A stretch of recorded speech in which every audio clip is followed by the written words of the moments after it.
Gautam?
Good morning and welcome to IHS. It's a very warm welcome from our director, Arman Ravi, our chairman, Mr. C.B. Bhave, who will be speaking with you now, and the entire team IHS. We're very, very happy to have you here. I hope you have a wonderful day today. Just to help you with this entire place, just outside there's tea and coffee through the day. Please feel free to help yourselves to tea, coffee. There's water on this side. We don't use plastic bottles, so you'll have the glass, and I can assure you the water is safe to drink. We have people with these badges, the IHS badges. If you have anything that you need, just call one of us, and we'll be very happy to help you. So, to a great day. And may I welcome Mr. C.B. Bhave, our executive chairperson, to please give the welcome address. Mr. Bhave.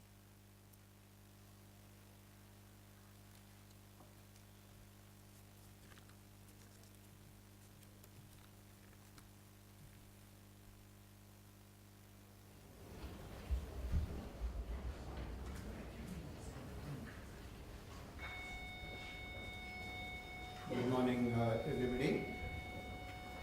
Dear friends, distinguished colleagues, ladies and gentlemen, members of the organizing committee from the Yale University, Raman Research Institute, Umana College, Ashoka University, and Claremont McKenna College. It's a great pleasure and privilege to be here amongst you today.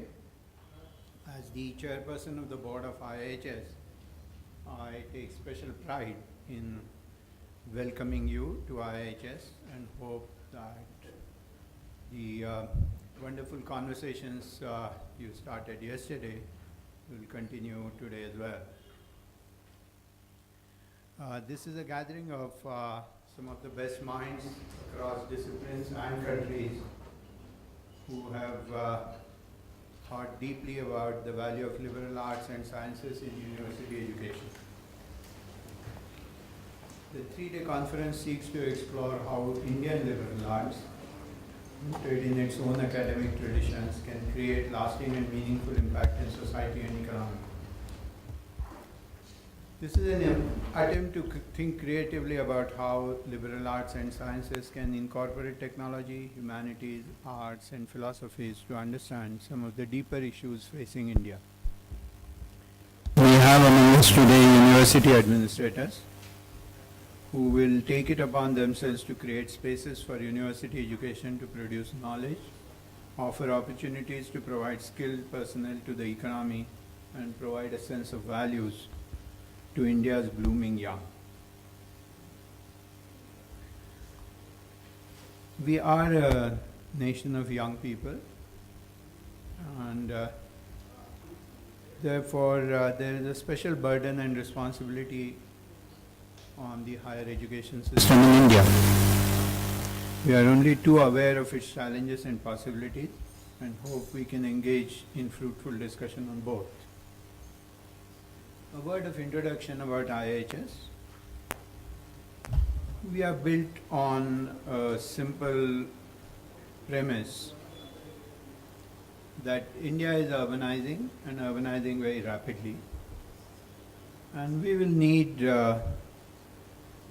skilled manpower that is able to look at urban issues in its entirety and not in terms of compartmentalized specialization. We need well-educated professionals, thought leaders, entrepreneurs, and change makers committed to shaping the 21st century India as a distinctive, productive, inclusive, open, and culturally rooted place.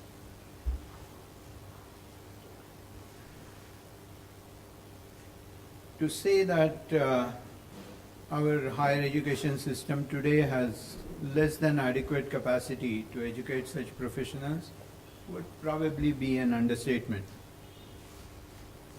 Building this capacity is therefore a critical task, and IHS hopes to address this question, not just in terms of quantity, but quality as well. We at IHS seek to bring create an interdisciplinary university that can bring about a change in our understanding, management, and transformation of urban settlements in the country. This is a very challenging task, but we do not believe that it's an impossible task. The creation of such a university will contribute to an institutional culture of research, innovation, and excellence that is both uniquely Indian and global in nature. The balance between broad-based education and specialized education is interesting, though not a new issue. We need specialization to gain a deeper understanding of a subject, but that specialized knowledge can be put to use only in a wider context that is appropriately understood.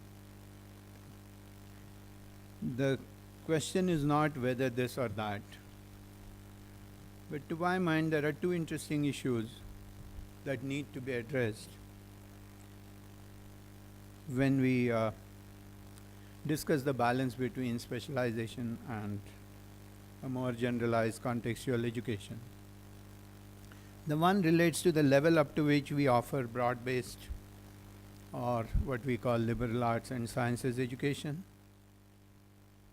And the other issue is whether we offer choice to our students to at least partly decide for themselves the stage at which they will start their specialized education.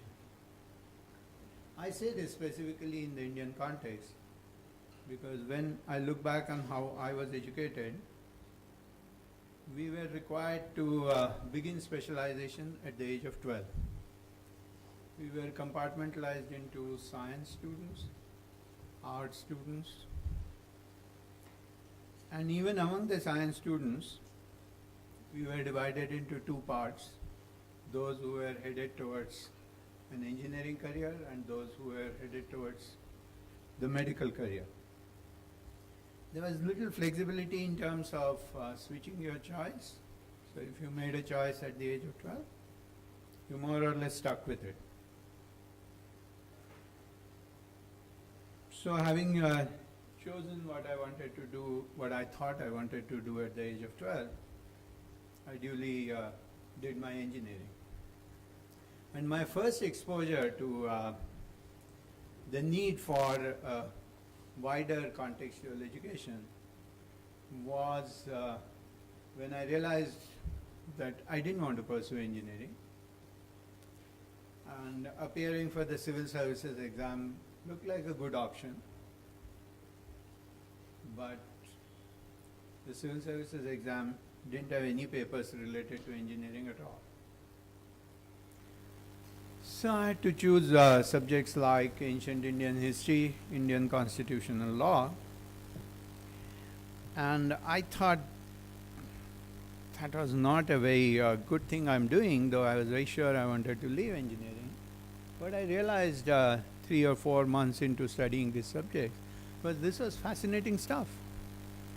And probably in doing only science and engineering, my vision had been tunneled tremendously. But that's not the kind of experience we want to put our younger generation into. And India has changed, I'm sure, but I think we need to increase the pace of this change. And what we need to have is generalized education available to our students and a wider choice available to them, enough space to experiment. During my experience as an administrator, first in the civil service, and then I quit civil service, so you can make out that I didn't have a very firm mind as to where I wanted to be.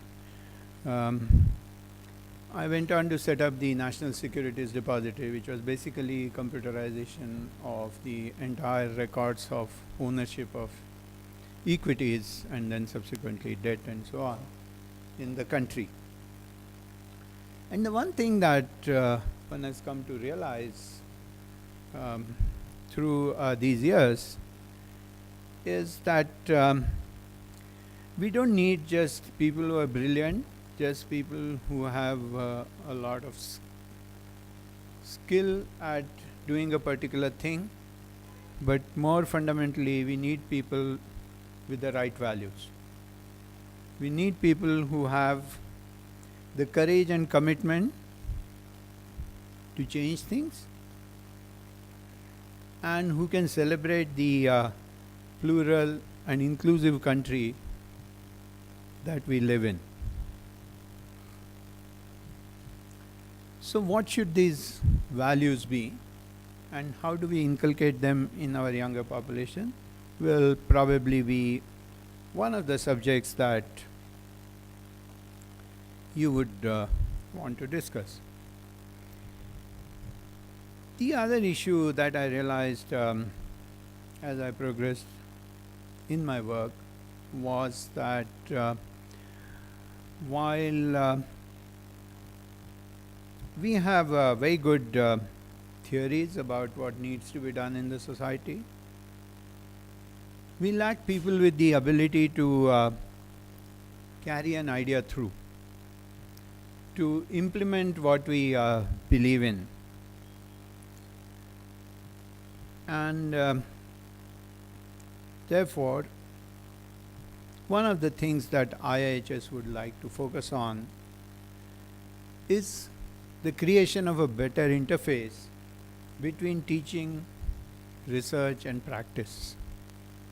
So how do we keep our teaching and research as closely related to practice as possible?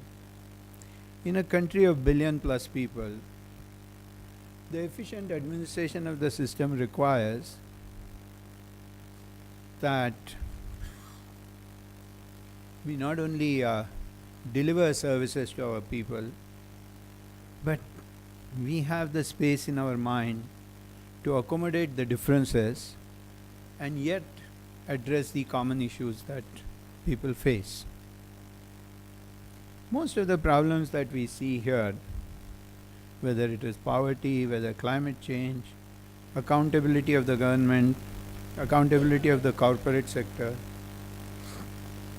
the role of politics, all these issues are in some sense very deeply ethical questions. Long-term solutions can emerge only if we have an understanding that is based on respect for human dignity and commitment to the underprivileged. I do not believe that India can get away from these two very fundamental issues.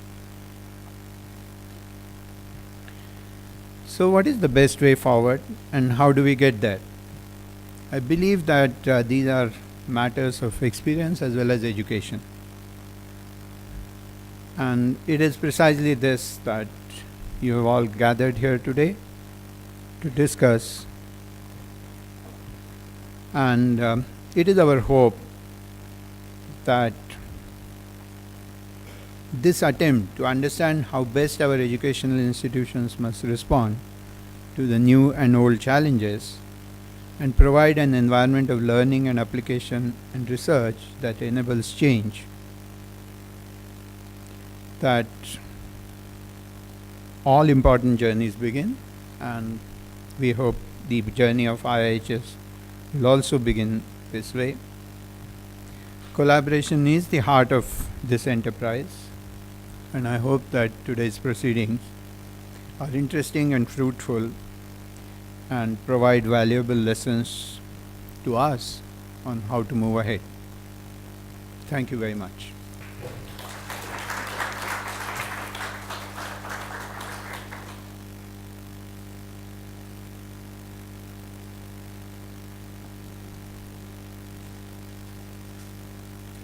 So again, welcome. I'm here today to take you through the proceedings for the second day of our very unique meeting. So I just want to say that it's tremendous to be standing here when approached by Brian.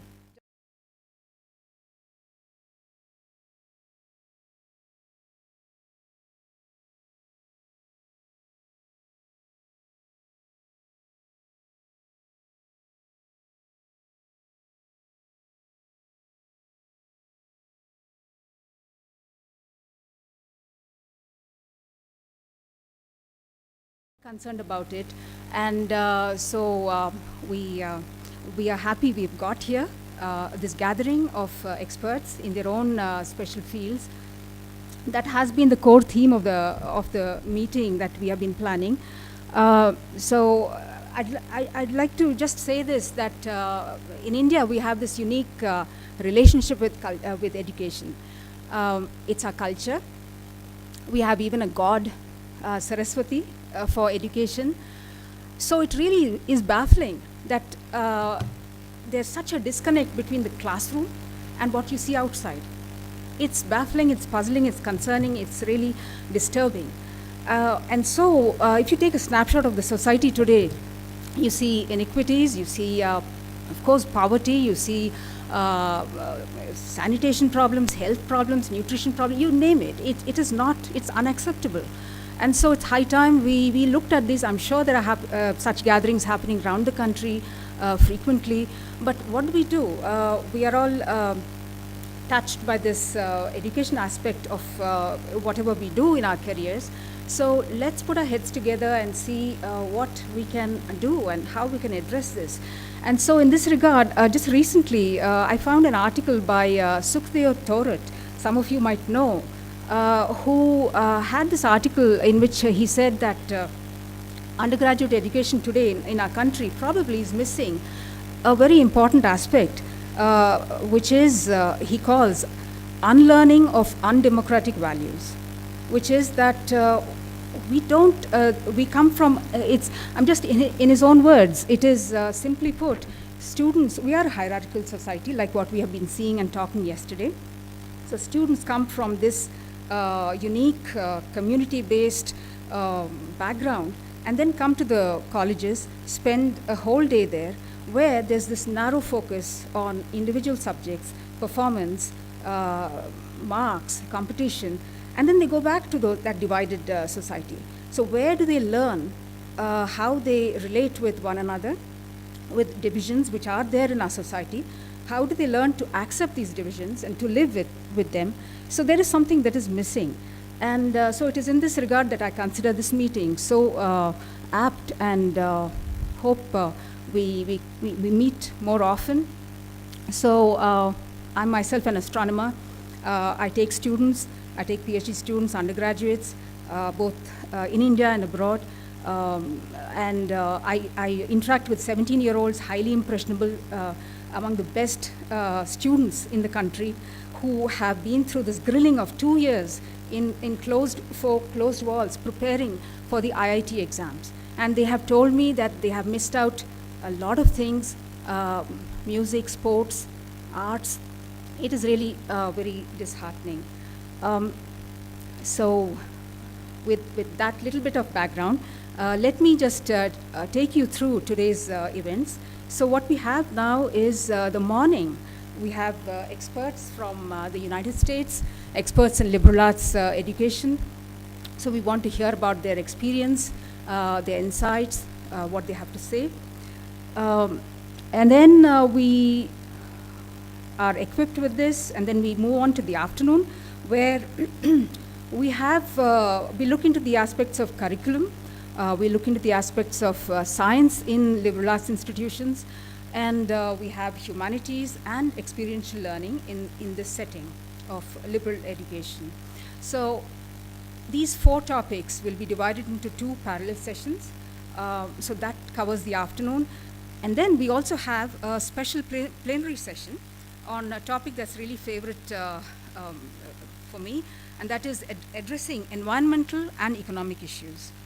How does liberal arts, what does it have to say about how we address these? And then we have a component called group discussions.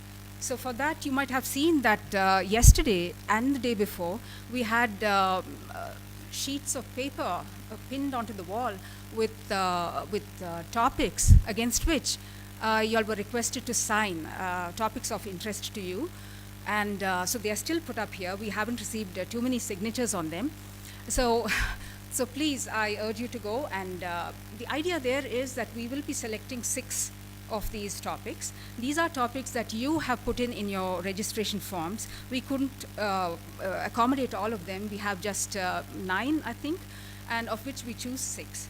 And the idea is that we will, at lunch, you'll have a working lunch. You divide into your groups. So just before lunch, we will be announcing the 6 topics. Yeah, and then when you go to your individual rooms, you will have an instructions sheet. And I think you need to, each group would need to elect your group leader, who will be taking notes as you all discuss later in the evening, I think between 5 and 6:30, to report back the next day when we meet again at the Raman Research Institute to tell us about your deliberations there on these topics. These are all very interesting topics, and yes, we look forward to hearing from all of you.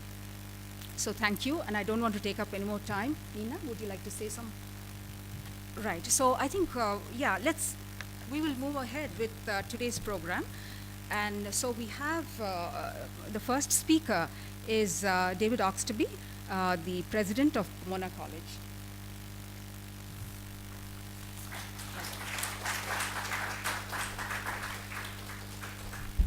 Thank you, Lakshmi, and thank you for the wonderful opportunity to be part of this very exciting conversation. I appreciate Brian Penpraise's help in organizing this. When Brian told me about this, beginning plans for this, I guess it was 6 or 8 months ago, I said, if there's any way I can be part of it, Pomona College can be more of a part of it, this is really exciting to us. So it's been great to have this opportunity.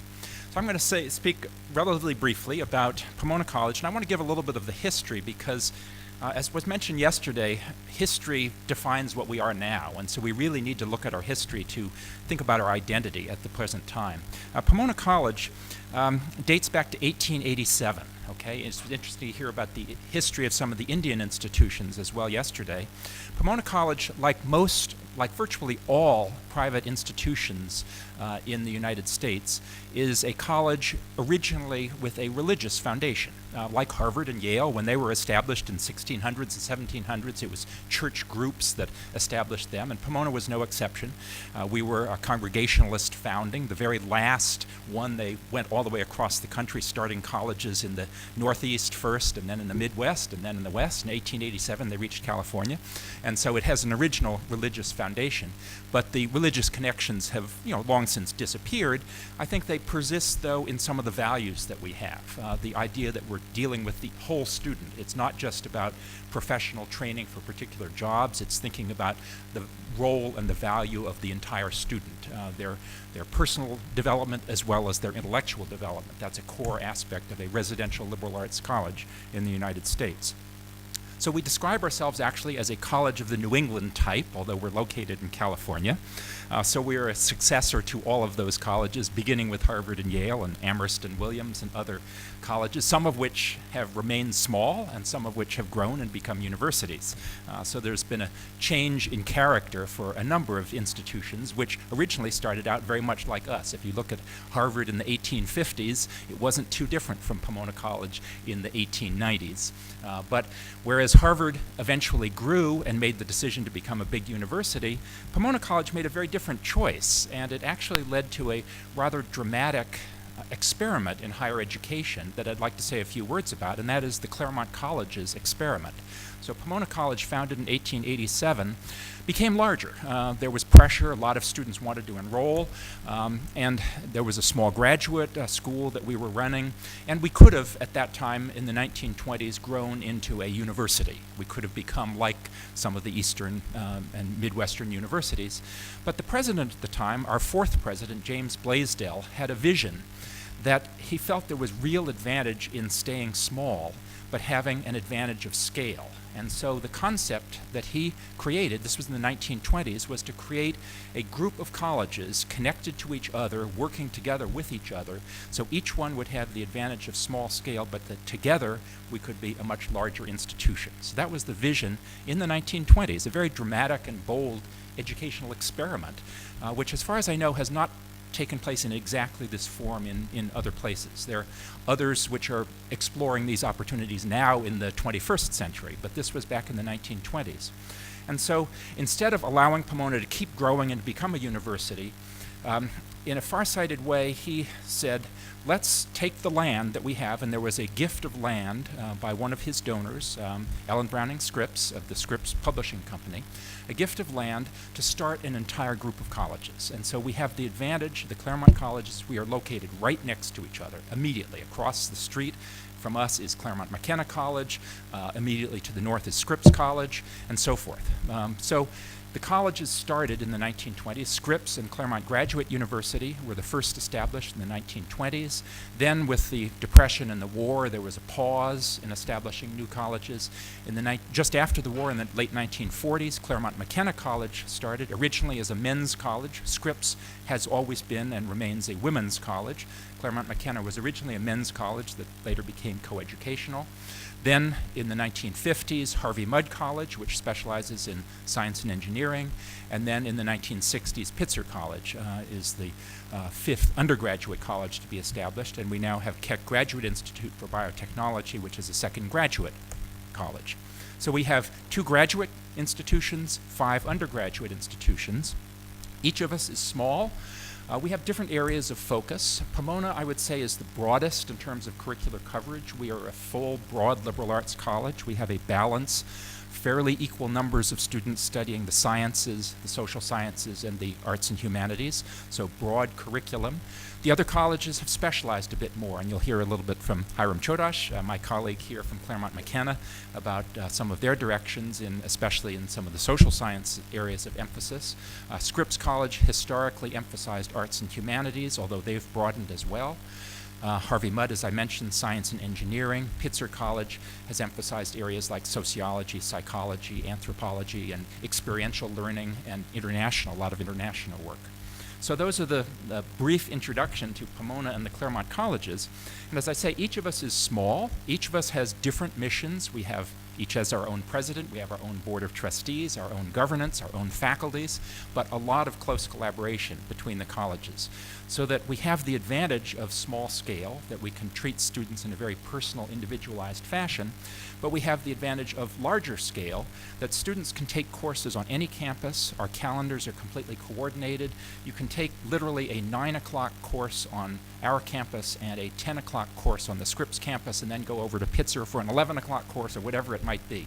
We are close enough that students can do that, and we can therefore cooperate very closely academically between our institutions.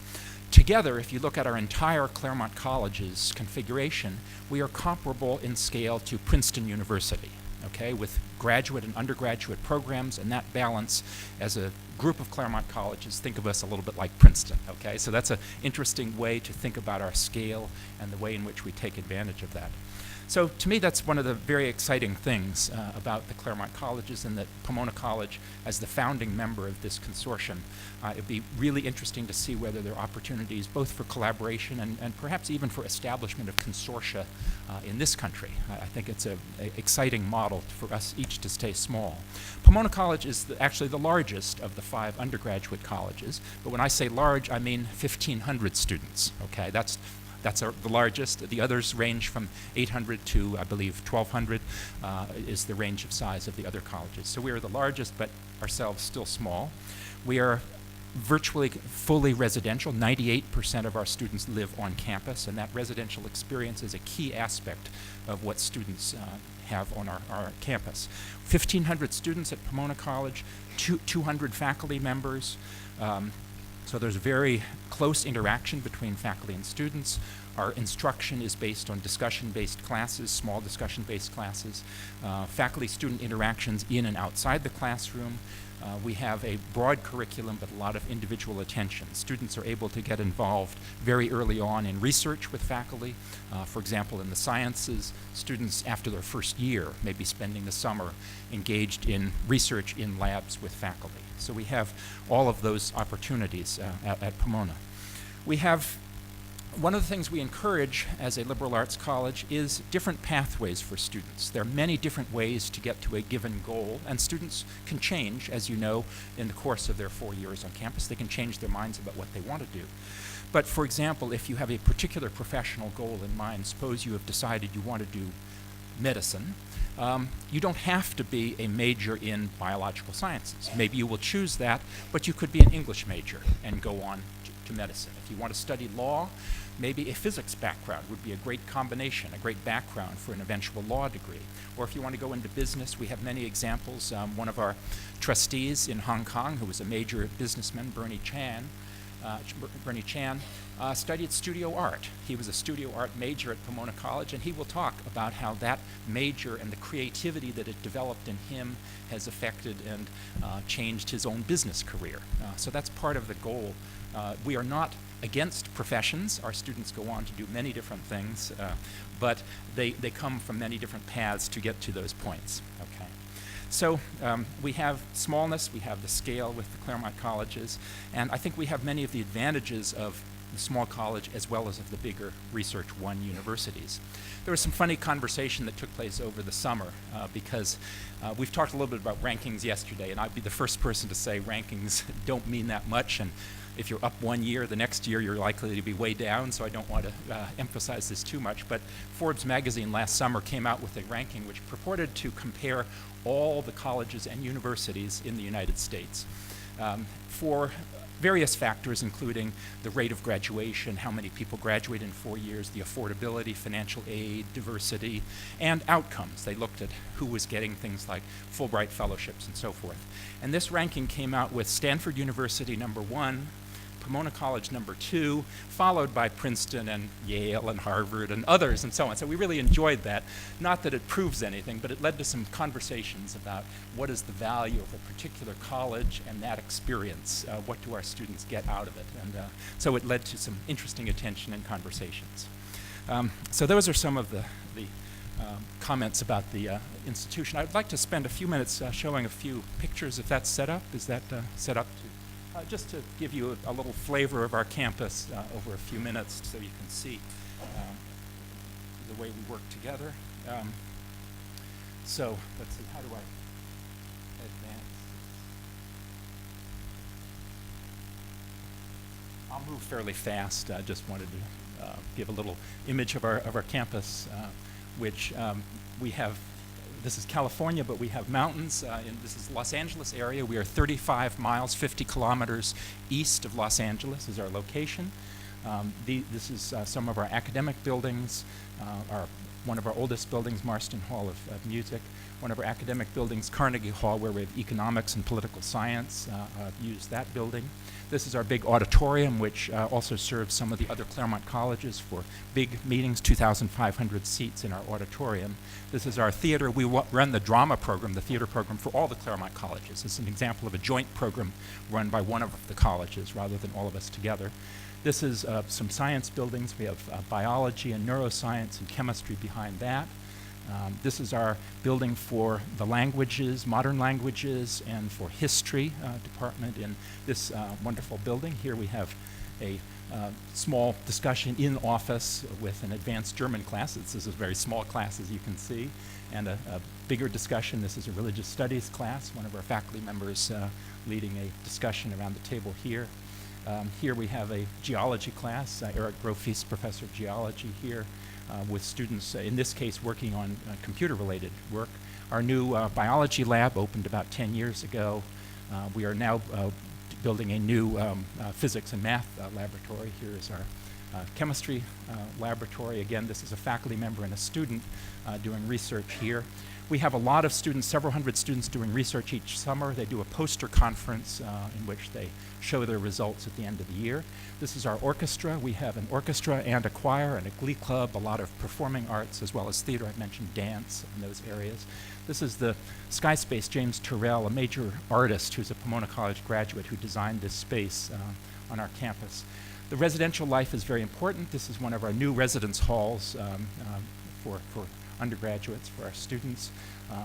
Dorm room conversations, a lot of the education goes on inside the dorms on our campus.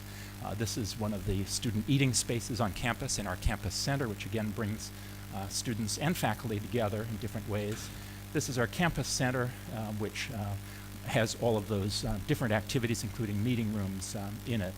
And let me just end with this and leave this up if you could. This is the last picture of the show. These are the words on our gates, and these are words, if I could, can I go back to that and stay on that? I'll just say, I could just recite the words. James Blaisdell, whom I mentioned, who is our fourth president, wrote these words, and they've been put on our gates, and they sort of stand for the key message that we have. They only are loyal to this college who, departing, bear their added gifts, their added treasures in trust for mankind. You can't actually read the whole message there, but okay, never mind.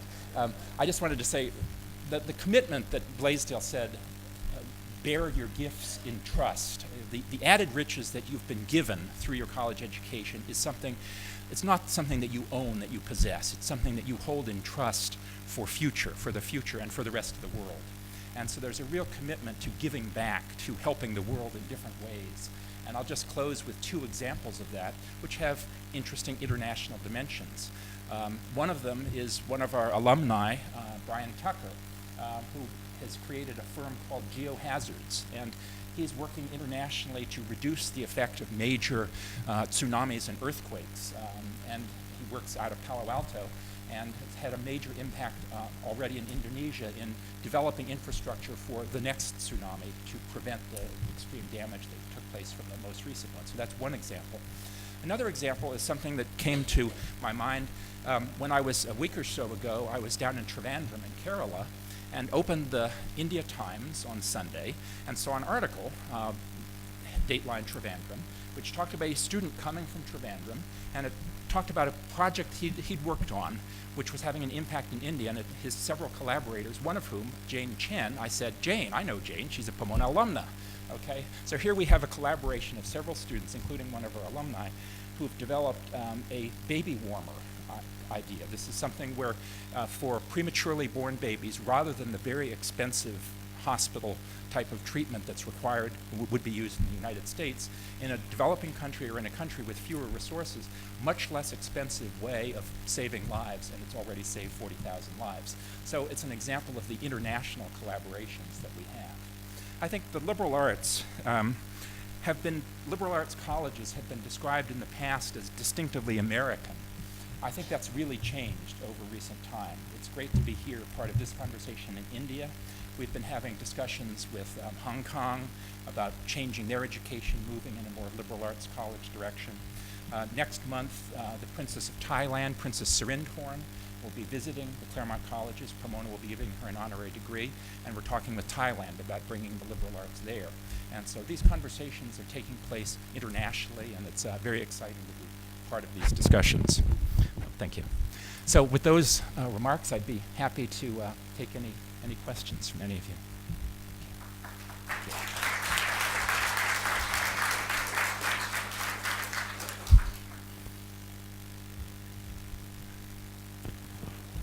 Thank you.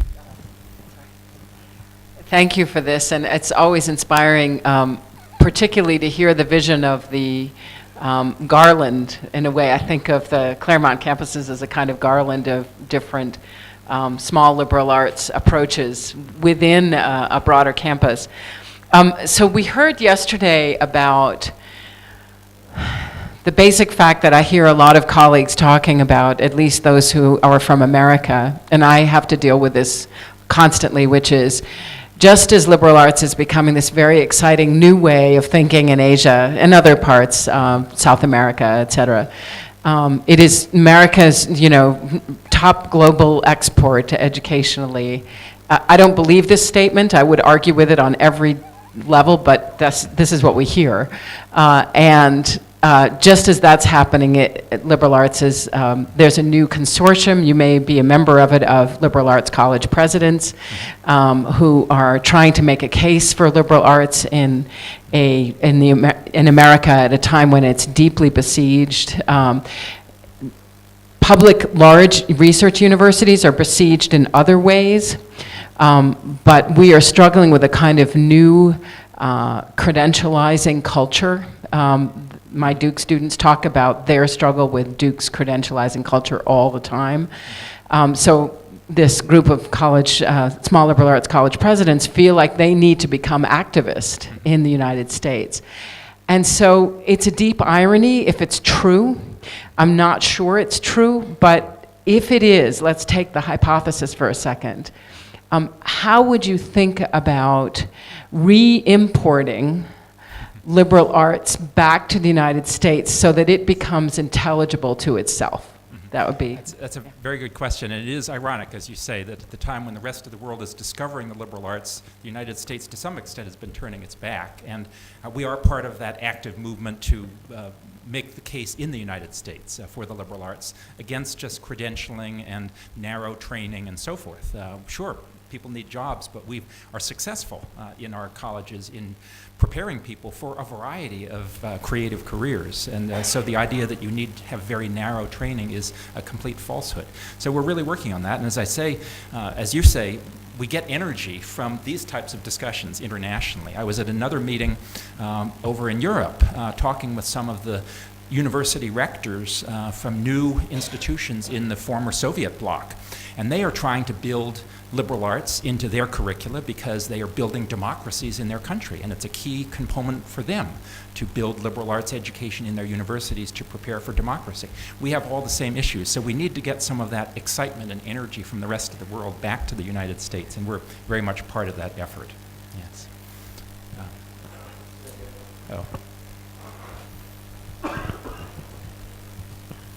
You began by saying about the inception of the institution with some religious institution or a kind of a religious dogma. At the same time, you want to maintain the values of it. Now, this is a very difficult question, actually as difficult as you are trying to answer her about importing liberal attitudes. And separating religion and values has not been very easy for the modern man. That's a very good point. And we as an institution certainly have no religious position. We have students from all different religious groups and some who are not religious. We welcome conversations about religion, led by students, inviting faculty and so forth who have interest in these discussions.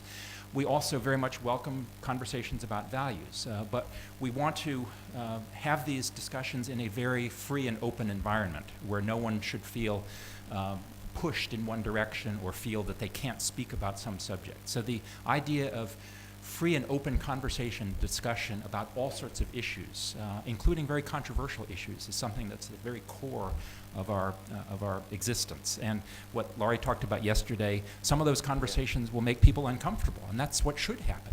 We need to have some uncomfortable conversations.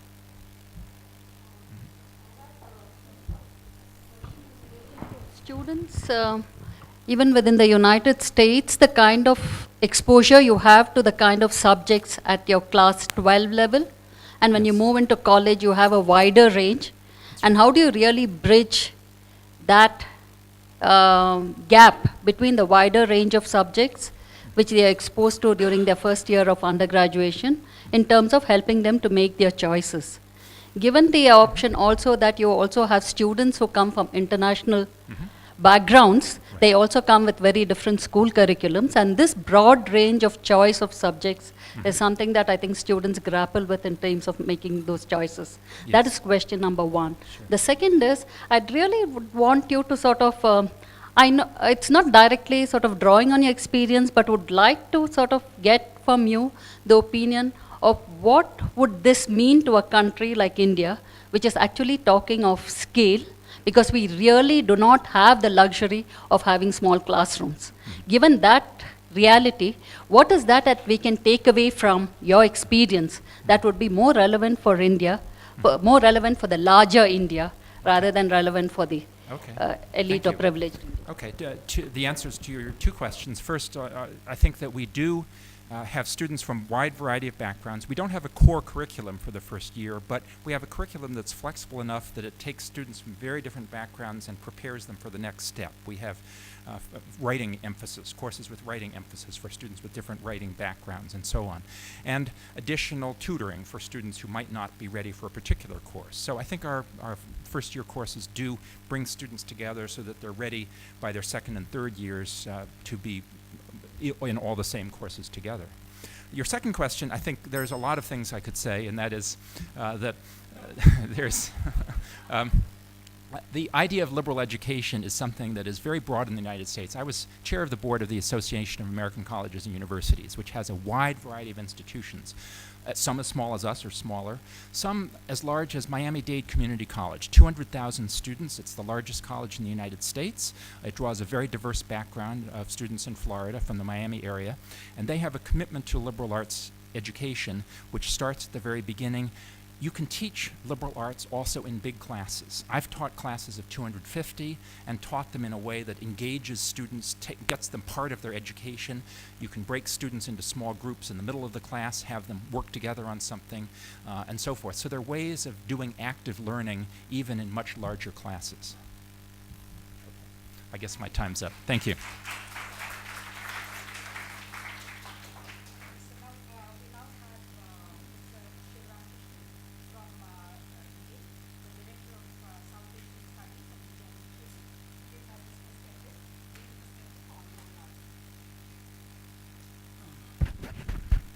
Thank you, Lakshmi. Actually, in the next less than half an hour, it's going to be me and then Brian Penphrase, and we agreed that we to shorten our talks in the interest of saving time for others, and we'll also, to save a little more time, request that you save your questions to the end. I mean, that is till after Brian has spoken, and then we'll probably have a couple of minutes for questions to the two of us. There might be more questions. In that case, just catch us later in the breaks. Okay, so the topic I said I'll address very briefly here today is liberal and international education, drawing selectively, very selectively, on the Yale experience. So the birth of the new millennium in the aftermath of the end of the Cold War and in the midst of a decade of prosperity that some commentators have compared to the Gilded Age of America 100 years earlier, was also a time when there was fairly serious debate in the US Academy about the scope, content, and purpose of international education. And this debate was joined across universities, public and private, big and small, and as well as liberal arts colleges that focused mostly on providing an intimate and exclusive learning environment to small groups of students, as you heard so well in the previous presentation by David. It was also a debate that was joined by research foundations, other foundations that historically had supported the arts and sciences in the US, and varieties of think tanks of all political persuasion. The early 2000s, in that sense, was a period of ferment in which a lot of people in leadership positions in higher education paid a lot of attention to what it would mean for institutions young and old to be more international than they had been. Now, Yale University participated in this ferment. Under the able leadership of a visionary president entering the second decade of his accomplished presidency, detailed plans were drawn up to take Yale into a far more international century. Today, in the few minutes that I have, it won't be possible to review the broader debate and discussion that emerged across universities in the US 15 years ago that I alluded to in the beginning, nor to document in any detail how Yale joined this debate and acted to chart its own course towards this new internationalization, if we can call it that. But I do want to place before this group some aspects of how Yale has approached this internationalization process in the last 10 years to join this discussion on liberal education and how the wider world is imagined, shapes, and ultimately becomes a site for the development of excellence in higher education. So the former president I've referred to already, Richard Levin, who was Yale's president for 20 years till a few months ago, identified several aspects that are often cited in various documents that review Yale's international efforts. And I'll just mention the ones that I think are most relevant to our discussion today. This effort, he had often said, should signal distinct changes in the substance of teaching and research, the demographic characteristic of students, then the scope and breadth of external collaborations, and engage the university with new kinds of audiences. Now, each of these aspects arguably has been the subject of attention in US colleges and universities long before the early 2000s. In the second half of the 20th century alone, even if we do not look further back, sweeping curricular reforms had begun to take place. There was a debate, some of you may remember, on the core curriculum, including something called the Western Civilization's core. New programs and departments were formed across the sciences. Other fields were renamed to signal their new scope and discoveries. In many universities, departments of botany and zoology, geography and geology were wound up, and elements of their mission resurfaced in departments like evolutionary and ecology biology, or molecular and cell and development biology, earth sciences, environmental studies and sciences, and so forth. Now, many universities committed themselves to women and gender studies or ethnic studies and cultural studies, and then worked continually to refine these formations to include the fields that had earlier ignored or folded uncomfortably into other omnibus sort of areas of study like history and literature. As the best colleges became more expensive, various strategies, some that faced legal challenges later, were adopted to increase the presence of minorities and underprivileged groups in colleges and universities. Universities were always pretty adept, at least in the US, in making themselves known to potential graduate and professional students overseas.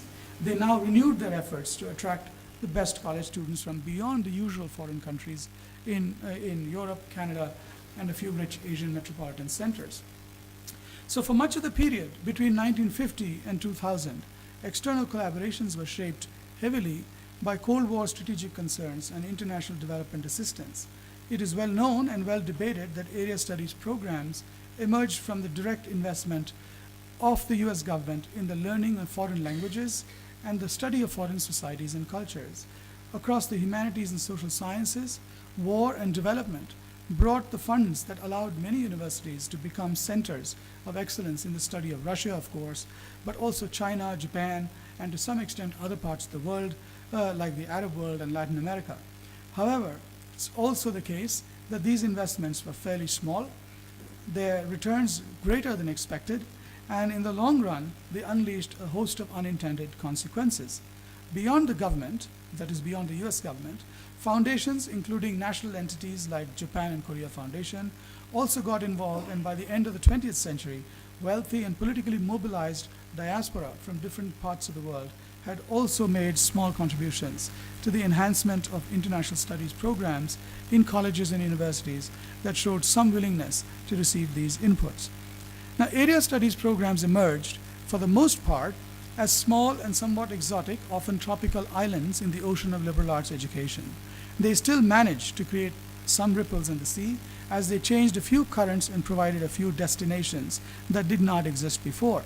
Much of this effect was only felt in the faculties of arts and sciences, and there too, mainly in the humanities and a few other disciplines like political science, anthropology, which embraced the project of studying non-Western cultures and civilizations as part of their founding heritage, which was the case in anthropology, or by creating structural necessities in the form of subfields like international relations and comparative politics, which was the case in political science, that actually required some relevant expertise in the faculty and offerings in basic undergraduate curriculum.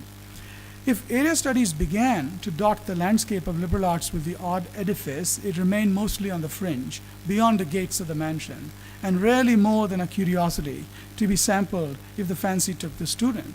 In professional schools, notably schools of law, business, health sciences, education, music, and art, the international remained systematically out of bounds. These colleges of practice were definitely charged with preparing the professionals who would build America and bring the American way abroad where possible, most notably in agriculture and engineering education, but also in medicine and architecture. It was this approach to the place of international and liberal education that started to change in this last decade in a few experiments that began across a small number of campuses in the US, and Yale has been one, I would like to believe, of these pioneers. The specific accomplishments of the last decade, as summarized in Yale's international activities most recently, are impressive, and I just want to mention a few. The launch of the Jackson Institute for Global Affairs, the progress we have been making on the Yale India Initiative, the establishment of the Global Health Studies and Initiative Program, the creation of Yale NUS College, you already heard from my colleague Pericles Lewis on that, approval of new undergraduate majors, and hiring new faculty who concentrate on international topics, the School of Management's Global Network for Advanced Management, and considerable effort and energy going into the development of new online courses with students participating from around the world. And this, of course, is also happening in some other campuses as well. So this list highlights, I think, and I'm about to end, the more basic shifts that can only briefly be mentioned at this point. As many of the listed new beginnings suggest, international education at Yale now encompasses both Faculty of Arts and Sciences departments and key professional schools, and this is reflected in several interdisciplinary majors that actively involve faculty from professional schools in teaching, mentoring, and leadership roles. You have heard directly from the president of Yale NUS College, a brand new venture in Singapore that has been described recently by the president of NUS as an example of the kind of collaboration that seeks to produce a hybrid institution. Now, a combination of need-blind admissions, active recruitment of students from all over the world, and enhanced financial aid programs has also begun to reflect the demographic change in the international students at places like Yale, where the foreign students no longer come from a narrow band of privileged access in their home countries. There is much more to be done, of course, in recruiting and educating the smart but underserved young of poor countries, and expanding liberal education in different parts of Asia, for instance, can be one way to make a dent in that problem. And Yale recognizes that without the faculty and students who are immersed in these issues, the university can't make headway on them. The biggest challenge, of course, has been finding ways to extend the reach of international education into the remotest corners of the basic college curriculum. Notably, departments in the humanities, often the bastions of the core curriculum, are often notoriously deficient in international expertise and coverage. Thus, till the end of the 20th century, it was possible, I would suggests, to be a top-ranked comparative literature department or a history of art department or even a political science or sociology department without having any research and teaching pertaining to vast swaths of the world, Asia, Africa, Middle East, Caribbean, Pacific, and so on. And it was entirely possible to be a distinguished religious studies department without any offerings in the study of Islam, Hinduism, and Buddhism. Now, this is much less feasible, and I think in that sense, the tide has turned somewhat. But the battle which largely remains is to move measures of excellence in these core areas of liberal education to include coverage of civilizations past and present that are not seen simply as forebears of Euro-American heritages. At Yale, we have approached this problem by working to devise a more interactive relationship between area studies and disciplines, work that has led in many respects by the efforts that have been undertaken by this initiative since 2008. So, to conclude, the challenge, as former Yale President Levin noted, is to become a truly global university, educating leaders and advancing the frontiers of knowledge, not simply for the United States, but for the entire world. And it is in that spirit that several of us are here to work with colleagues from India and other institutions in the US. Thank you for coming and joining this task.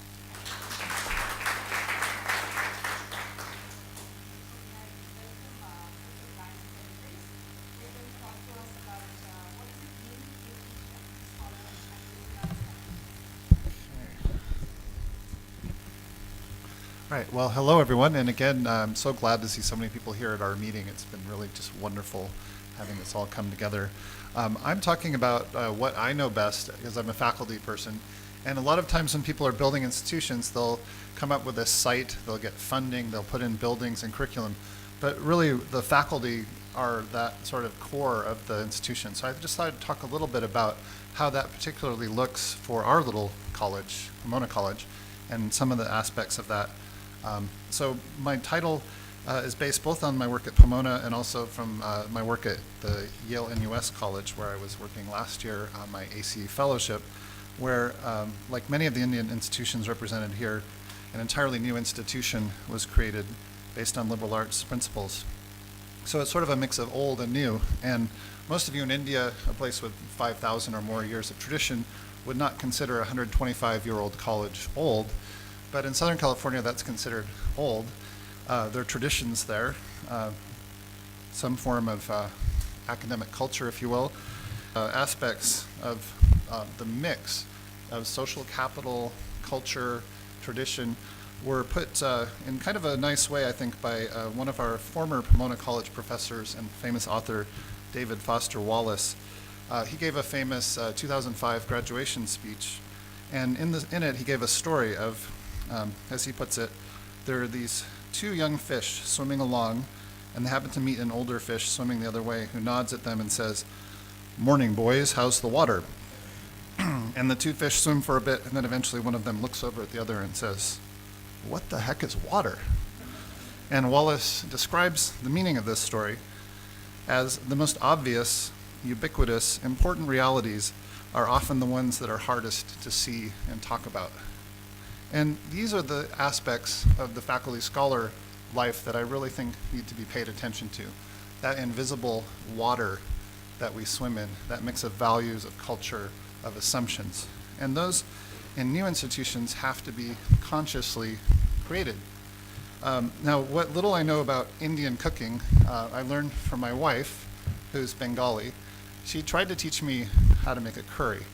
Now, you can write it down in a recipe, and I think institution building is like this as well. You can have a recipe, but as anyone who's tried to cook knows, the recipe won't do it. You have to have heat, you have to add the spices carefully in a sequence, and then only then mixing the ingredients together to create that mix of seasoning and ingredients. I think it's like that for institutions. You bring in faculty, you bring in students, they are those ingredients, they're mixed in with that sauce, what one of the CMC deans called special sauce of the institution. Maybe we'll call it a masala here or a sambar. And that sauce is what really determines the success and ultimate value of your institution. And that sauce is made of a mix of values, of culture, and academic mission. And as all of you are creating or recreating institutions, I urge you to think about how to create that mix of culture by consciously engineering faculty development opportunities. At Pomona, we have a new faculty workshop that's been really effective in bringing in faculty, teaching them about the institution, forming a cohort. Other interesting ways of bringing faculty out of their departments, too, can be helpful. And again, just to draw a little bit on the Indian location here, I learned the term yesterday of Panchayati Raj, which is in the Constitution, the idea of the government by villages. And I think for many academic institutions, departments act something like that. They're villages, and they rule with an iron fist. In order to make the faculty scholar more effective in teaching and scholarship, they have to be pulled out of that village occasionally. And so initiatives that can bring together different institutions, such as this CMC Pomona event, other sort of consortial arrangements, Pomona and Claremont colleges have ample opportunities for faculty development, for incentive grants, for technology in the classroom, for interdisciplinary curriculum development. These things really add a lot to our sense of the life of the mind and to our entrepreneurial enterprise. The last bit I wanted to just talk about is research. And we talked some yesterday about how to balance research and teaching. This is an impossible task. And much as we saw in the dance performance, what seemed to be impossible tasks as well in terms of balance and posturing, the faculty member is always being pulled and pushed by forces for research, teaching, scholarship, students, family, other obligations. Somehow all of that has to be balanced at a liberal arts college.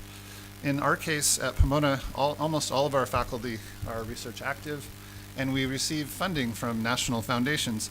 But we're not in it solely just to push our publications, solely just to get our citation index up. We try to seek out opportunities that can add to that social capital of the institution, and most importantly, provide opportunities for our students. So these things can also be facilitated by consortia.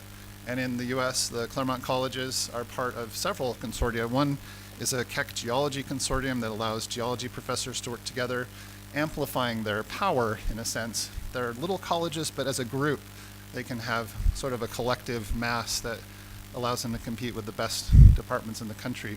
Our little astronomy department works closely with Harvey Mudd College, and we've also partnered with nearby Carnegie observatories. And that's enabled us to send students to Chile, to go to Caltech, building instruments, to do all kinds of amazing things that we wouldn't be able to do in isolation. So I would say for all of us in little colleges, having that consortial type opportunity really adds a lot to our life and our ability to accomplish that research. So I guess that's all I have time for. I'll stop here so we'll have a little bit of time for questions for both of us, Shibi and I. So, yeah,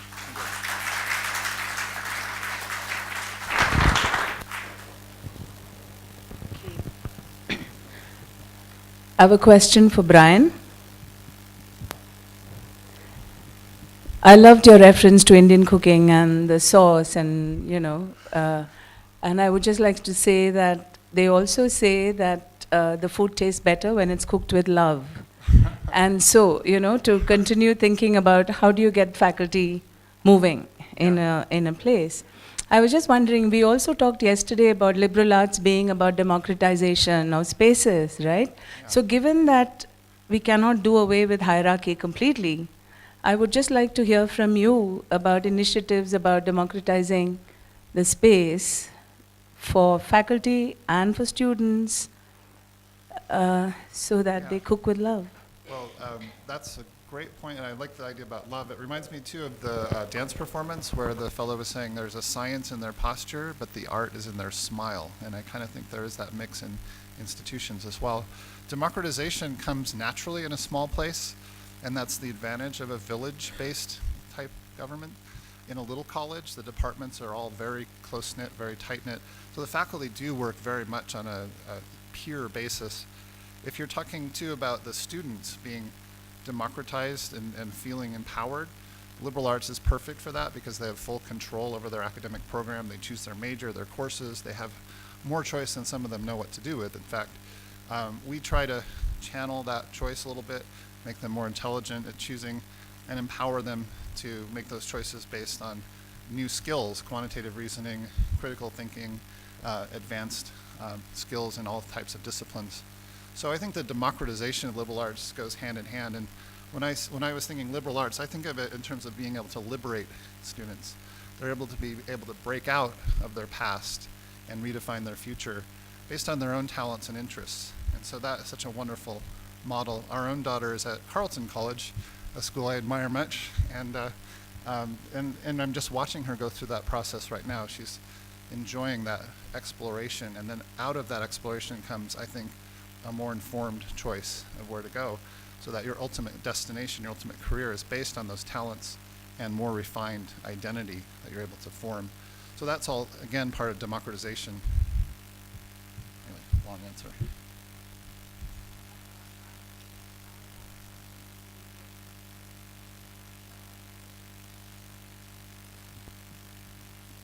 You were describing how Yale University and, of course, other places in the US have also opened up and broadened their disciplinary departmental basis and all that.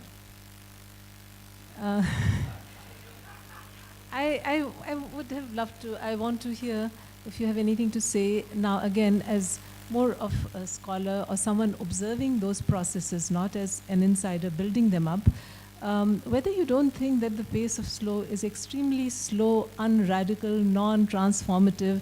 I mean, in most places, there is still total and indifference and marginalization of, quote-unquote, the rest of the world and all the significant developments, no matter how they are termed and named. Well, I guess that's a matter of perspective. How pessimistic a view we take of the current situation. Yes, it was somewhat, probably did have the flavor of a report from the trenches. And when you're in the trenches, you'd like to believe you're winning. Otherwise, you might spend the rest of your life in your trenches. But I do believe that some of this rethinking is happening. And that's why I alluded to, as I said, some of the bastions, because one of the things I learned over the last 5 years is to learn that some of the hardest places to bring this change to bear was the departments where I thought I'd face the least problem, right?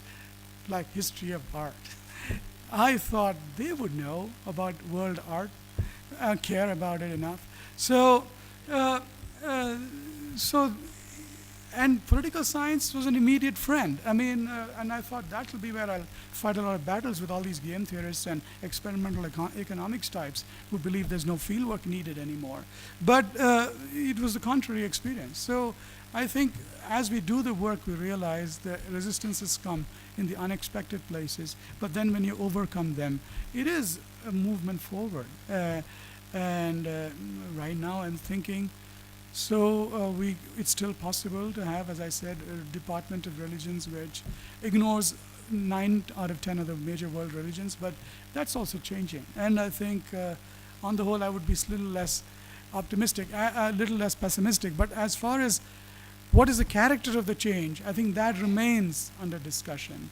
And how people view these shifts and these reorganizations of disciplines remains under discussion. And the most important thing is universities and colleges undergoing such changes must maintain those active discussions about how they're changing, what they're changing, to what end, and so forth. And as long as that discussion is open and the changes are not just brought about because somebody decided that's good for you, I think that's much better. And the process is therefore, to me, as important as the goal towards which we're working.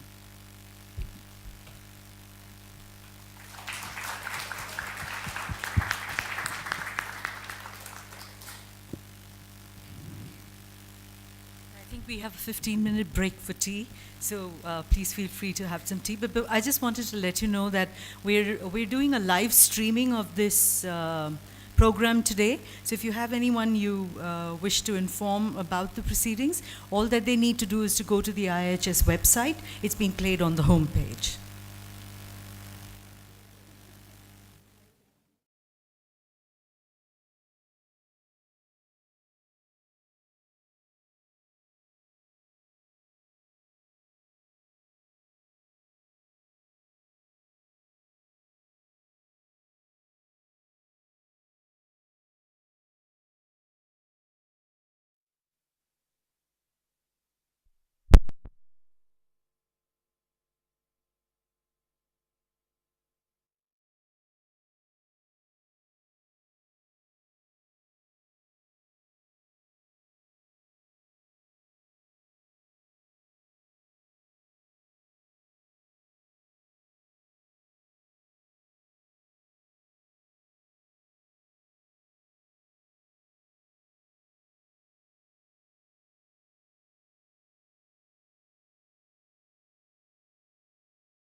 So welcome to this second half of the morning session.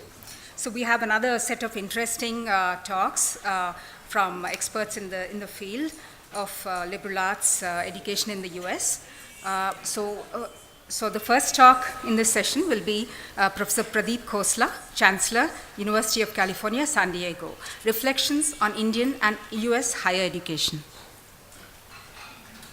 Thank you. Thank you, Lakshmi. I think it's only in India that somebody would call a chancellor an expert. I go back home, even in my own area of expertise, my faculty think I know nothing. So, well, that's okay. But that's just the life of a chancellor in the US. Anyway, so I was asked to talk a little bit about reflections between, at least my biased thoughts of the differences between in the Indian system and the US system. And I think it's very difficult to have that conversation without bad-mouthing one or the other.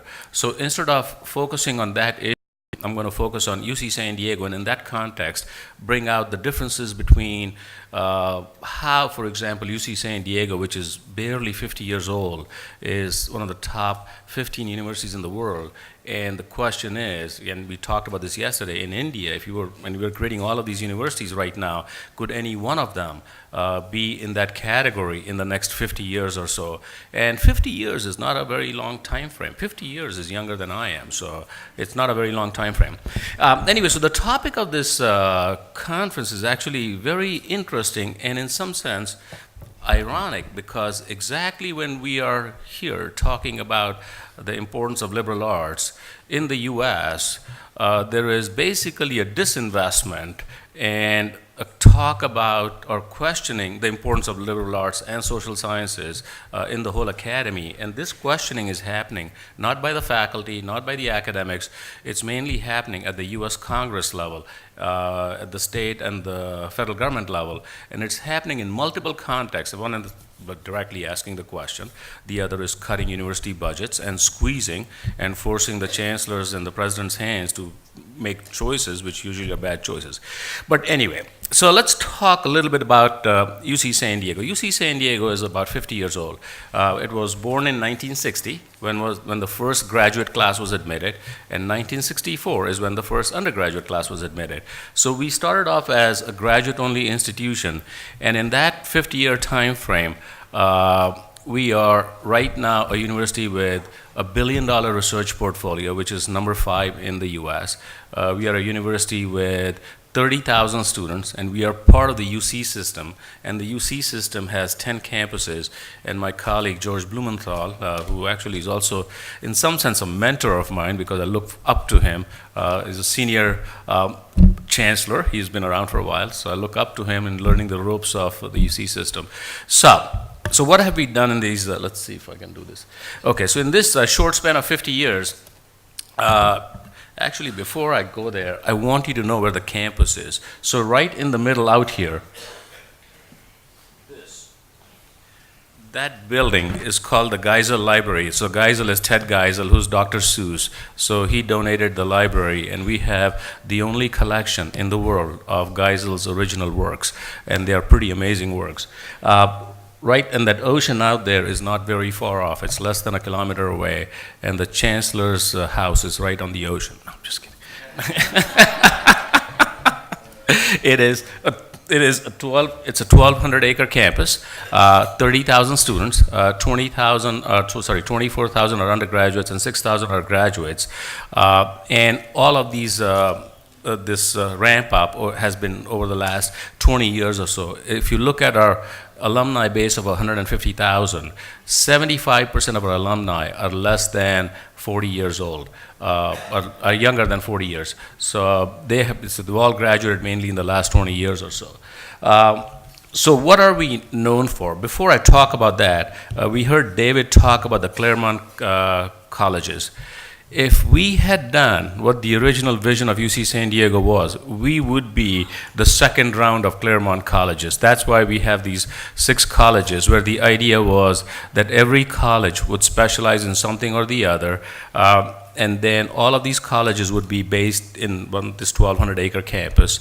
And the original plan was to have 12 colleges with about 2,000 students each. So it would be exactly the size of Pomona College, or very close to it. But it never happened that way because it started off as a graduate-only institution, so there was a great deal of focus on research. And as soon as that happened, there was a lot of, as the colleges were being built, there was some infighting between who should control what, and everybody wanted to do everything, and there was no real control over college one would do this and college two would do that. So here we are, 6 colleges, and the way we look at it now is it's like the Oxford-Cambridge model, and each college has about 4,000 undergraduate students, and the graduate students don't belong to a college. So 4,000 is a large number, but it's still a small number compared to 24,000. And each college has its own gen ed program. And this is an important distinction because instead of having one single common core, we have 6 common cores. So your choice of picking one college over the other is based on what type of general education do you want. So before I talk about this general education, let me spend a few minutes on the notion of liberal education versus liberal arts education. I think it is fine to talk about liberal arts education, but fundamentally what you really want to talk about is a liberal education, whether it's in the arts, sciences, engineering, it really does not matter. And in my mind, what a liberal education implies is a curriculum, a set of courses that exercise the brain in different ways and develop different modes of thought. So if you're learning, for example, calculus, you learn to think one way. If you're now learning geometry, you learn to think a different way. If you're learning philosophy, you learn to think a different way. So when I think about building a curriculum, when I think about changing a curriculum, it is not the content that is as relevant to me as what is the thinking style that it is engendering in you. And one of the conversations that is missing in higher education is this notion of multiple thinking styles, and especially in the Indian context where the content dominates the conversation and the thinking style is basically overlooked and dismissed totally. And I bring this up because as you think about building a curriculum, you got to focus on this. So if you focus on this, and the US universities have done this really well, even though our conversation on thinking styles is not as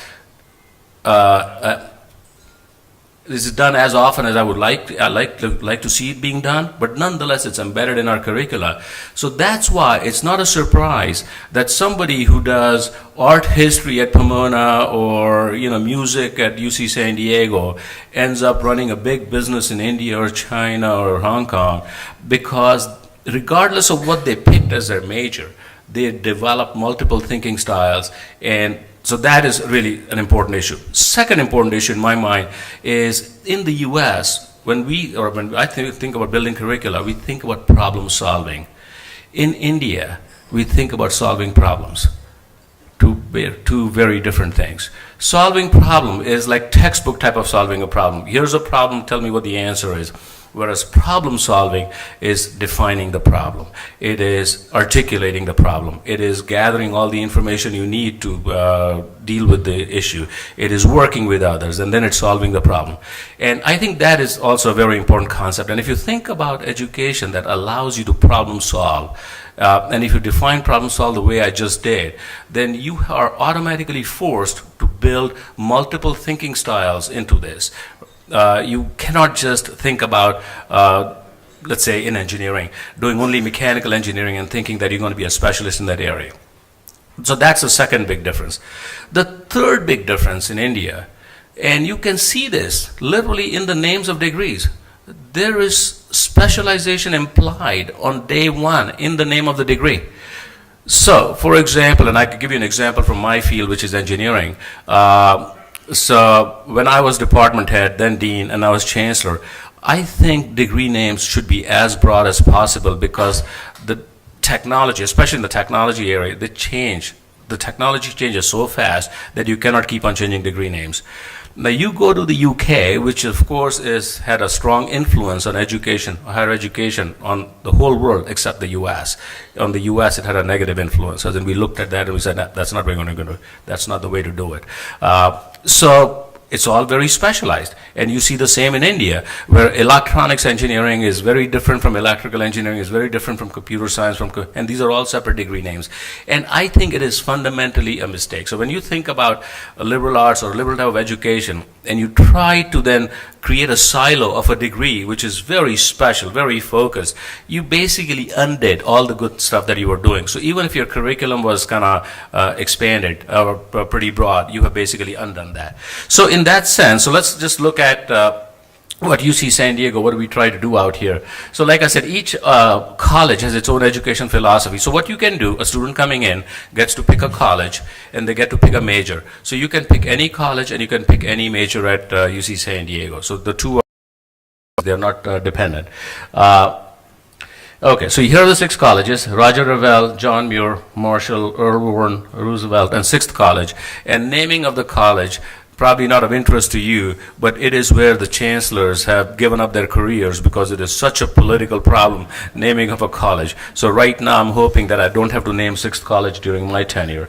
Okay, so Roger Revelle was the founder of UC San Diego. It's the oldest college.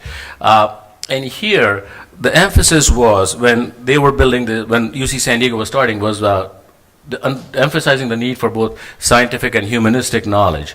And so the way this is defined is through this very unique humanities sequence that allows you to integrate history, philosophy, psychology, and a whole bunch of issues, and it's a 5-course sequence that is taught.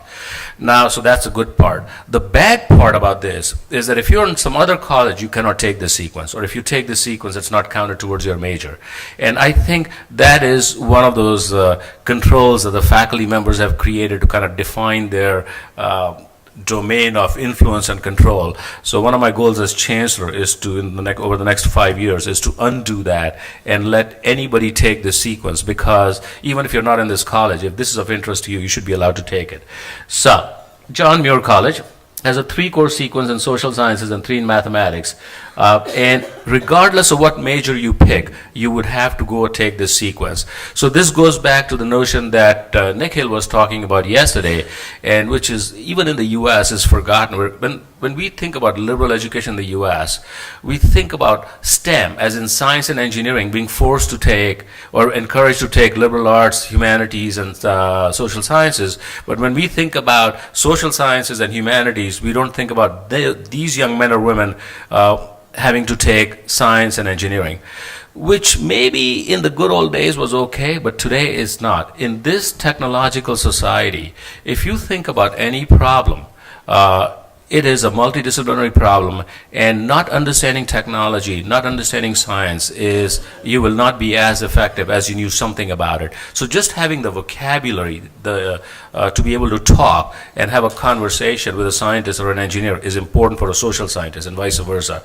So, and I say this because yesterday in the course of the conversation, as these new colleges are being built, and probably rightly so for economic reasons, I was told that, oh, I'm not going to focus on this or that because it's too expensive to teach that. And I think at some point we have to ask ourselves, if this is truly an educational institution that is going to shape the 18-year-old to be a productive citizen of this great country, then should we be using the notion of economics as to whether what should be taught and what should not be taught? I mean, it's easy for me to say this, but I think at some point we need to think about this. And the reason, and this brings me to this notion of the big difference here is public and private universities in India are like East is the East and West is West, and the twain shall never meet. Public and private universities in the US are totally integrated. They are seamless. So you will see somebody like me, after 30 years in a private university, becomes a chancellor of a public university. You will see chancellors of public universities support private, private support public, because we are part of the same ecosystem where we are serving different populations, different needs, and we are creating a diversity of capabilities in our university system to create a diverse population base that is going to be a diverse base of citizenry. That's not the case out here, and I think that is very unfortunate, and that's why some of these private universities end up either charging too high a tuition or creating management quotas. So for example, a private university in the US, not every, but many private universities in the US, actually just about everybody, is still subsidized or not subsidized, supported by the US government. So David is wondering, why is Pradeep saying this? I don't get any money from the US government. Well, the US government gives out Pell Grants for low-income people to go to college, and these Pell Grants are loans, and they can take this loan and they can go wherever they want, and sometimes they go to private, sometimes they go to public. So in my mind, that's a notion of government support that does not exist out here. The US government funds research at universities. That is a level of support because that allows us to expand our faculty. That allows us to manage the workload between research and teaching in a very good way. And allows us to do many interesting things. So that doesn't happen out here. So my foray in the Indian academia was over the last 15 years, I tried to create 2 different universities, and both of the times I was unsuccessful. The first time I had land, I had money, I had everything from the government. I just could not find the faculty. And the second time, we got stuck on an IP issue where the government's point was, hey, if I'm going to give you money, I'm going to control the IP, and I'm going to have representation on your board. And I think governance, Indian system hasn't figured out governance. There is a lack of trust. And the government's role should be to support and enable the university. The government's role should not be to control the academic enterprise. There is some level of independence that I think is both needed and important in the academic enterprise. Anyway, so I don't know how I digressed there, but nonetheless, back to John Muir College, so that's what that is. Thurgood Marshall also has dimensions of culture as a sequence. The Thurgood Marshall is one of our activist colleges.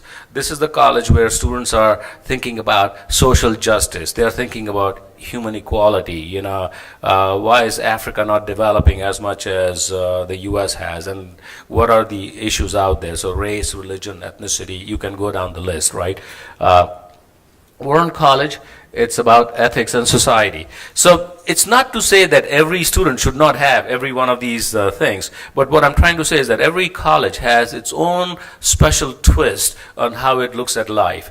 And regardless of what the twist is, at the end of the 4 years, you have a holistically educated student whose mind has been trained in different forms of thinking and different styles of thinking, different styles of analysis and critical thinking. And here's Roosevelt College, and you can go to our website, and all of this is freely available out there. Making of the Modern World. This is actually one of the most interesting sequences. It's a 5-course sequence, but now it's a 4-course sequence. And the newest college is about culture, art, and technology. So let me say one more thing so I talked about UC San Diego being a $1 billion a year research enterprise. So that's another big difference between the US and India. If I tell you the name Google, what does it remind you of? What does it mean to you, Google? Anybody want to, A search engine? Right, yeah, that's the outside, that's the veneer outside, right? Google is an exemplar of federal government funded research with 2 PhD students who get out and get venture capital money, create a company, and now it is a $300 billion company, all based on federal government research. The federal government owns exactly 0 intellectual property.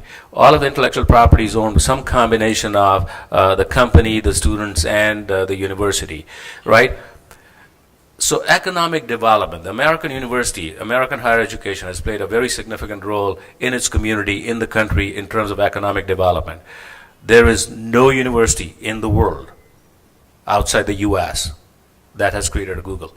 And I think that's fundamentally a problem. And I think for India, that is fundamentally an opportunity. So in the Indian government, the Indian system has to think about this and think about universities more than just educating the 18-year-old. With that said, thank you very much.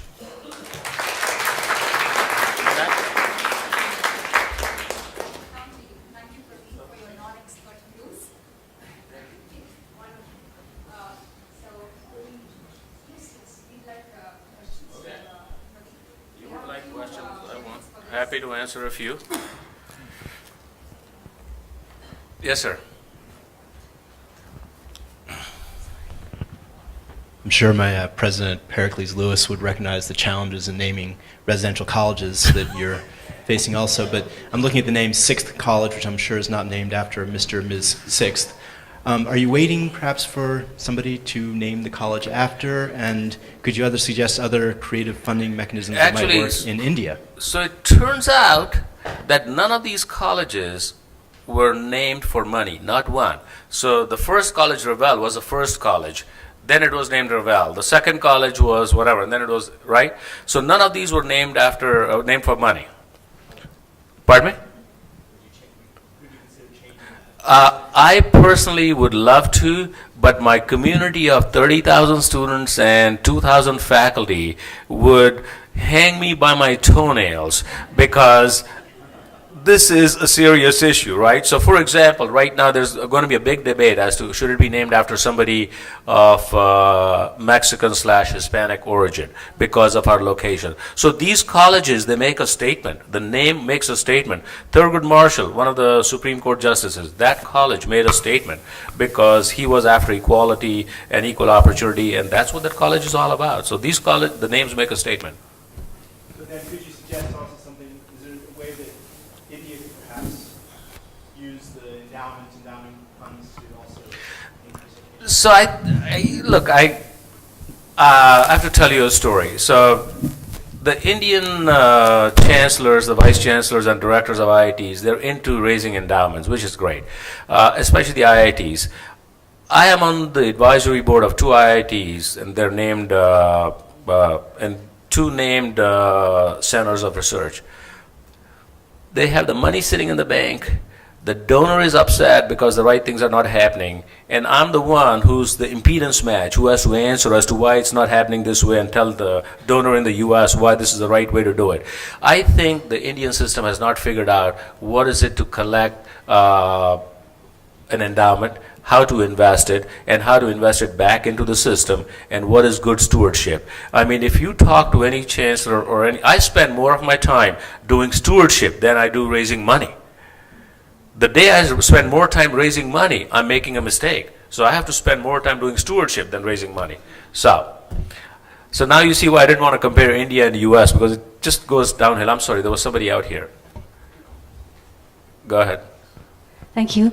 So since you raised the point about the IITs in the context of the Indian situation, so what I was wanted to ask was, you've talked about the problem of the fact that there's too much specialization and not enough of emphasis on problem solving. But at the same time, the fact remains that the IITs and also probably the Indian system in general, actually they've been doing very well in the US, which is also part of what the brain drain is all about, that actually they're doing in this so-called specialized system is actually leading to people who do very well in the US liberal arts environment or whatever.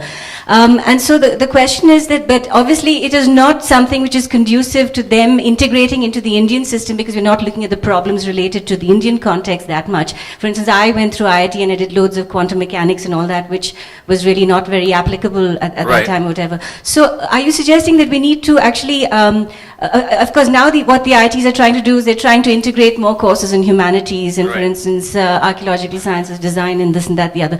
But are you suggesting also there's a need to really look at, in a way, I won't say watering down the content, but how do you go to that process? So I think, you actually answered yourself. The notion that if you don't take enough courses, you water down the content is erroneous. It is significantly erroneous. People say, so again, I pick my field, like to be an electrical engineer, you need to know electromagnetic theory. There might be something similar in physics and mathematics too. This is an erroneous notion. What you are trying to do is inculcate and engender different thinking styles, the ability to ask critical questions, the right questions, critically analyze the information, and keep on doing it, and keep on learning. You are not building a human being. I think Ram yesterday had a good quote from the founder of Delhi University as to what a university's role is, and I can't remember that quote. It basically said, you are not polishing the diamond out here. You're just trying to build the diamond, and let the diamond decide how it's going to be polished somewhere, something like that, right? And I think we need to go back to that, and we have lost track of the fact what the university was for. So the old Greeks, they understood, their liberal education was the ability to think, the ability to articulate, and the ability to grammar, speak, right? This was a liberal education, and these are exactly the issues that our kids don't have in college because we are insisting more and more depth on issues that are irrelevant. Okay, I'm sorry, I'm being told. Before she rings the bell, I'm going to be nice because I'm really afraid of her bell. Go ahead, Lori, the last question, quick question. This is such an inspiring talk on so many levels, and thank you. I think I want to pick up on this because I think this is kind of the core of some of the conversation between India and the United States. So the one thing I would say the downside, I mean, there are many downsides of the American educational system.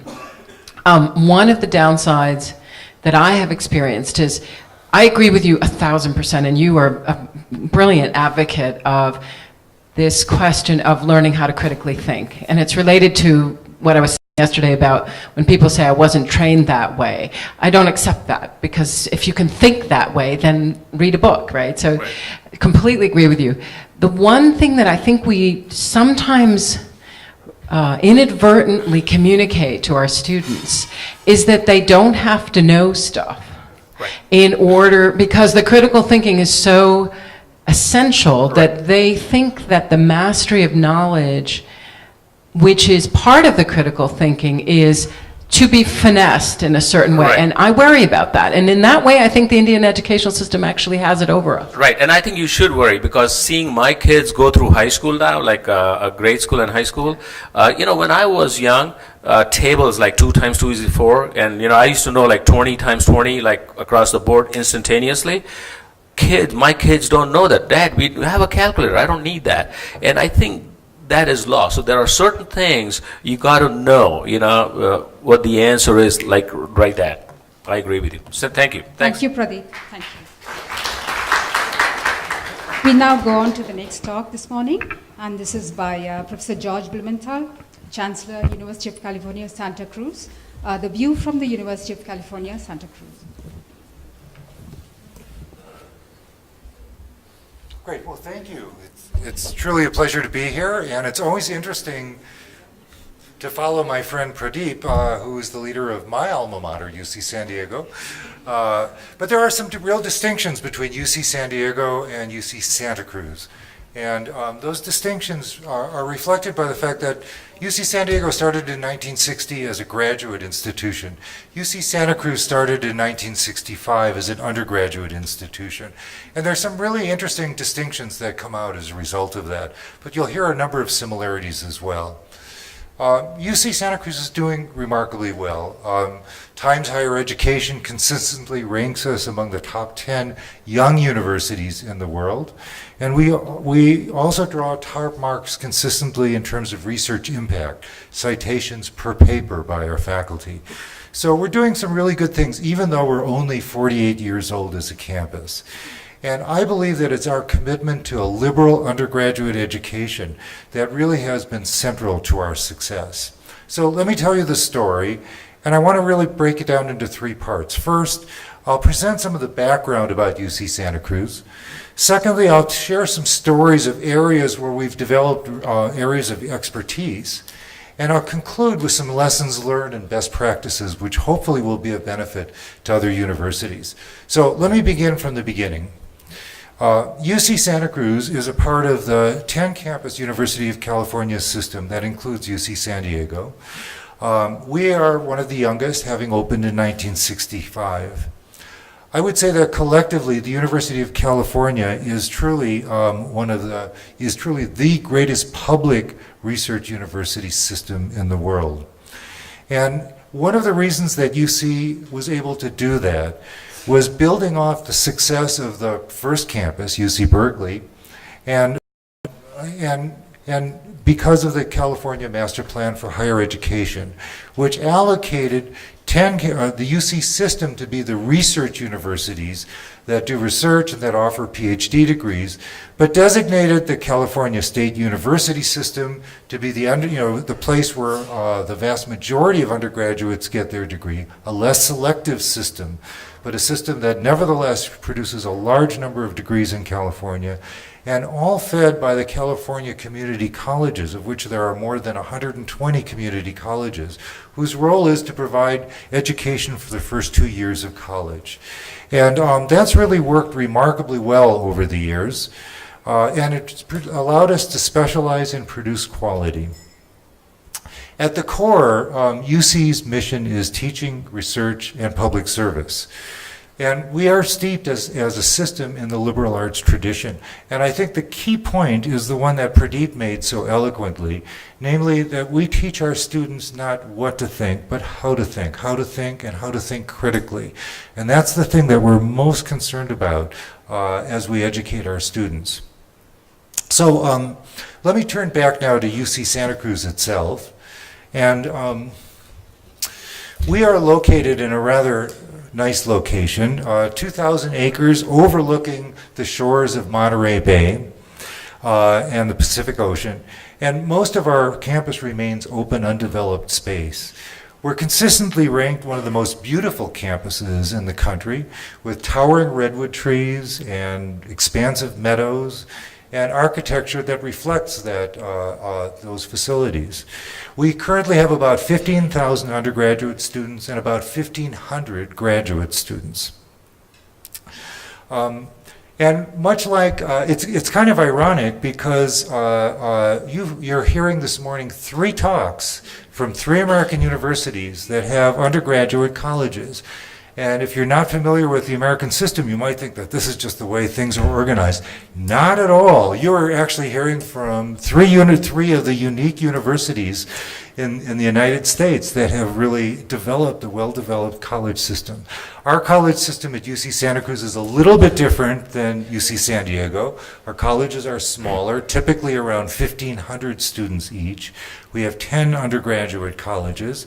And they reflect a part of the vision of our founders to create an experience for our incoming students so that they could share a living learning experience. So our students take a core course in each of the colleges that reflects some of the values of the colleges. But they have, much like UC San Diego, the opportunity to be a part of a major research university. So it was our efforts, or our founders' efforts at the beginning, to create what was the best of both worlds. The small collegiate experience coupled with being a part and having the opportunities of a major research university. They envision students, working side by side with researchers and scholars, and they also presumed a major ability to cross disciplinary lines, and I think that's actually worked. Today, our students are reflecting the diversity of the state of California, both ethnically, socioeconomically, and racially. And for us, and I think it's actually true of most of the UC campuses, approximately half of our freshman students will be the first in their families to graduate from a 4-year college. So that really does reflect the kind of opportunity that a public university should be offering to our students. Our undergraduates routinely get opportunities that are traditionally reserved in many universities for graduate students. We encourage our undergraduates to be involved in research, to do independent work with faculty members. And this focus on undergraduate research opportunities pays off because UC Santa Cruz produces one of the highest percentages of graduates in the UC system who go on to get doctoral degrees. This is a consequence of the fact that more than 60% of our graduates, by the time they graduate, will have done research, original research with a faculty member. So that's kind of a snapshot overview of the campus. I'd like to just briefly mention 3 programs that we've worked on to develop real areas of excellence, because that's how we've developed our campus.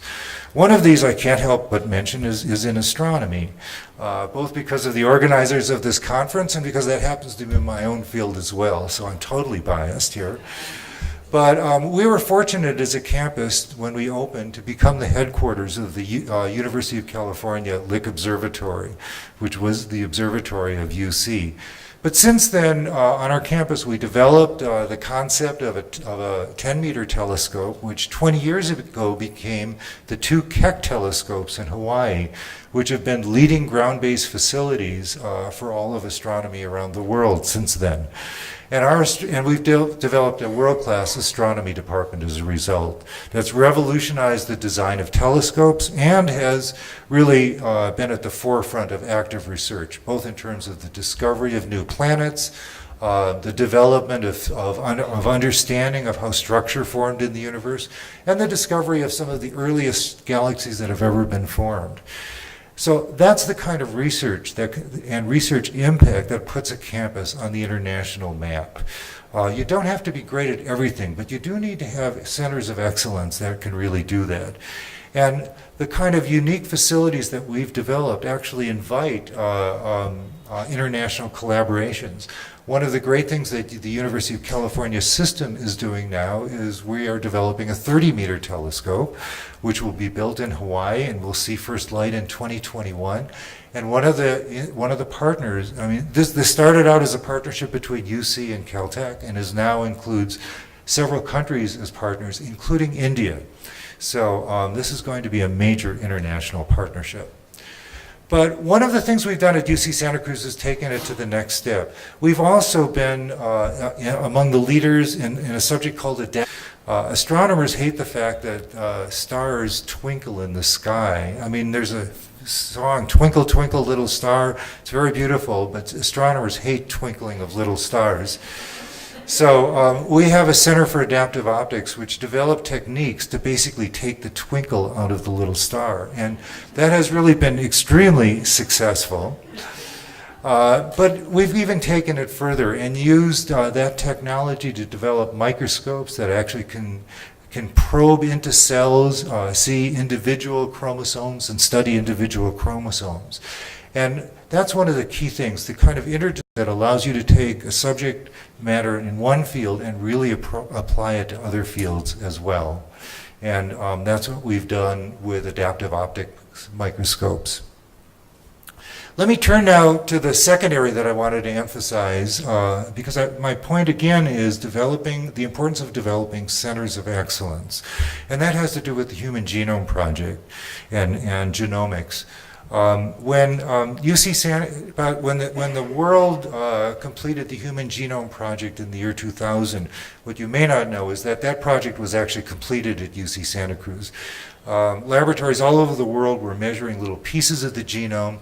No one had figured out how to put those pieces together to create the final draft. And it was one of our computer scientists working with a biologist across disciplines that actually solved that problem. They completed the human genome, the first human genome. We put it up on our website, and you know, we still show all of the new genomics information on our website. We get about 3 million hits a week on our genomics browser website. So that's an example of a contribution that had global implications. But it's more than that. It's a gateway to the new medicine and the new technologies in genomics. So currently, what we're working on is we were selected by the U.S. government as the repository for all genomics cancer data in the United States. And our faculty are now working to establish a global alliance to collect all cancer genomics data, which I think is ultimately going to revolutionize medicine. But that's a story for another day. Our genomics work largely resides in our Baskin School of Engineering, which as a school of engineering is relatively young. It's only about 15 or 16 years old. But what we did with our Baskin School of Engineering is we developed areas that were specifically, that we could specifically relate to our nearby Silicon Valley. We are about 30 miles from Silicon Valley. So we have strength in such fields as computer science, computer engineering, computer gaming, and bioinformatics and biomolecular engineering. We concentrated on areas that we thought would be of particular interest to Silicon Valley, and that has stood us in good stead since the very beginning. The third area I wanted to mention was marine sciences, because we're right on the ocean. We've developed strength in marine sciences, and of course UC San Diego has that as well in Scripps Institute. But our marine campus overlooks Monterey Bay, and our scientists have really been committed to protecting the world's environment. We do path-breaking work in collaboration with both the state and federal government, various agencies, various nonprofits, in order to make a difference. And I want to give you one example because I think this is important. In 1999, the voters in the state of California, voters in the state of California wanted to protect ocean ecosystems.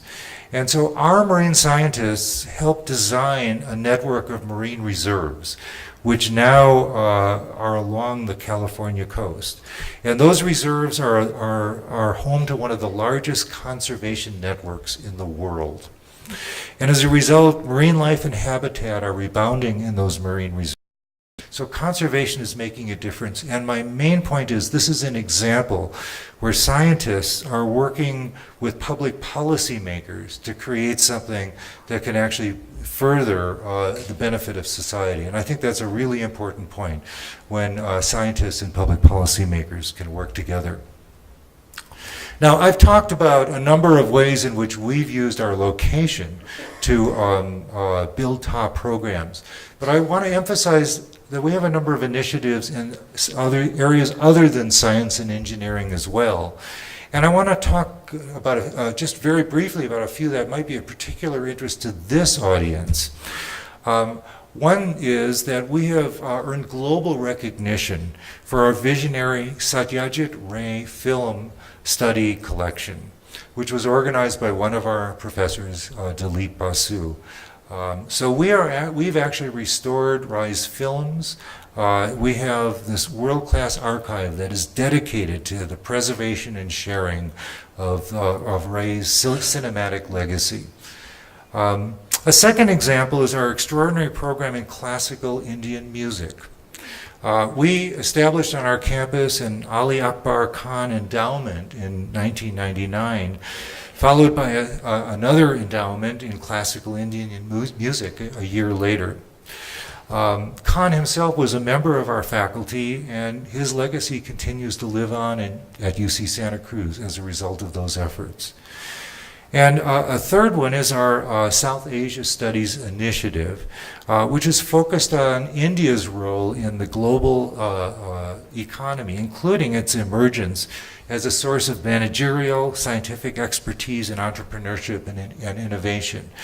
One aspect of that is that we have an annual lecture, the Maitra Lecture, with speakers of the highest caliber, which bring to UC Santa Cruz an international perspective that I think is very important. We've had speakers of the caliber of Amartya Sen, Vikram Seth, and Shashi Tharoor come and give Maitra lectures so that our students can get of this more global perspective. So these are examples of the kind of breadth of the liberal arts model that brings together physical sciences, engineering, and social sciences and humanities, which allows our students to emerge as leaders in the new society. So what does that mean for you, for India, for the idea of new universities here? I want to emphasize 3 points, 3 takeaway messages from our history. First, it's really important to build distinctive programs where research productivity of the faculty brings international recognition. It's better to have a few pockets of excellence. Well, whatever. It's better to have a few pockets of excellence rather than to try to have something across the board. Certainly it's better than across the board mediocrity. Second thing is that location matters. We've had the advantage of taking advantage of our location. Our engineering school was developed with the idea of what was going on in Silicon Valley. Our marine sciences was based upon our proximity to the ocean. Taking advantage of those geographic advantages is really a good thing to do. And the third is to be distinctive in what we offer to students. That was the example of our colleges. You heard a similar story from UC San Diego, and of course Pomona College as well, offer distinct programs that are very much atypical within the United States. But I think it's important to empower our students to shape their own education. And I'll give a quick example of that. We have something called the Global Information Internship Program, which combines practical training in information technologies with theories about globalization, networking, and social change. And our students share their computer skills with nonprofits and non-governmental organizations all around the world. They're literally bridging the digital divide. And our students really love doing this because it speaks to their desire to make a contribution to society, to global society, and to make the world a better place. And so that's a student-initiated program which has now become an established part of our curriculum in our sociology department.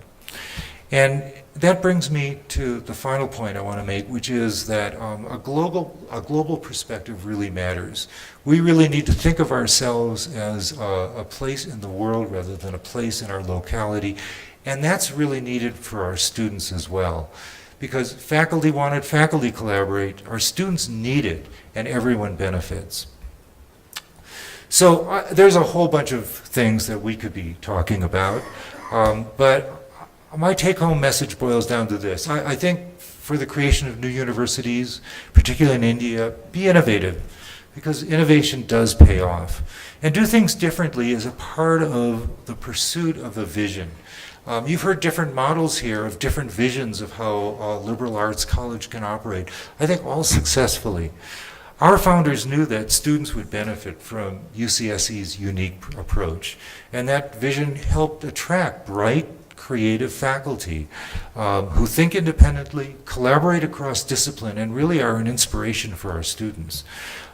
Their research and discoveries push the boundaries of knowledge in important ways. So as you build your own academic traditions, as you develop your own models of liberal education, I encourage you to be bold, be daring, and don't feel beholden to conventional approaches. Thank you.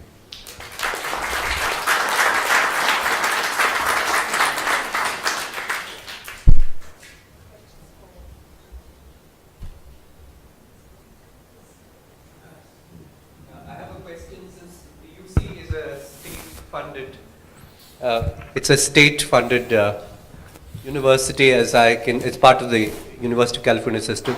What is the percentage of funding that a student who is domiciled, whose state place of residence is California, get, and what is the difference for those who come from elsewhere to study? Okay. Is it a kind of cross-subsidization model? Yeah, that's a really good point. So first of all, I'd like to correct you. I'm not sure where I would say we're state-funded anymore as a system.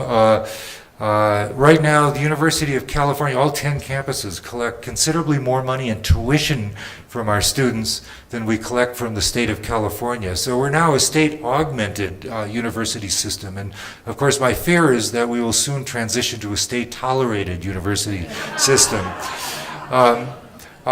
At the University of California, our in-state students who are California residents, pay on the order of $13,000 a year. Non-residents pay closer to $33,000 a year as undergraduates. So that's still less than most American private universities, but as you can tell, it's a whole lot more than what California resident students pay.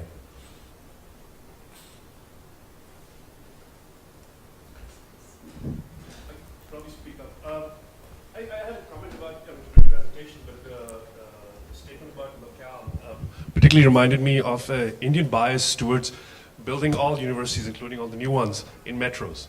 They're all in giant metropolitan areas. There's a sort of thing that if you're rural, you are not part of the Indian educational system. There's a bias against it, which I admire the American way. I'm from the frozen tundra of Northfield, Minnesota, so of course I have my own bias that way. But I wonder if you could expand on any comments about that with the U.S. educational system and any advice or perspectives for the Indian system? It's an interesting question because as an undergraduate student, I attended an urban university myself, and I could say it didn't do me any harm. But on the other hand, if you look at the University of California as an example, almost all of our undergraduate campuses were located kind of outside of major urban areas. Even campuses that you associate with a big city, UC San Diego being an example, they were located well away from downtown San Diego. And it's only after the campus was established that industry built up around the campus itself. I would suggest that for students there is some real advantage to being located away from their own comfort level. And that encourages students to reach out, to do new things, and really to form relationships with other students and with faculty. So I think there's a huge advantage to the non-urban, non-commuter approach to education. But it doesn't mean it's necessarily bad. It just means it doesn't take full advantage of what's possible. I really appreciate that you are having this telescope, the genome project, and the ocean that you have, the marine studies that you do. How are you relating all this research to the day-to-day study of a student in the college? So actually, how does this relate to our day-to-day education of students in the college? Well, in several ways. One is, because we're a research university, our faculty actually do try to include recent research advances in their teaching in the classroom. Secondly, and I think this is really important, because we so strongly encourage our undergraduates to be involved in research projects, they have a real opportunity, once they've gotten to know a faculty member, to do research under the supervision of a faculty member. And for our students, that's an eye-opening experience. It's when you actually do some research, even if it's a relatively small piece of research, to realize that suddenly you understand a little piece of the universe better than anyone else around in the world is really an important aspect of human growth. And so our students benefit in that way as well. So thanks, George. I wanted to ask, for the benefit of this group, really a question about your rather unusual system of student assessment and evaluation, which is under some reconsideration, I understand, where everyone got the descriptive assessments in all their courses and so on, unlike numerical or letter grades for the most part, right? So I wonder if you want to say a little bit about that and your experience with that. So it's interesting, because actually we have changed. UC Santa Cruz, during its first roughly 25 or 30 years of existence, did not give grades to undergraduates. What we did was we gave narrative evaluations.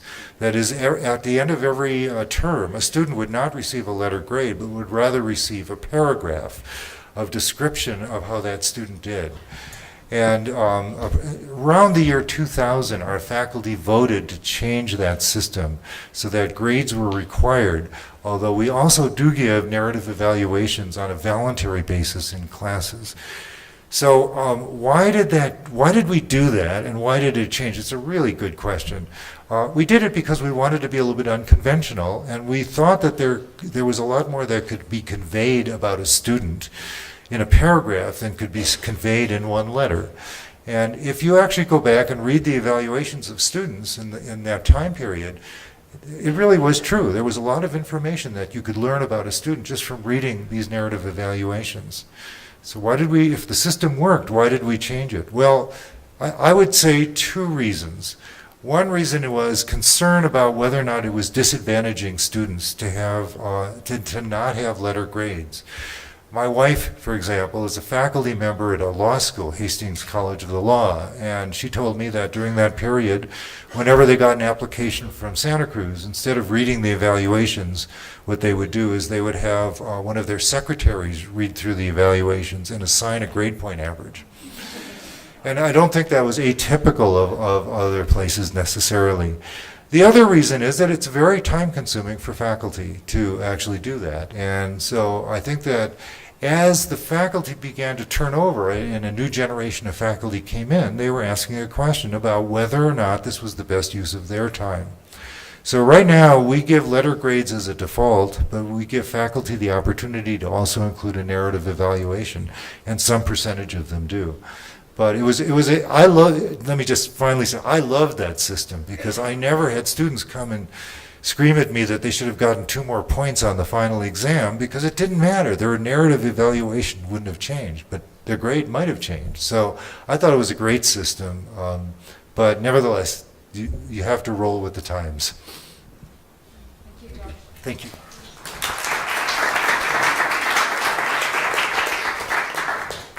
So may I invite Professor David Drew of Claremont Graduate University, who's going to be speaking on building centers of excellence in research at higher education institutions, a review of science research policy and curriculum reform in the US.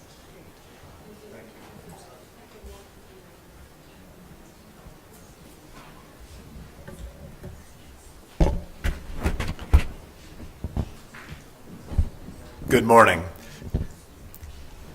I'm at the Claremont Graduate University, which is part of the Claremont Consortium, a standalone graduate institution.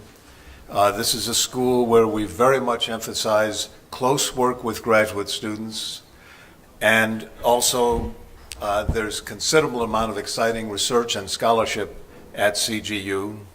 Just one example of that.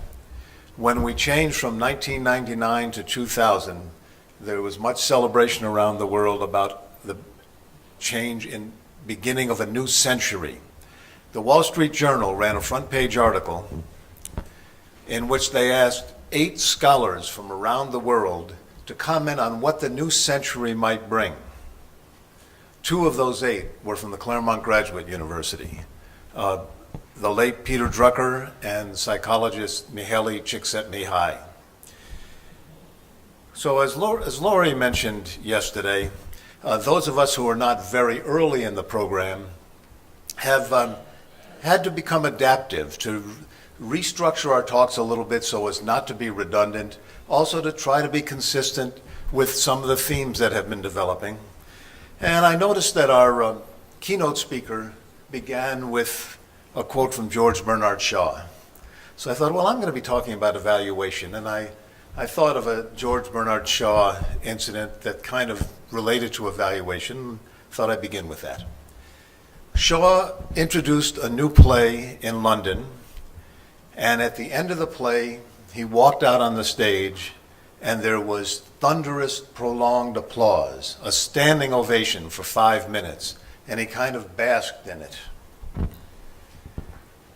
Then the audience sat down, the applause ended, and the leading critic in London stood up by himself and shouted, "This play is total rubbish." And there was a shocked silence. And Shaw looked at the man and said, "You know, I quite agree with you, sir, but who are we two against all these people?"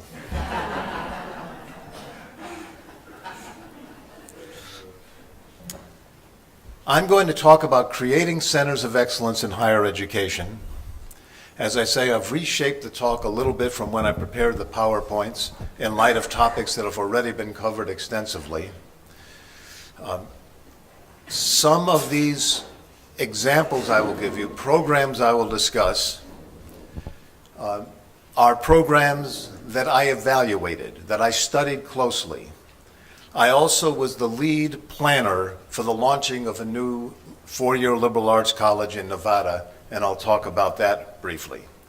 But I want to begin by saying that while our focus and my focus is on creating and sustaining organizational structures that exhibit excellence, ultimately, student learning comes down to the interaction between an instructor and a student.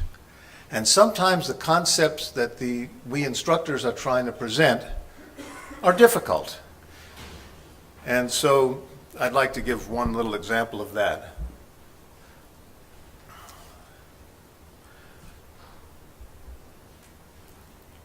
I'm going to give a quote from Chaim Weizmann, who traveled on a transatlantic voyage on a ship where also Albert Einstein was traveling, and they would have dinner every night. And this is what Weizmann said at the end of the trip. I don't feel I need to read it to you. So instruction is sometimes a challenge.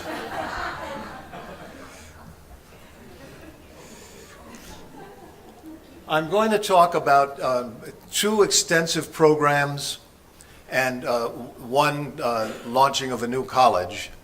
And I've written a book about each of these experiences, and there are many lessons that I could choose from. But I'm just now going to highlight some of these points, and I'll return to them as I discuss the programs. This is all about capacity building. Collaboration turns out to be very important. Collaboration is a 21st century skill that is essential if you're going to create a center of excellence in higher education, and I'll return to that point. I will focus quite a bit on hidden talent that perhaps our noble goal in higher education is to provide opportunities for talented people who, because of the circumstances into which they are born, have limited options at the moment. And part of that in the U.S. Is to provide people with second chances. I think strong points of our system. And I will emphasize throughout, I believe strongly that any new initiative should be evaluated rigorously. And I'll have some comments to make about that. 2 of the programs that I studied and that I'll discuss had to do with the fact that in the United States,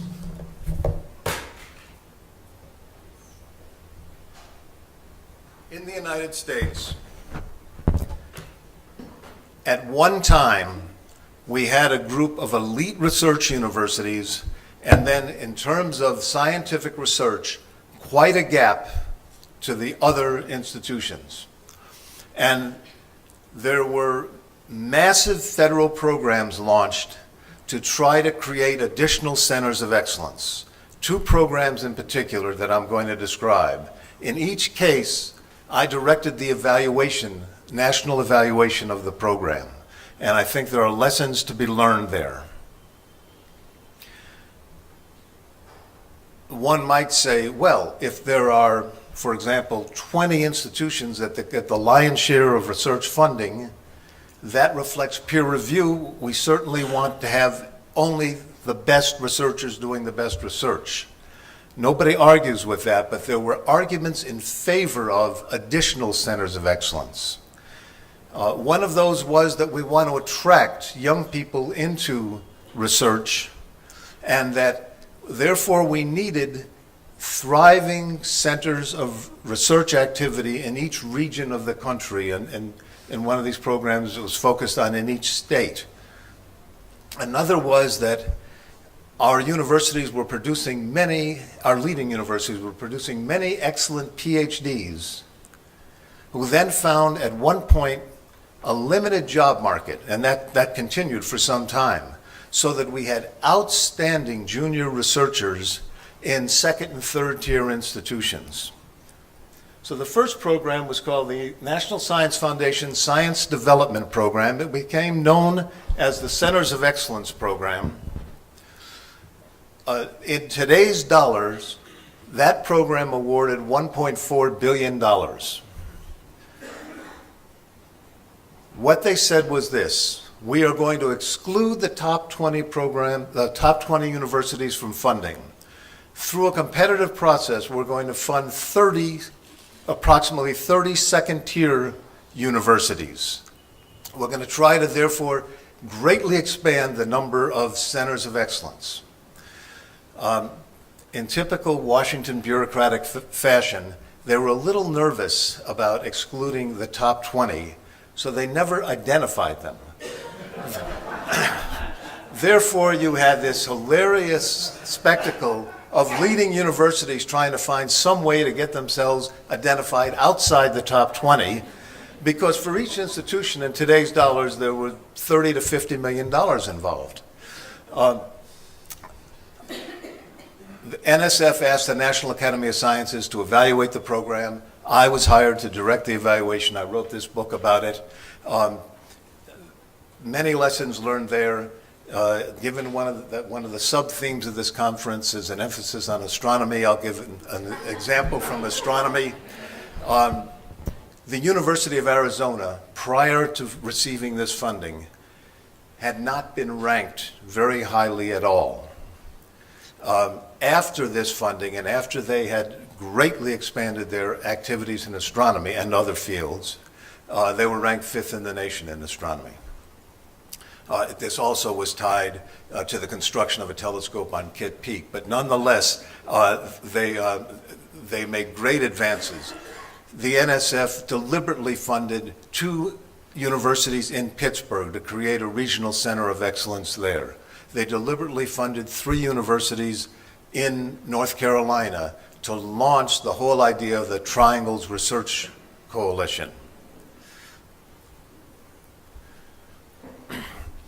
Another program is known as EPSCoR. Here the idea was to try to build centers of excellence in each state. And they began with the states that received the least federal science funding.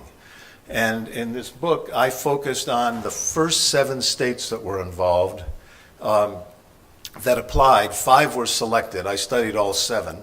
The 5 that were selected made tremendous strides, and then that was documented in a number of statistics. I teach statistics. I like to work with quantitative data. I feel in a talk like this, I should stay away from detailed statistical charts. I will tell you that this program required collaboration between faculty members from different departments, between faculty and administration, between universities and the business community, and all of those people working with state officials. The one senior state official who became very involved with this was the governor of Arkansas. I worked closely with him at the time as this program unfolded, as I studied it. You may have heard that this is a person who really gets into policy details, and I can assure you that's true. The governor of Arkansas at that time was Bill Clinton.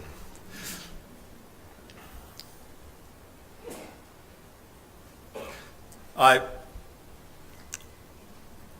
was asked by the founding president of Nevada State College at Henderson to be the lead academic planner for that institution.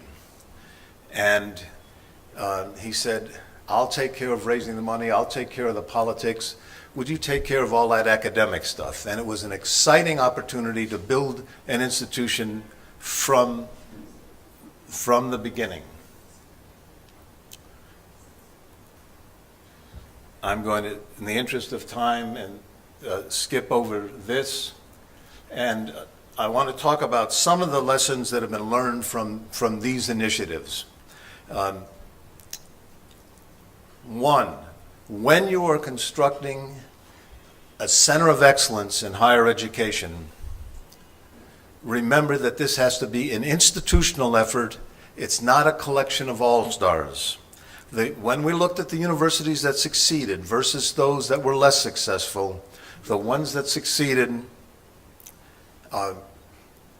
really came together as an institution, collaborated, had leadership that was sustained leadership, and thought as a system.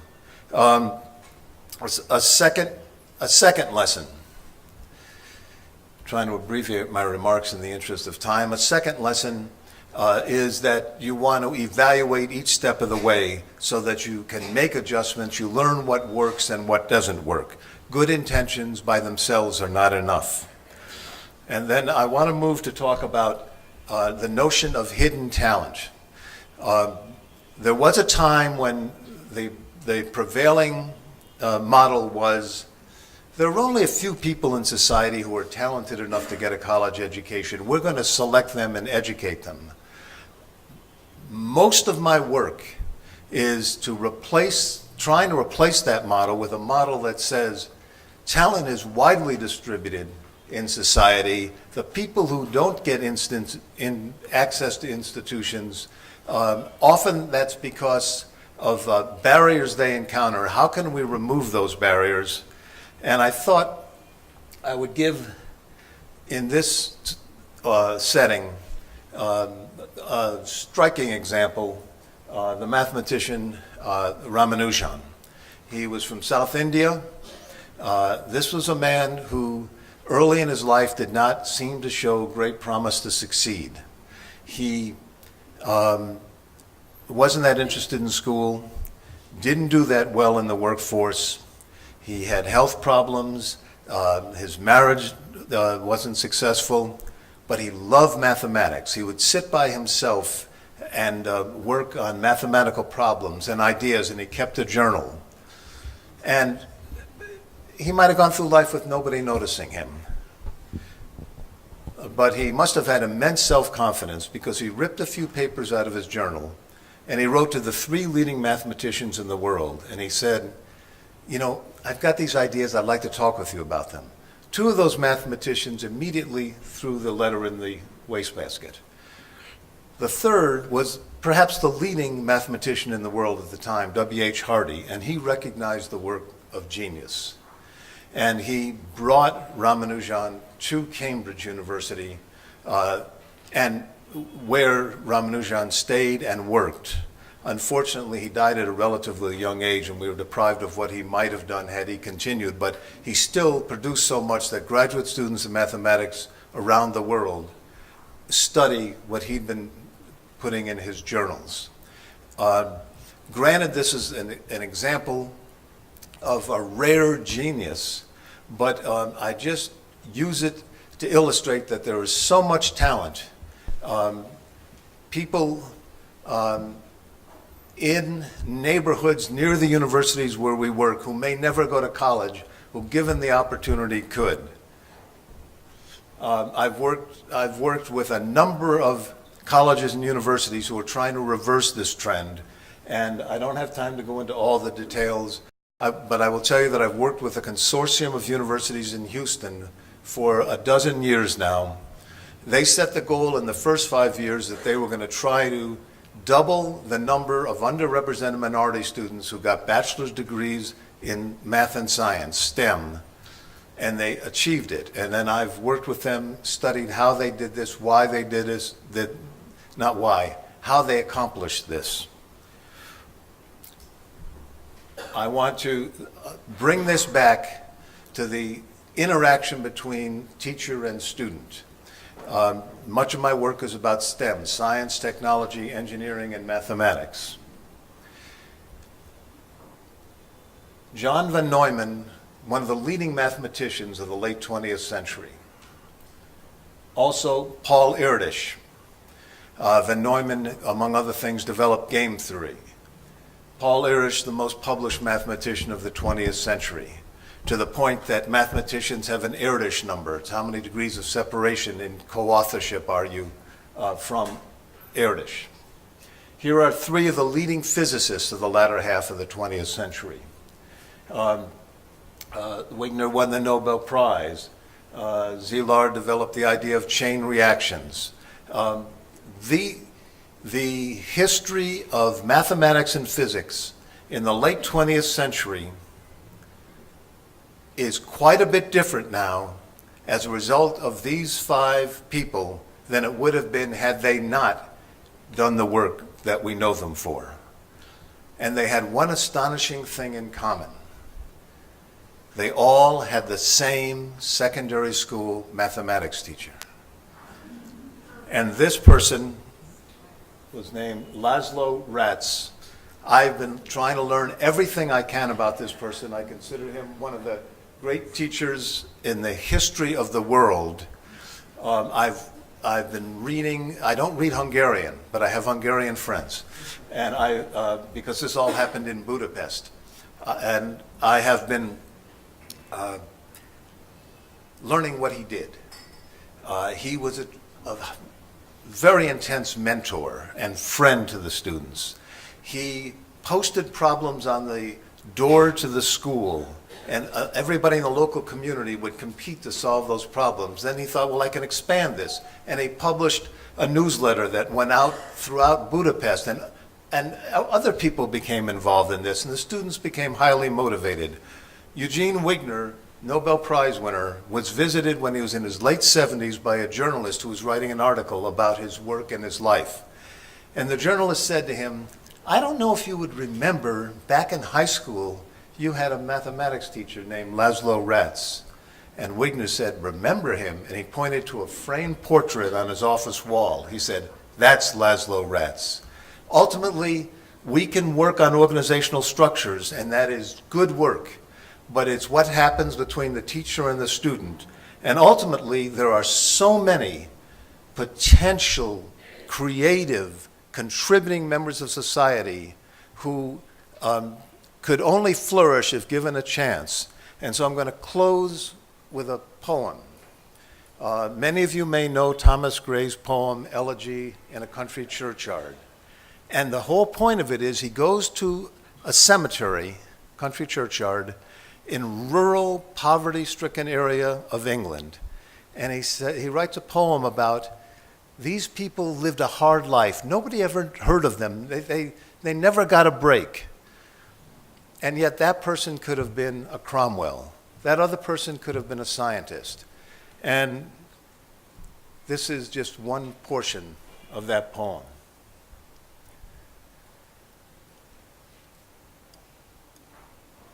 For many a flower is born of flush unseen and wasted sweetness on the desert air. We're trying to prevent that. Thank you.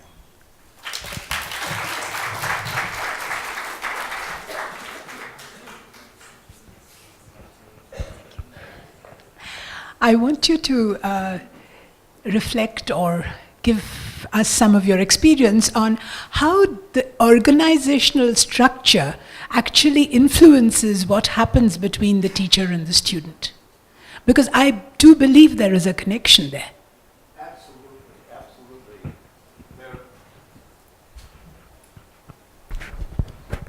There is a close connection. I've looked closely, for example, at what has happened in Houston.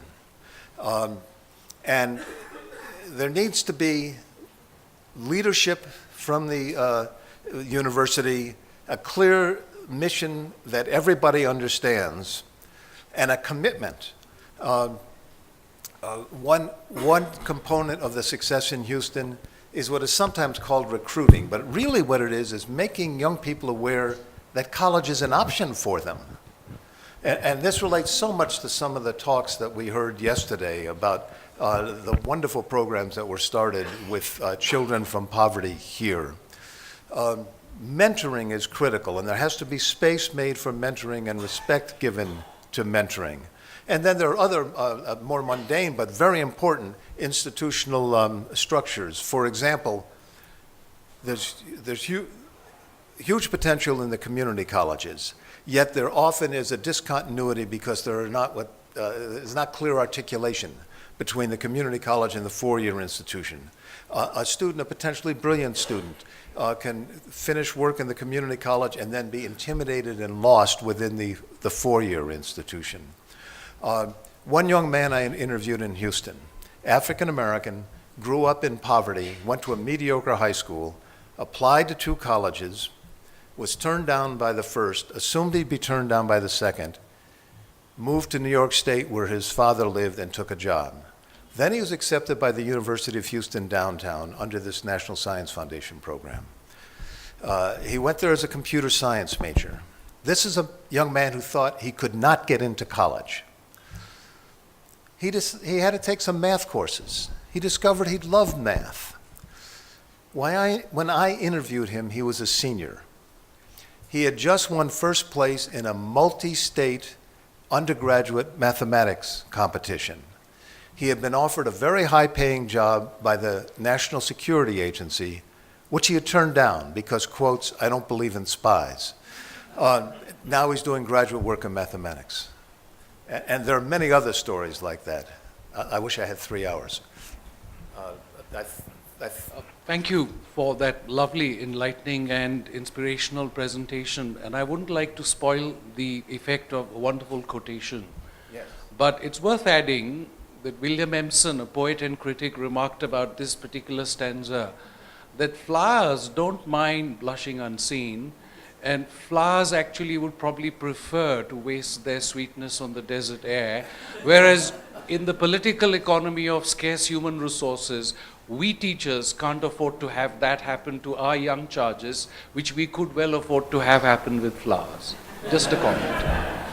You know, I cannot argue with you. Thank you.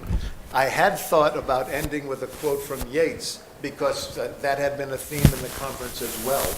And then I decided I would look like too much of an Anglophile if I had a third quote that George Bernard Shaw. Hi there. Thank you. That was a very inspirational talk. I was just thinking through the title of your presentation, and certainly academia certainly depends upon a notion of excellence. Yes. Excellence of attainment, excellence of achievement. But I also wondered if there's also not a place for hubris and modesty in academia, and therefore the notion of building a center of excellence might not be in some way mendacious.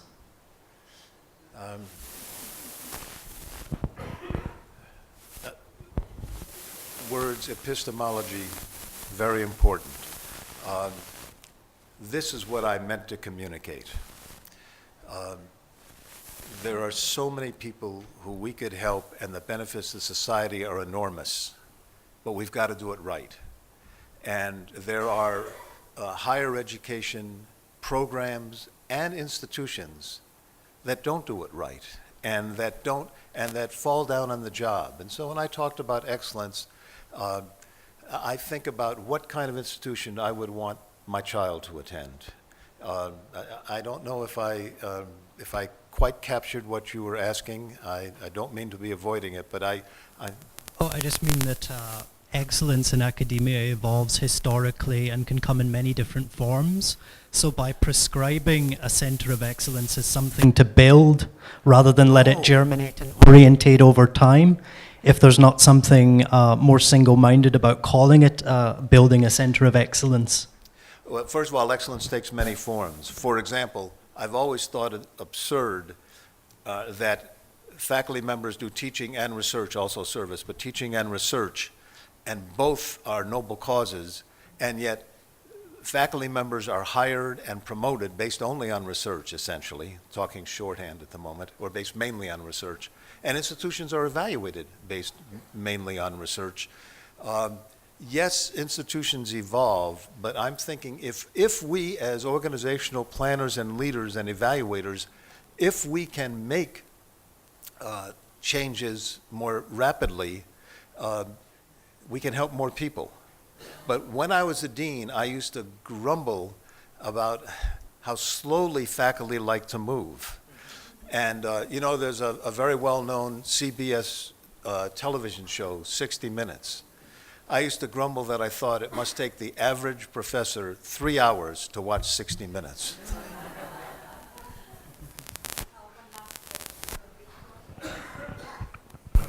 Yeah, thank you. My name is Smita. I'm sorry to have missed yesterday, but I have two thoughts in my mind as I listen to you. The first one is about this centers of excellence. I was part of a program in Switzerland where the Swiss government was giving precisely this kind of grant to Swiss universities.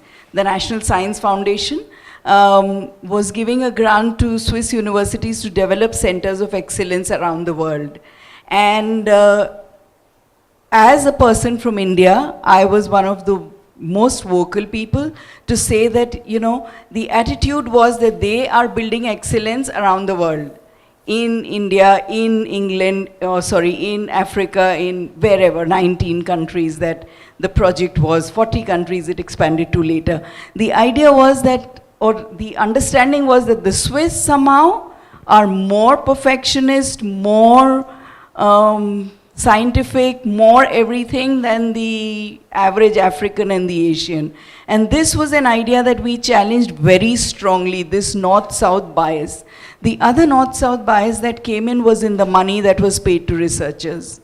So senior professors in these universities got paid much less and had much less facilities than the ones, yeah? So when in creating centers of excellence, I have seen very strong biases that I don't know whether in US you have collaborations with India which have similar biases. You know, you talked of within. I try to be very careful in how I frame what I said.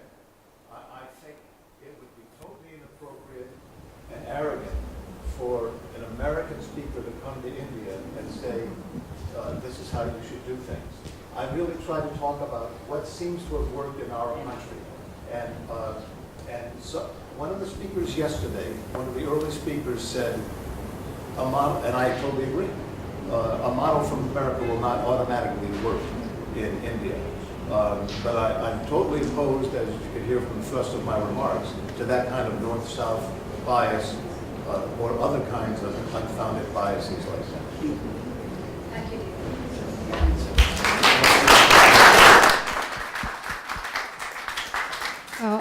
May I invite Professor Hiram Chodash to speak on, of the Claremont McKenna Colleges, to speak on the global liberal arts imperative.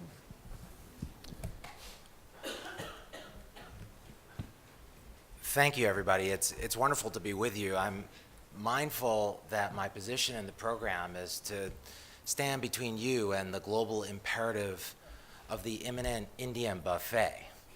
And that is a dangerous position to be in. I thought that to start, I'd first like to thank the hosts here, these wonderful institutions here in Bangalore, as well as Yale and Pomona, but special thanks to both Brian and David for inviting me and my extraordinary colleagues from CMC to be a part of this great conference.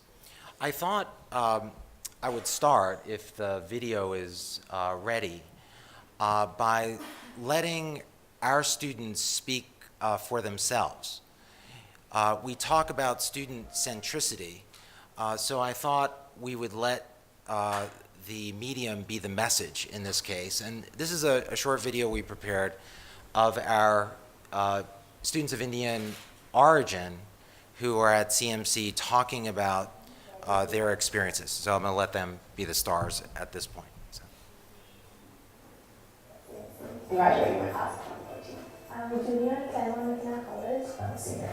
I'm a dual major in biology and economics. I'm in math at Econ Academy Dual. International relations, economics and psychology. I'm an economics and leadership studies major. When Adam Miller from the admissions department came to my high school, I talked about CMC. I realized that it was the perfect fit for me.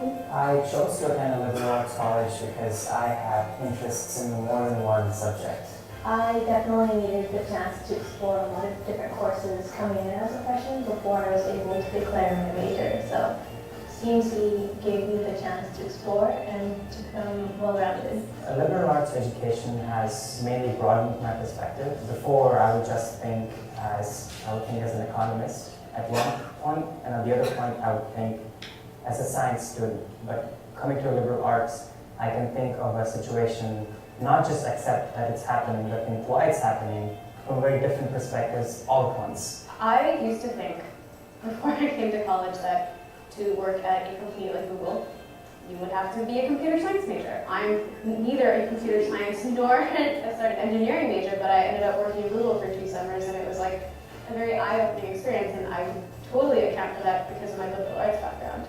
The liberal arts education really promotes problem-solving skills, just because we end up in a lot of seminar classes. Whenever the professor was challenging our beliefs, we had to understand the material to be able to give a strong argument. Liberal arts is one of the best tools you can get in problem solving.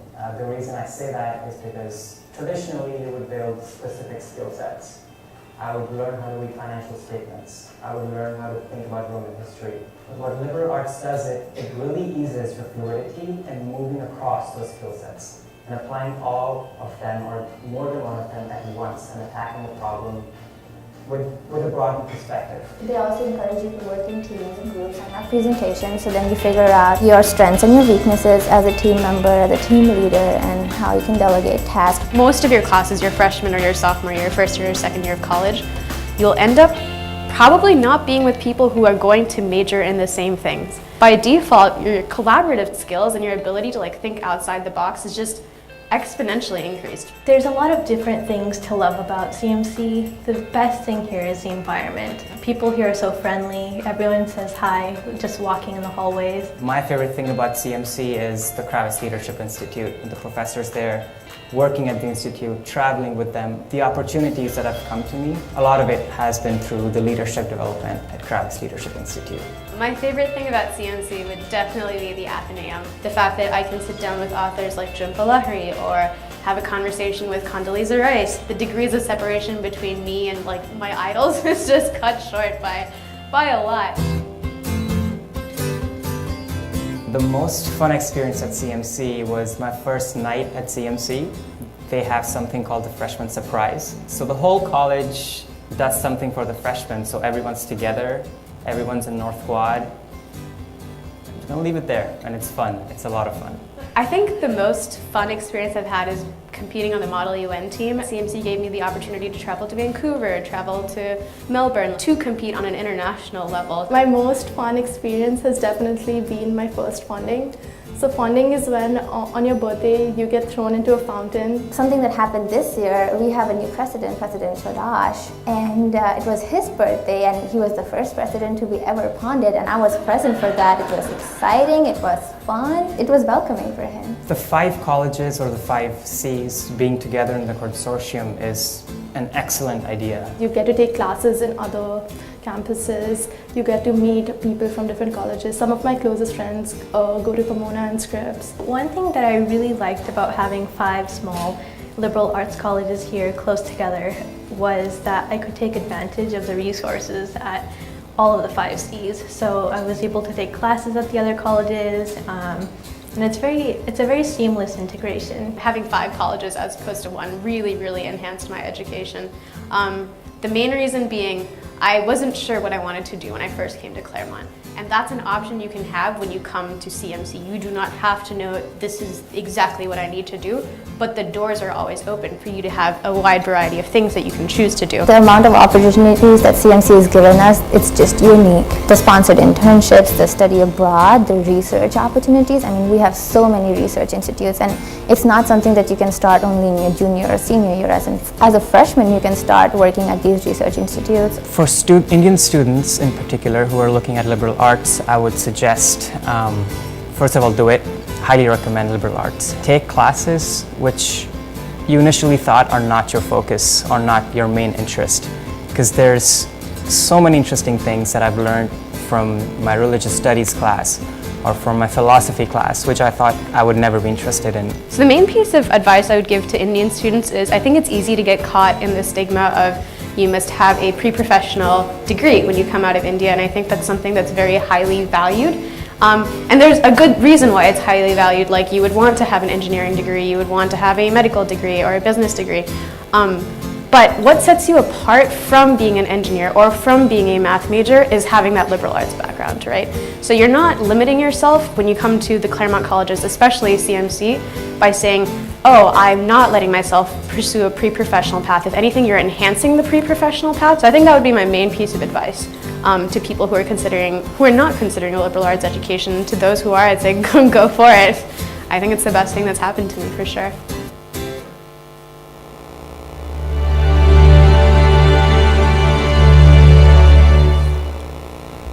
So we're all proud of our institutions and we're all extremely proud of our students. I thought what I would do today is to bridge from the particular to the global. Yes, we all live and work in a particular context, and I wanted to start by describing some of my own context.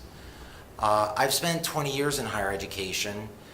This is my first 6 months in a liberal arts college. I spent 13 years in a Research One private university at Case Western. I spent 7 years in a Research One public university.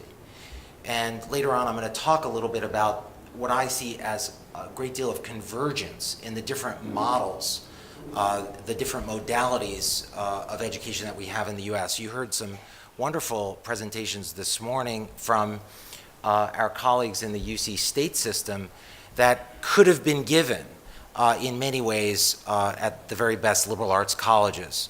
And also, as you probably know, a lot of liberal arts colleges are doing the kind of research that is done in R1 environments, and also incorporating skills training and real experience and what we call experiential learning, a phrase I use myself. I've never really liked it because of the negative pregnant in it. It almost suggests that every other form of learning is non-experiential learning. Never quite got that. But you can see the kind of convergence in these institutional presentations. Having said that, I also wanted to just express how inspired and also discomforted I always am by these kinds of conferences. It reminds me of a great story from my own tradition, one that was told at my wedding. I'm married to a woman who's originally from Maharashtra, and we had essentially a Hindu wedding in 2 acts. We had a Hindu ceremony followed by a Jewish ceremony. And the rabbi told a wonderful story about a poor Polish man in a little shtetl in his village. And he had a dream one night. He woke up from this dream and said, "I must travel to this city in Vienna." And his wife says, "Well, why would you want to do that?" He says, "Well, I had this image in my dream of a bridge guarded by a soldier, and under that bridge was a pot of gold." And somehow he convinced his wife to let him gather up some belongings and take off on a long journey. Days later, bleary-eyed from hunger and dehydration, he arrives at some city, and there's the bridge, and there's the soldier from his dream. And as he approaches the young Austrian soldier, the soldier then all of a sudden expresses great surprise at seeing this man, this poor Polish Jew, who had emerged in his own dream several days earlier. And the soldier said to him, you'll never believe this, but several nights ago I had a dream that I was in your little cabin, and underneath your stove there was a pot of gold. Now, there are 2 lessons that are often, there are 2 lessons from this story. One is much more conventional than the other. The conventional lesson, of course, is that we need not look beyond the parameters of our own lives to find the treasures within. This is, in some ways, the sensibility that Laurie expressed yesterday of looking internally for those roots that can be nourished to give blossom to the institutions, the processes, the environments that we want to sustain our next generation. But there's a second lesson, a less conventional one, which is, had the poor Polish man never had the dream, and had he never taken the risk of pursuing it, the first lesson would have been lost. And so I tell you that because for me, this process of comparison is always one of both going out and looking for the essence of liberal arts, not the words as we heard yesterday, but the essence. And by looking out, rediscovering and discovering the treasures within, the lessons that we know we have. And in some ways, it's a metaphor for all of education because, as David said, we have, all of us, hidden talents that sometimes we're extremely insecure about. And the process of a great mentor and a great educator is to draw out those newfound securities from the context of that insecurity, so that we can find that we're smarter and more compassionate and more courageous and have a greater sense of direction than perhaps we thought we had when we entered this kind of mentoring relationship. So I realize I have, again, a 3-hour claim and just a few minutes to make it. So let me give you the gist of the claim, and again, I apologize for the broad brush strokes that I'm going to articulate. But let's set all of this in a global context. We know long before Thomas Friedman's flat world that we live in an era of globalization. The intensification of cross-border exchange of capital, services, information, and goods. But we also know that as we pave the road across borders, that along with goods come bads. Environmental harms, violence, organized crime, corruption, and other things that disrupt communities. Now, I don't know whether to be optimistic or pessimistic about globalization. Soviet philosopher once said that everyone's an optimist, it's just that pessimists have more information. The Soviets are particularly adept at the anecdote when it comes to such deep philosophical matters. But I do know that we're all committed to raising the level of the water in the glass. And the question is, how do we surmount the challenges and how do we seize the opportunities? We know that we have great challenges of energy, natural resource depletion, and yet we see exciting new technologies. We know that there are disruptions of our manufacturing base, but then there's 3D printing.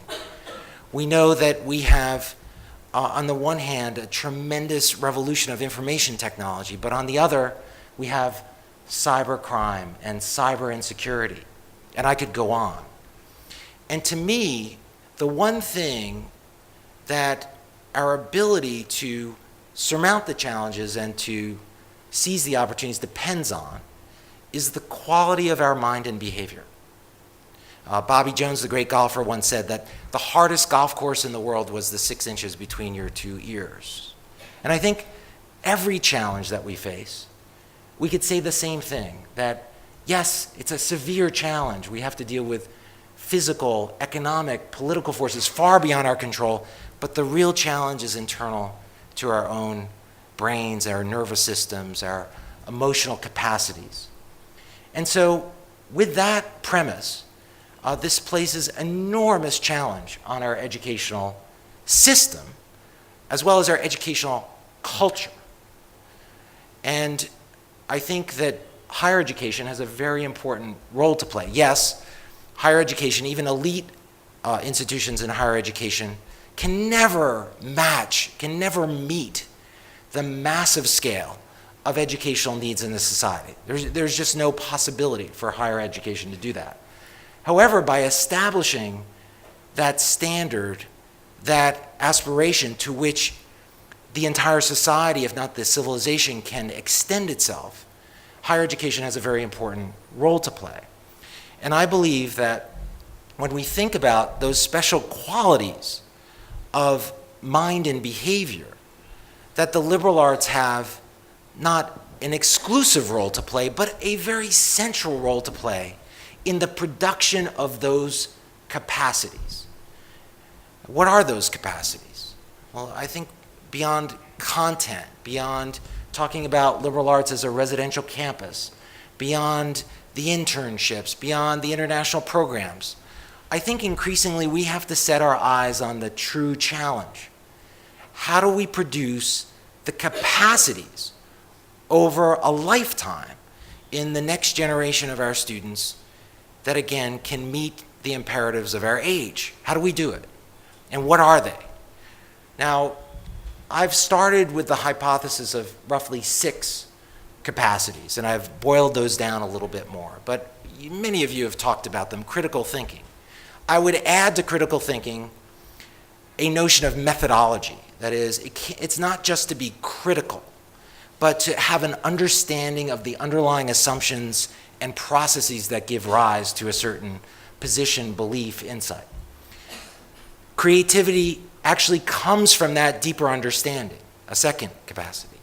We talk about communication. To me, collaboration is its twin.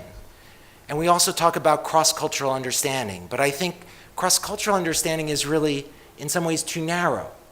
We must have cross-understanding of whatever difference, whatever otherness, whether it's a religious, economic, political partition that separates us. We must have the ability to get beyond that partition to absorb and synthesize back into our own identities. And then finally, we have the question of ethical character. What I've done just rhetorically is to articulate these as 3: creativity, the empathy for collaboration, and the courage to make ethical decisions, to make calculated risks in entrepreneurship or in politics, to take a group from A to B, to speak truth to power. And I think it's these 3 capacities that we should have our eye just absolutely laser beam focused on when we're talking about the liberal arts. Now, I just wanted to conclude with a couple of additional perspectives. One is what I mentioned in the beginning, is convergence. We shouldn't create a little box over here for liberal arts and Research One and professional education. And CMC is a great example of taking a page out of the Research One playbook by establishing research institutes in 1969. Now we have 11 of them. By taking the leadership mission and incorporating the idea that experience teaches, as well as the classroom. We also have to think beyond institutions to the internalization of an ethos for liberal arts. This is what I mean. Jean Monnet, the architect of the European Union, once said that every new idea is a bad idea until it has an institution.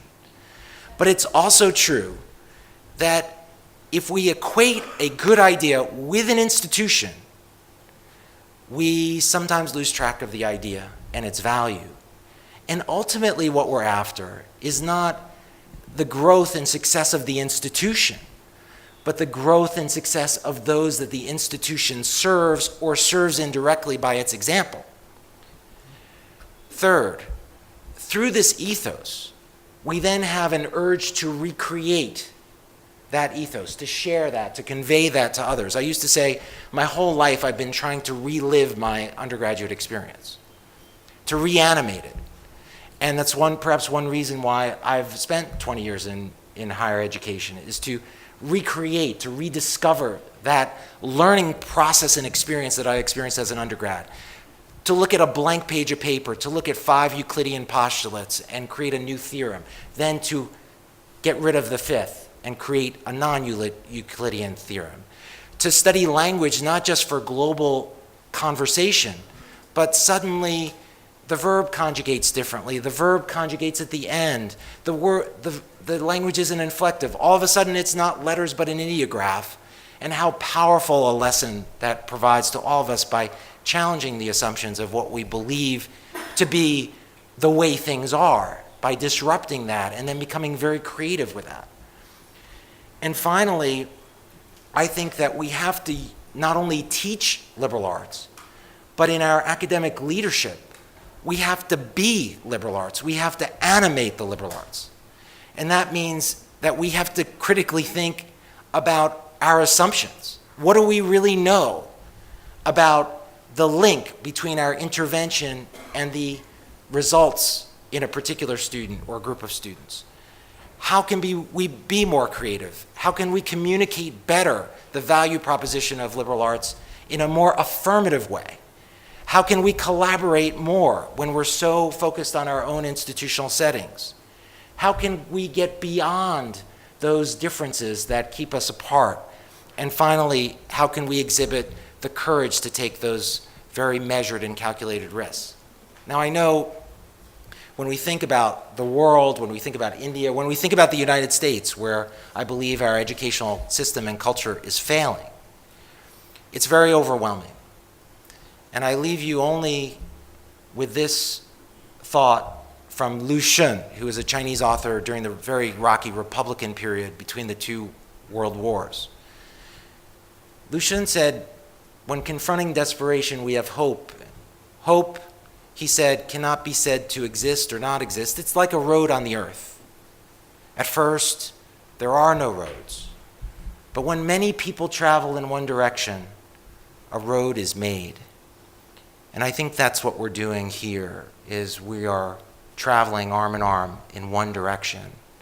And thank you for paving the way for us and for allowing us the opportunity to join you in this. Thank you.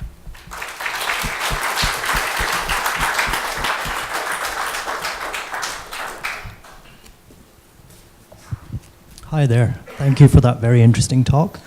I was interested when you were using that sort of structural permutation of otherness, the way in which different intellectual disciplines shore up and confront otherness. Mm-hmm.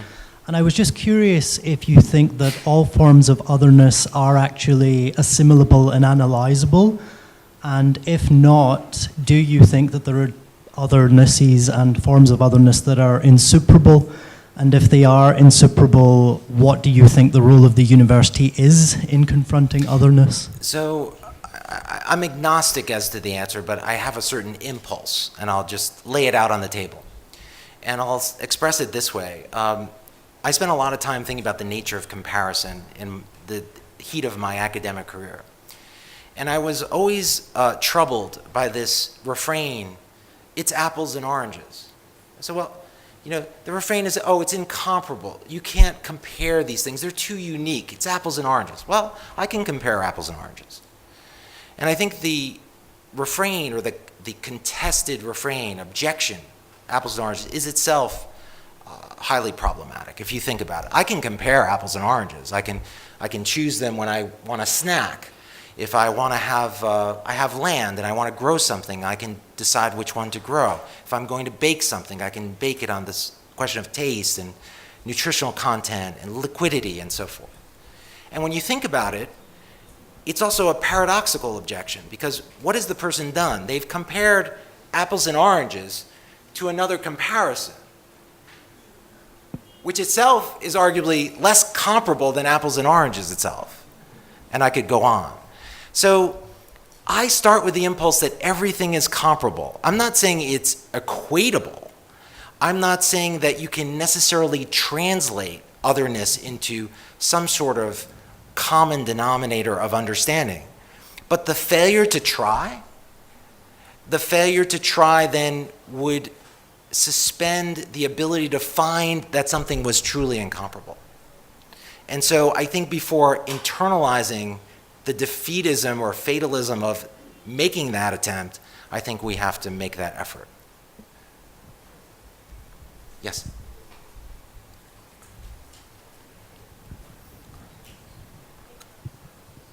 Hi. I have a couple of questions. One relates to this Jewish parable that you mentioned. And I was kind of waiting at the end of the story for the for an answer to the question. So did the Viennese and the Jew, did they just go back to their respective pots of gold, or did they continue with, did they fulfill the dream and go to one another's? It's open to your own projection of the answer. This may depend on... the story does stop there, so. Okay. This also may depend on, historical relevance.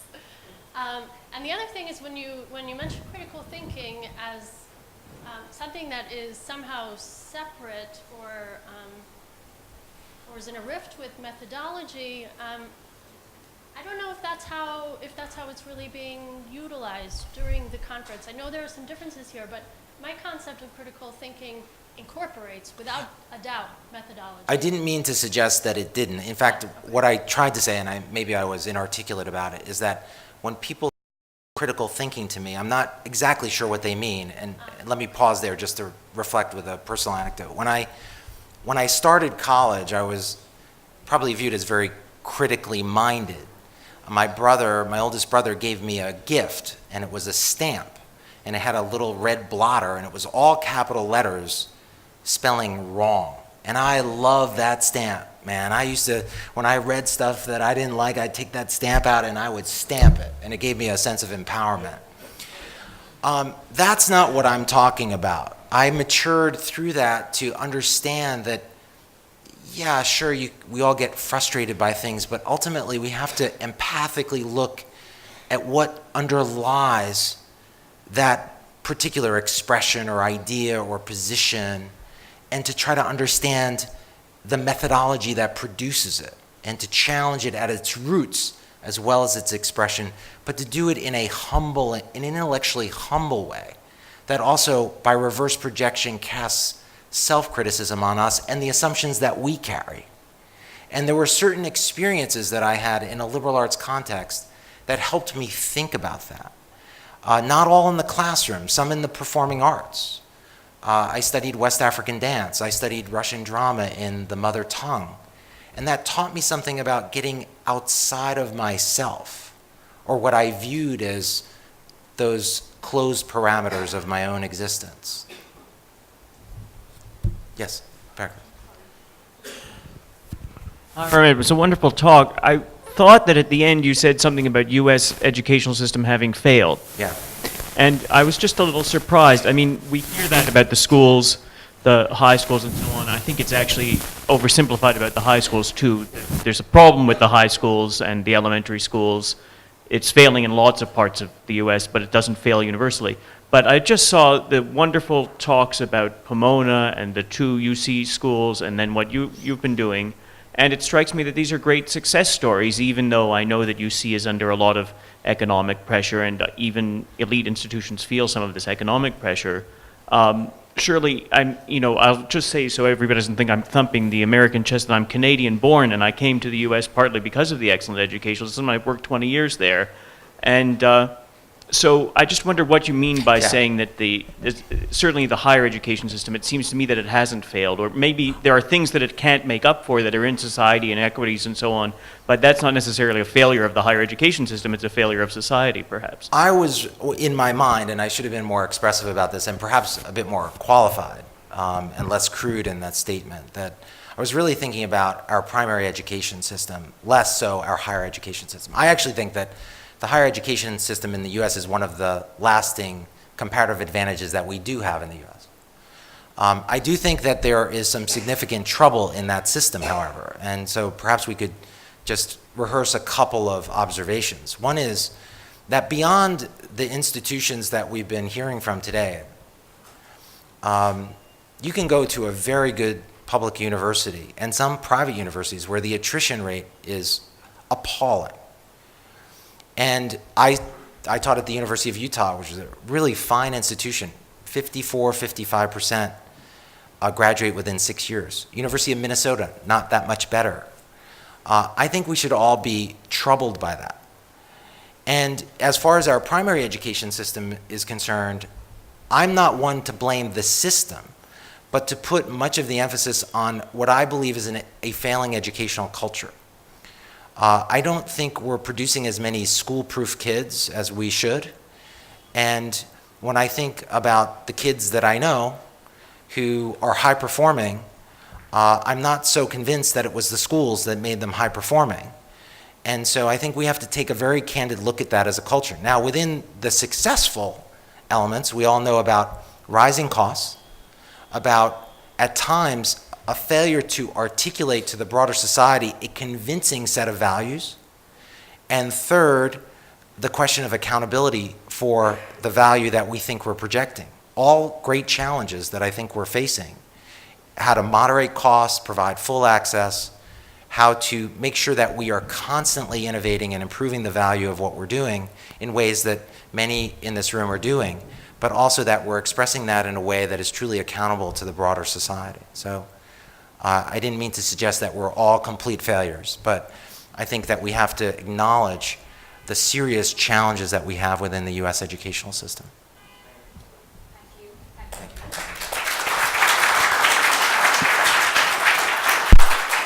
So before we break for lunch, I'd like to invite Nina and Brian to talk about the organization of the afternoon programs.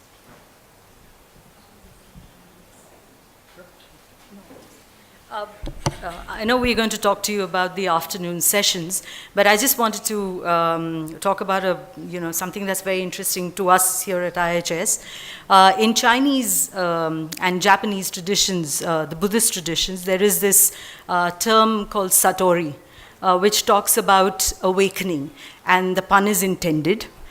So I think if I'm just going to put some music on, and if you're interested, then the whole concept of satori or awakening is about believing that you grow from seed to tree.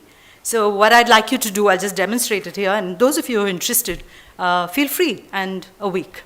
So all that you need to do is, while you're sitting down, I need you to put your hands right up to your toes. So that's the seat. So music, that helps.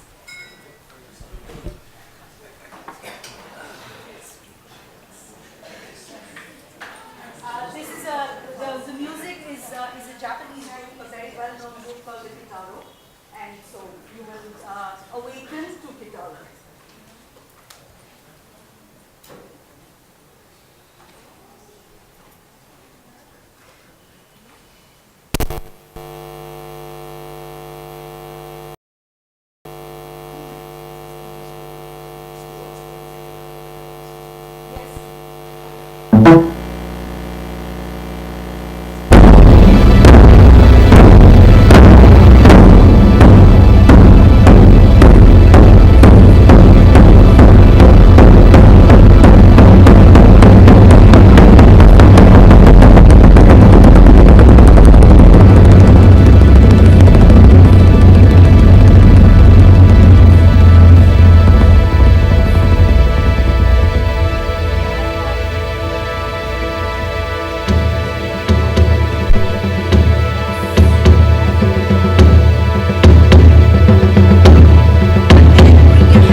before all of you full-grown trees escape for your well-deserved water, I just wanted to remind people to sign up for the working groups. We're getting really good sign-ups for some of the groups. We'll choose the top 6 and have them meet and intensively discuss after lunch and after the afternoon sessions. Also, those who are in panels this afternoon, there's a special area for dining for panelists in the parallel panels, just to have a chance to chat and get to know each other a bit. So Nina will explain how that's working. For all the panelists, for all the panelists, lunch will be served there. In fact, just pick up your plates, and my colleague Ahona will guide you to the front gallery where you will have your tables where you can have lunch. After that, we will decide on the working groups, but before that there are the 4 panel sessions. Just to let you know that the panel 1, session A will be right here, and session B will be on the 3rd floor, so our team will guide you there. Similarly, the second panel, session A, will continue to be here, and session B will be back again on the 3rd floor. Yes, also the afternoon's proceedings will be guided by Pramath. He requests you to hand over any presentations that you might have to us, to Ahona. Ahona, raise your hand. To Ahona, please, and to Mohan. Mohan, please raise your hand. To Mohan, so that we can get them ready for the panel sessions. Thank you very much. Enjoy your lunch.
I'm on the faculty at Yale in the Physics and Astronomy department.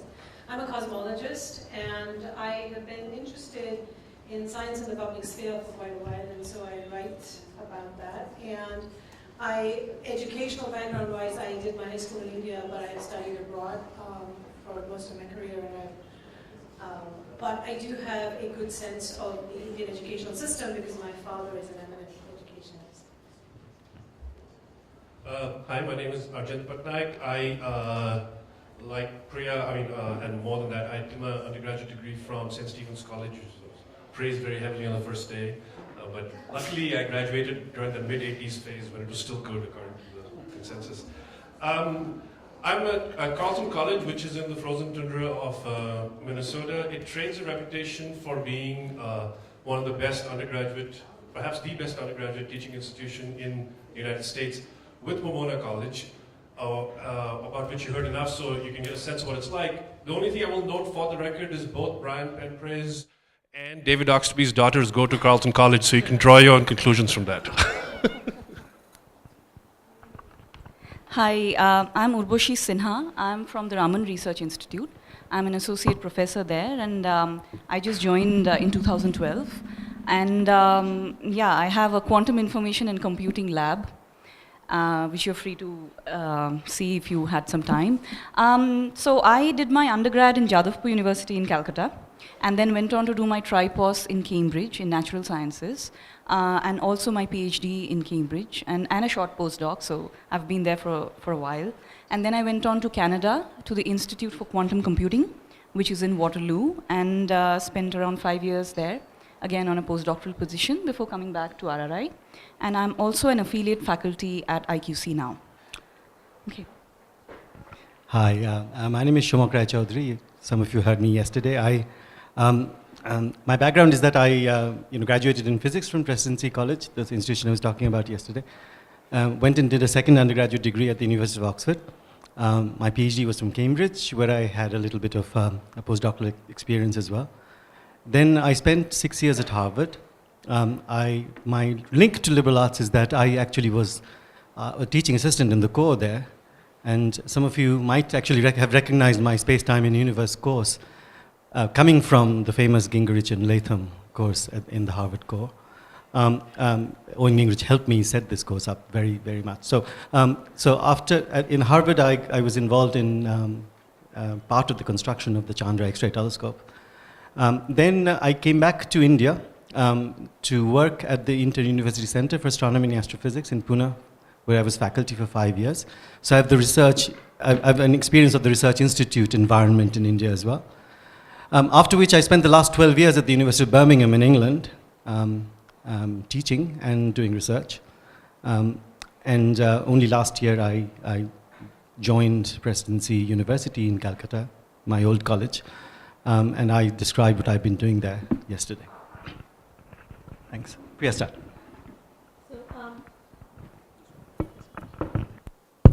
So I thought the way we'd proceed in this panel was that I'd make a couple of introductory comments and then pass it on, and then we'll open up the floor for discussion and comment. So I wanted to make sort of 3 separate sets of points when talking about the sciences and their place in the liberal arts.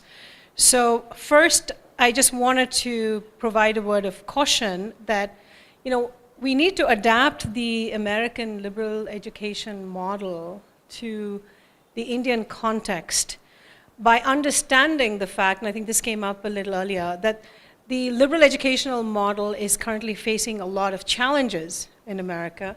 And the challenges, in my opinion, some of the key challenges pertinent to science, come from the fact that scientific and numerical literacy, basic understanding of mathematics and sciences, is sort of missing from that curriculum at the level that it is needed in this very rapidly technologically advancing society.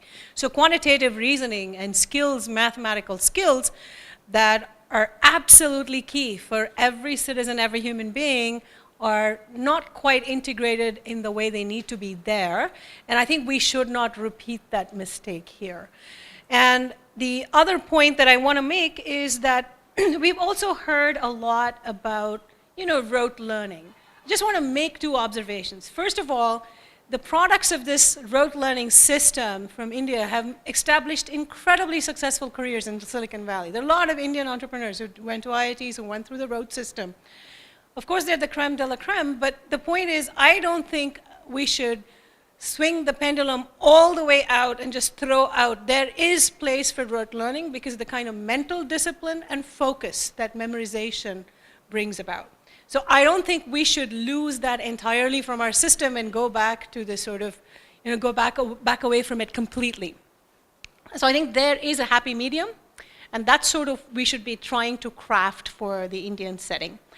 So one of the reasons I left the country that young was the fact that I had a first taste of research when I was in high school working with Nirupama Raghavan, who ran the Nehru Planetarium. But there was nothing that I could do with that wanting to do something. And so I decided to leave, I left the country.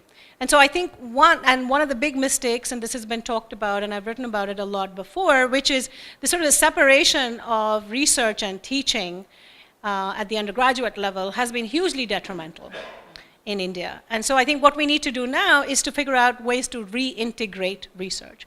But what has happened is there are a couple of missing generations of faculty who teach at colleges who have not been research active. And we've had these elite centers, so one possibility is to just have a grants program of centrally funded, or the NSF equivalent that is in India now, for professors who teach in colleges to link up with these centers where you've had these very research active scientists, have internship programs, and have undergraduates get involved in research. And I think we need to understand that when I'm talking about research, and we're not expecting either the faculty in these colleges to suddenly start writing nature and science papers. We just want them to start engaging with the process of figuring things out. And I think that's sort of, that's the kind of research experience that I think is missing. And I really do want to stress that numerical and scientific literacy, understanding probability, statistics, and uncertainty is something that every college graduate needs to have. And that has to be part of the liberal arts, the science component in the liberal arts education, in the broader curriculum. And I think another point is people have talked about the language. The language of, you look at the training in the sciences. So first, it's very modular. So you have to build up in physics, chemistry, biology, mathematics. It's very modular. There's a bunch of foundational things you have to learn in sequence before you can really progress. And part of the challenge is language. So I think in the US, one thing that has been very successfully done in these sort of historically black colleges are these so-called bridging programs. There's a very famous one from Vanderbilt and Fisk, which works incredibly well. So what that is, the model is just intensive training and getting kids up to speed, be it in science, mathematics, or English, for that matter.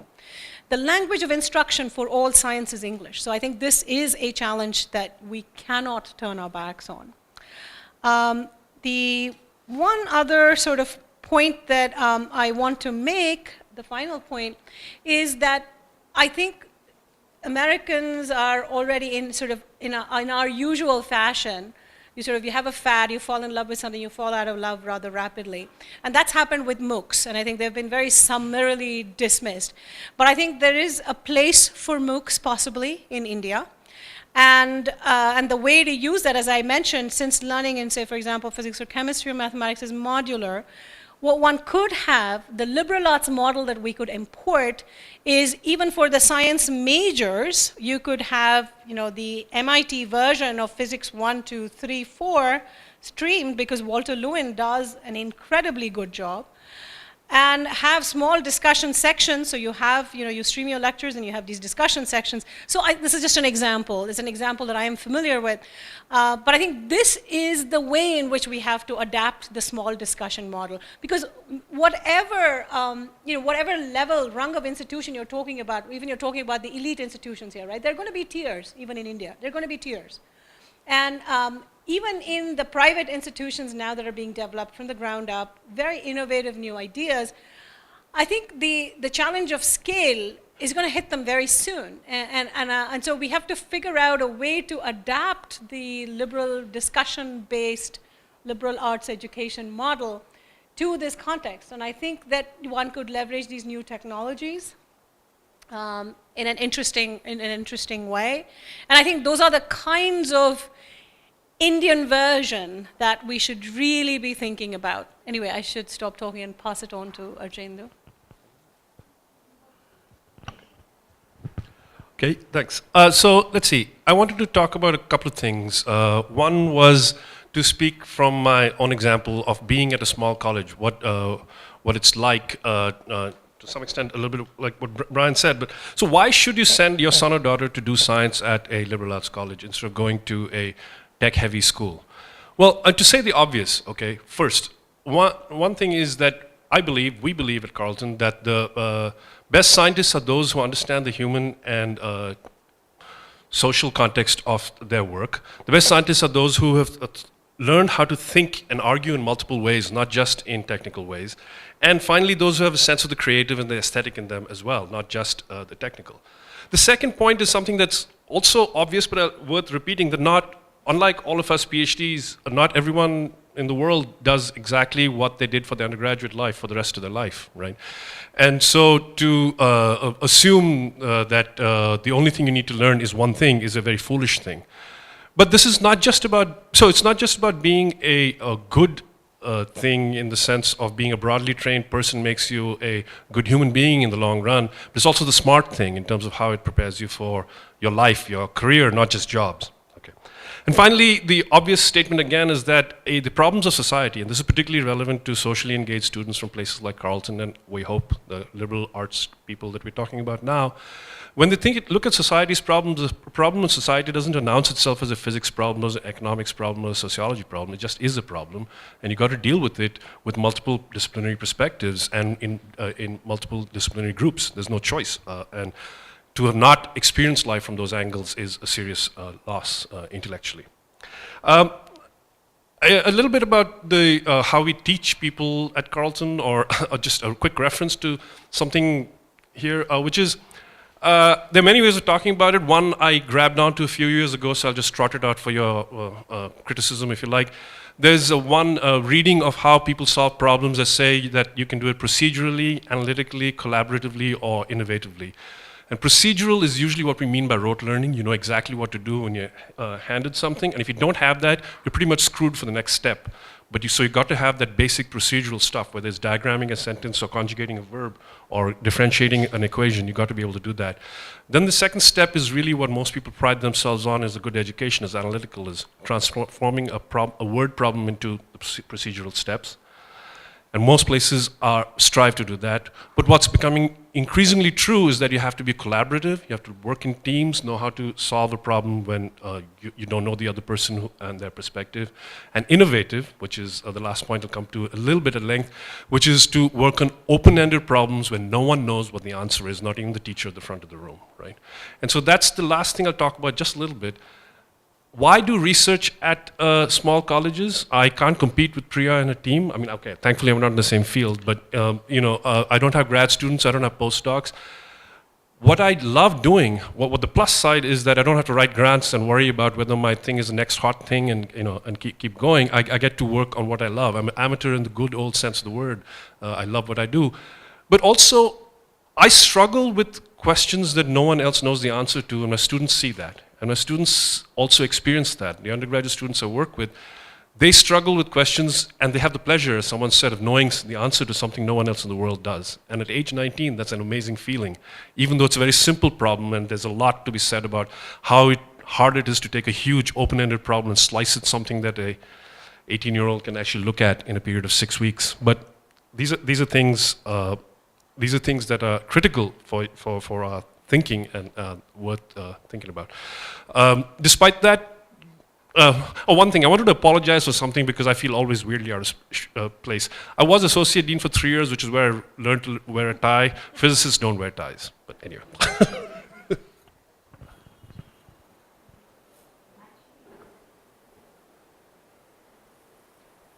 Yeah, so To be honest, I feel a little bit out of place in this conference as well as in this panel, because I actually do belong to one of these elite institutions that we keep referring to.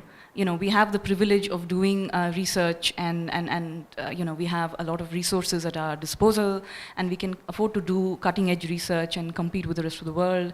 And I'm not really a liberal arts expert in any sense of the term, and it's been a learning experience for me over the last couple of days that, you know. So, but then I want to defend a little bit the kind of people we seem to portray ourselves as. And Priya actually already pointed that out. But then I would say that, you know, being a scientist or it's not always being nerdy and you know, being just focused on one thing and not really knowing anything else. That's the kind of impression, I mean, you know, over the last 2 days, I feel a little bit offended in the sense that, you know, it's this impression that if you want to be, if you want to have a holistic education, if you want to be a complete individual, then liberal arts is the way to go about it. And I didn't have any liberal arts education as such, but then I feel that, you know, even in what I did, and I just charted out how I went about doing what I did, I kept an open mind, and I think I developed these skills, you know, of cooperation, collaboration, technical expertise, being able to speak out, communication, all these things that we have been talking about, which is happening in the liberal arts institutions. I think we developed that during our PhD. I mean, you know, when we did this experimental PhD, the experiments never worked. So 90% of the time it was frustration, and that led to a lot of collaboration and cooperation in, you know, trying to solve the problem. So I think we do develop these skills even in a different setting. And I think we should not completely discount this form of education, because I do believe that I'm okay. I don't know how well-rounded I am, but I think I'm doing okay. So, you know, I just wanted to point that out. And then I wanted to go over to, you know, our latest Bharat Ratna awardee. I don't know whether you know what is Bharat Ratna. It's the highest civilian honor that an Indian can receive. And that was given to C.N.R. Rao, who's a professor par excellence and also has leadership qualities which we are all aware of. So, I mean, you know, we can do it that way. And then I wanted to go over to the science, technology and innovation policy, which I don't know whether you've seen, of the Government of India, the 2013 policy. And the policy declares that we want, you know, it has declared that 2010-20 is the decade of innovation. And it wants India to be among the top 5 global scientific powers by 2020. Now we rank 9th, this is statistics for you, so we rank 9th in the world in terms of scientific publications, and 12th in terms of patents filed, okay? So all this is important for me in what I do, okay? So now the percentage of Indian publications in the top 1% impact-making journals, and people who are scientists know what we're talking about, is 2.5%. So now by 2020, we want the global share of publications to double, and the number of publications in the top 1% impact-making journals to quadruple.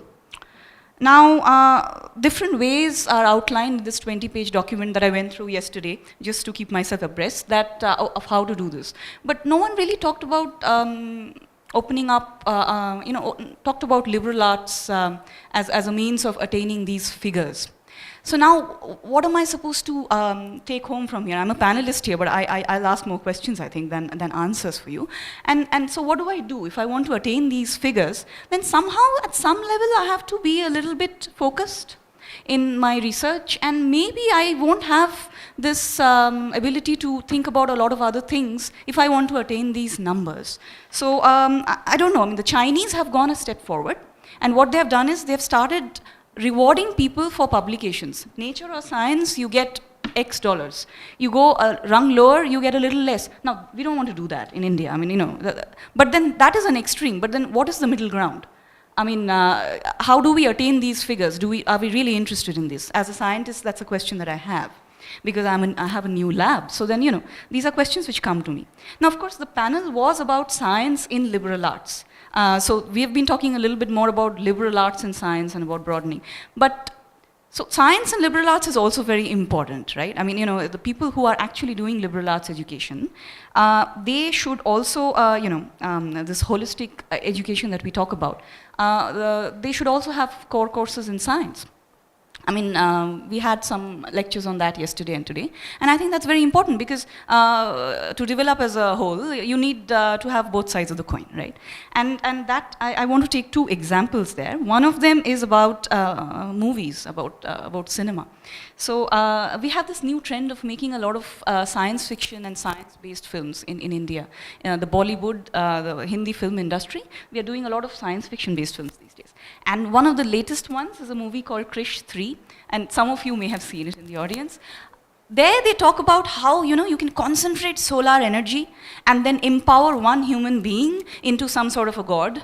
And that is done by using optical devices. And I work with optical devices in my lab, and that's not possible. So, I mean, you know, it's, I am a god, yeah, thanks, Shomak, that's heartening. But then, I mean, you know, it's not possible to do that. I mean, so then why are they preaching kind of stuff that is not, so where is the scientific, sorry? No, but it's not fiction, you know, it's Bollywood mainstream film. So then, and they talk about scientific advisors, but who are these scientific advisors? I mean, I would like to be one for such movies. And if they had this I mean, you know, I'm sure most of the filmmakers have had a more liberal arts oriented education, probably not scientists. So if they had the scientific input in, then that would have helped, you know. These sad mistakes wouldn't have happened. So, I mean, and that brings me to an example of someone I know, Dipankar Home. I don't know whether you know him. He's a very well-known quantum physicist. But then he's also got another, you know, different aspect to his personality. He collaborates with filmmakers and provides scientific input to their films. So there's a film called 15 Park Avenue.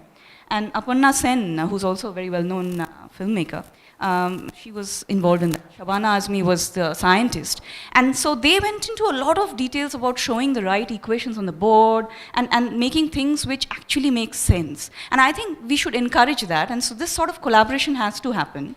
And science education in liberal arts becomes an important thing, even for things like movies and cinema, right? And then the last example that I had was about, there's also Big Bang Theory. I don't know whether you know about it, but then, you know, the sitcom where there's a string theorist and astrophysicist, I don't know, yeah. She doesn't like it very much, but then I love it. You know why? Because there's not much that is said which is too incorrect, you know. I mean, you would, anyway, let's not argue. But then, I mean, somehow it's a little better made than Krish 3, let's say. So then, and then the last thing was about media. Okay, so we have science journalism. And you know, scientific exposure is very important in media and journalism, and media is a great teacher. So we have an important avenue where we can popularize and publicize both liberal arts and the sciences.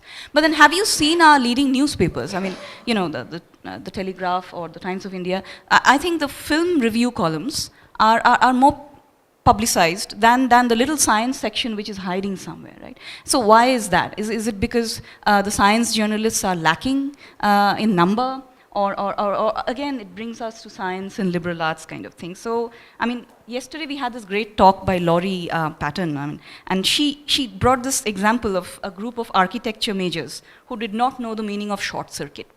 You remember that, right? That was a great example, and they did not also want to find out. So that, we can't encourage that. So just like we don't want scientists with myopic views, and I hope I'm not one of them. I mean, I was just referring to your talk.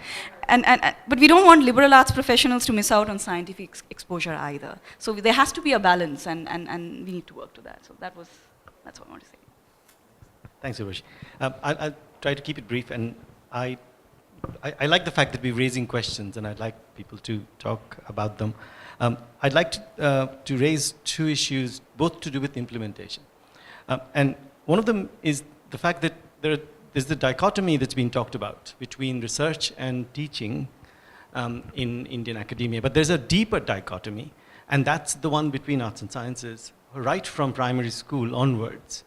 And you know, a section of the people are discouraged because science is not taught properly. And also then, very early on, people are labeled as scientists or humanities, you know, oriented people, and then they do not meet at all. And that, I think, actually leads to quite a lot of the social problems we have, which are almost, you know, many of them are endemic to India.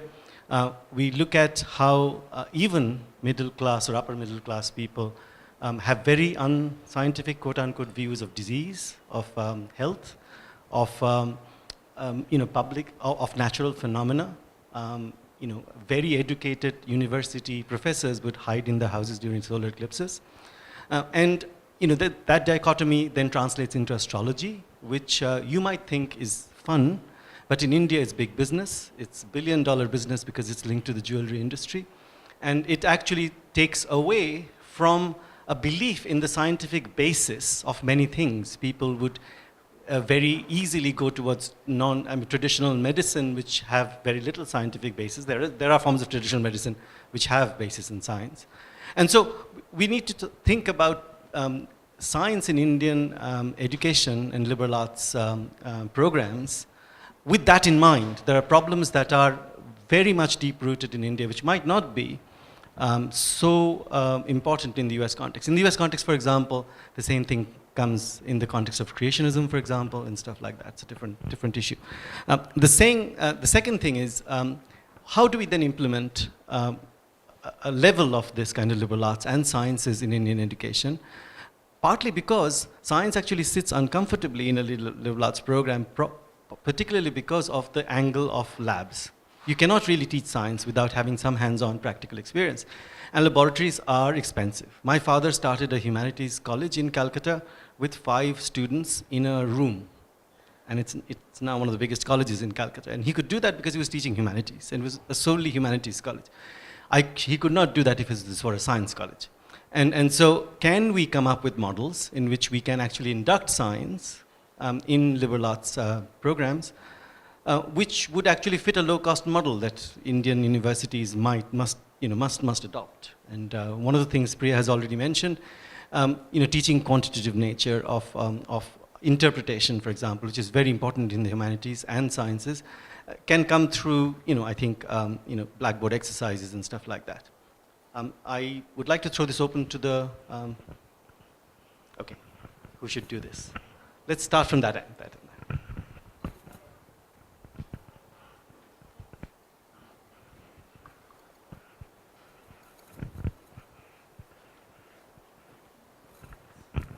Hi there. Thanks everyone for a very interesting talk. One of the things that's been going on over the past few days is a great deal of skepticism and debate about self-constitution and definition of terms. And I noticed that science has been thrown around quite a lot here. I'm not a scientist myself, but I live with one. And he said, I hear things like astrophysics is something very, very different from cellular biology. Science encompasses very, very distinctive and very, very different disciplines. So I'm wondering to what extent you as scientists have self-skepticism about the unity of science, and if there is a unity in science, is it methodological? Is it inductive, or, what kind of postulations can you make about the unity or lack of unity in the word science? Interesting question. I think that for the purposes of this forum, there are many nuanced meanings in what science is, what the practice of science is, what the word means, and what the practices are. But I think for the purposes of this conversation, it would suffice to say that science is a label which covers a set of methodologies, common set of methodologies that can be constituted with logical, rational thinking, particular ways of reasoning, inductive, deductive, et cetera, et cetera. So certain patterns of reasoning, I think, is sort of the rubric that we would all agree on. And I think what you point out too is, of course, a well-debated issue amongst philosophers and sociologists of science. But for our purposes, in terms of we are reducing it a little bit because I want to give room for particular different interpretations. I don't want a hegemonic way of saying, okay, there's only this way to teach quantitative reasoning, or only this way to get people to be comfortable with certainty. So understand uncertainty, probability, and statistics. So I think we're referring to a set of analytic thinking tools which can be delivered in either mathematics or physics courses that are developed. I just wanted to comment on that question in that a group of us at the Yale and US College were faced with the task of writing a science curriculum, and we very quickly realized how scientifically illiterate most of us were outside of our own very specialized field. So I think it's easy to talk about scientific literacy, but also it requires a little bit of introspection since all of us are very specialized in our lives. I just also want to turn back to Urbasi's point about how to quadruple productivity and so forth. One statistic I always like to point out in grant applications is that liberal arts colleges are more productive per faculty member than just about any other type of institution in producing PhDs and productive scientists. And the National Science Foundation reports that of the top 20 institutions in the US, including Caltech, Harvard, Yale, 9 of them are small liberal arts colleges in terms of producing PhDs in sciences. So one of the best investments any country could make, I think, based on this data, is having that kind of small, intensive, hands-on, student-centered teaching that is found in places like Carleton, Pomona, so forth, because it really does nurture the undergraduate in a way that, at least in the US, seems to be effective for training professional scientists. So it is actually more than just breadth. It actually does also impart depth by way of that greater interaction. So actually, I wanted to make one connected comment, which is, so one of the reasons I was cautioning about the American liberal arts model is there's this dichotomy. I don't want India to import this dichotomy, social tropes of the nerds and the cool people that gets attached to scientists and the rest. Because one of the huge advantages of the scientific training that you have in India is that when you go to high school in this country, it is cool to do the hard stuff, and you and the smart people do the hard stuff. So we don't have the Big Bang Theory kind of dichotomy where the pretty girl with blonde hair is dumb, and the nerd, the guy who's smart, is a guy always. So I think the kinds of problems with gender and science that are so endemic and deeply rooted in America don't start that early here. We, of course, have an issue when we move up the ranks for professional scientists and how many women do we have and so on. But it doesn't start at the high school in the same. And I don't want us to import that problem, because that problem comes with this kind of binarity of thinking about liberal arts as the separate thing and the techies and the science people as a separate thing. We don't want to import that dichotomy. I had a question for a response to Urvashi, and I'm here. And and a question for you too. You were offended, but by this reference to too much focus on a science stream. And I think most of us here have had similar experiences, those of us who've either been pure science or pure arts, right? We never had exposure to the other thing. I mean, I know that I gave up history and geography when I was in grade 9 because we had to decide whether we wanted to do science as early as that, and never even had history and geography for a high school kind of, which is better now. But so, we've all come through that kind of stream, but I think that's not what we are talking about here. What we are talking about is the opportunity for students now to make these kind of specialization decisions later and to get more exposure to an all-round education. That is what we're talking about now. That's the feeling I get. And I'm very, very keen that we should not have the kind of situation where somebody says, what is a short circuit, and you don't know about it, right? But I think what is even more important, what Shomak just talked about, was the fact that if you don't have scientific thinking, and I come across this a lot amongst a lot of artist friends that I have, if you don't have this basic scientific thinking, you give in very easily to superstition, and you get very easily taken away by all kinds of ideas and mysticisms which are not grounded in either personal experience or reality of what we'd call scientific reality, right? So I think that is important. I think scientific thinking needs to come into the liberal arts program, whether you actually have laboratories or not. Yeah, so you want to know what my question to you is. So, yes. So while you were talking about movies and things, how much do you think you were able to imbibe of artistic aesthetics and traditions while doing a pure science course? Just as I would ask my artist friends, how much of scientific thinking could you imbibe without a science education? So I don't think it's important for me to imbibe this artistic thinking through my course. I mean, through the course. I mean, my scientific course was very much based on science. I mean, how it's the same stream that we talked about. We have an honors degree and we have supplementary courses. And it's great that Presidency has come up with including arts subjects in the supplementary. I think that's a great move forward. But then, I mean, I think it's something, it also boils down to the individual.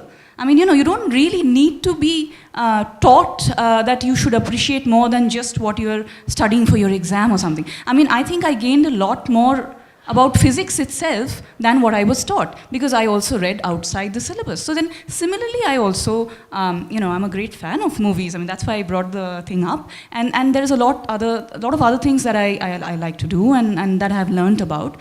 And I think it's just my personal choice. So then, what I'm just trying to say is that while, I mean, that's why I'm participating in this conference, because I do believe that we need to have this broadness and open-mindedness from the beginning. But then I also believe that if some of us actually are quite sure about what focus we want to have, without spending the 4 years trying to come to that conclusion, I think we should be allowed to do, I mean, we should not feel that, we are less cool or anything. Just like Priya said, that it's not about being, I mean, for us here, doing sciences is cool.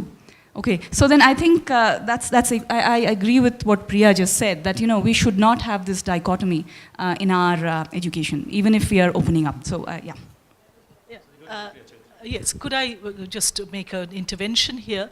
While I completely agree with you, with Priya, with Shomok, with Urvashi, what you said about scientific thinking, the importance of importing this into the curriculum, training students in logical and mathematical reasoning in order that they should be, should be able to question what they are encountering.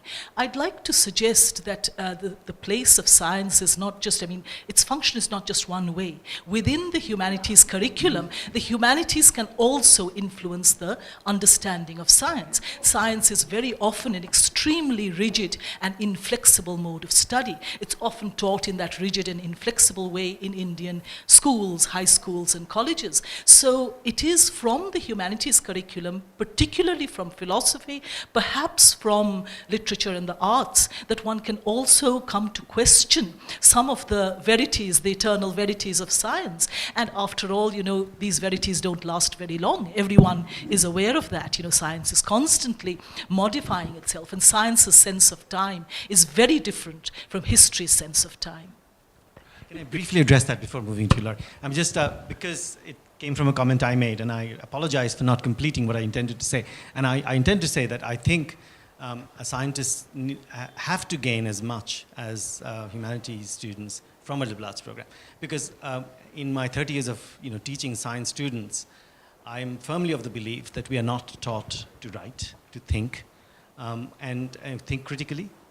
And I think a lot of this comes from a liberal arts core program. I've been goading my physics students now at my new university to go do a course in logic with the philosophers, which is not traditionally taught in a scientific discipline, and things like that, and writing, and of course that comes back to.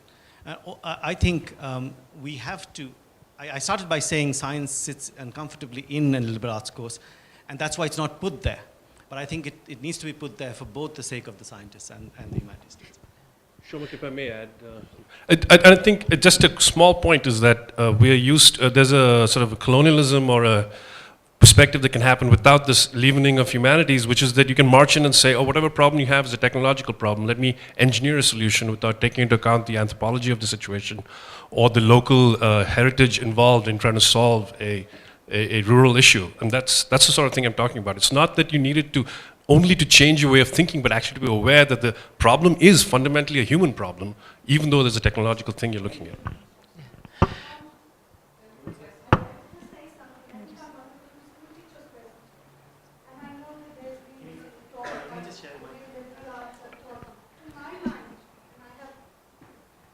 About 3 decades experience as a school teacher of history and literature, I think there's a much bigger crisis, and I see this in the schools that I've been involved with, in the teaching of science.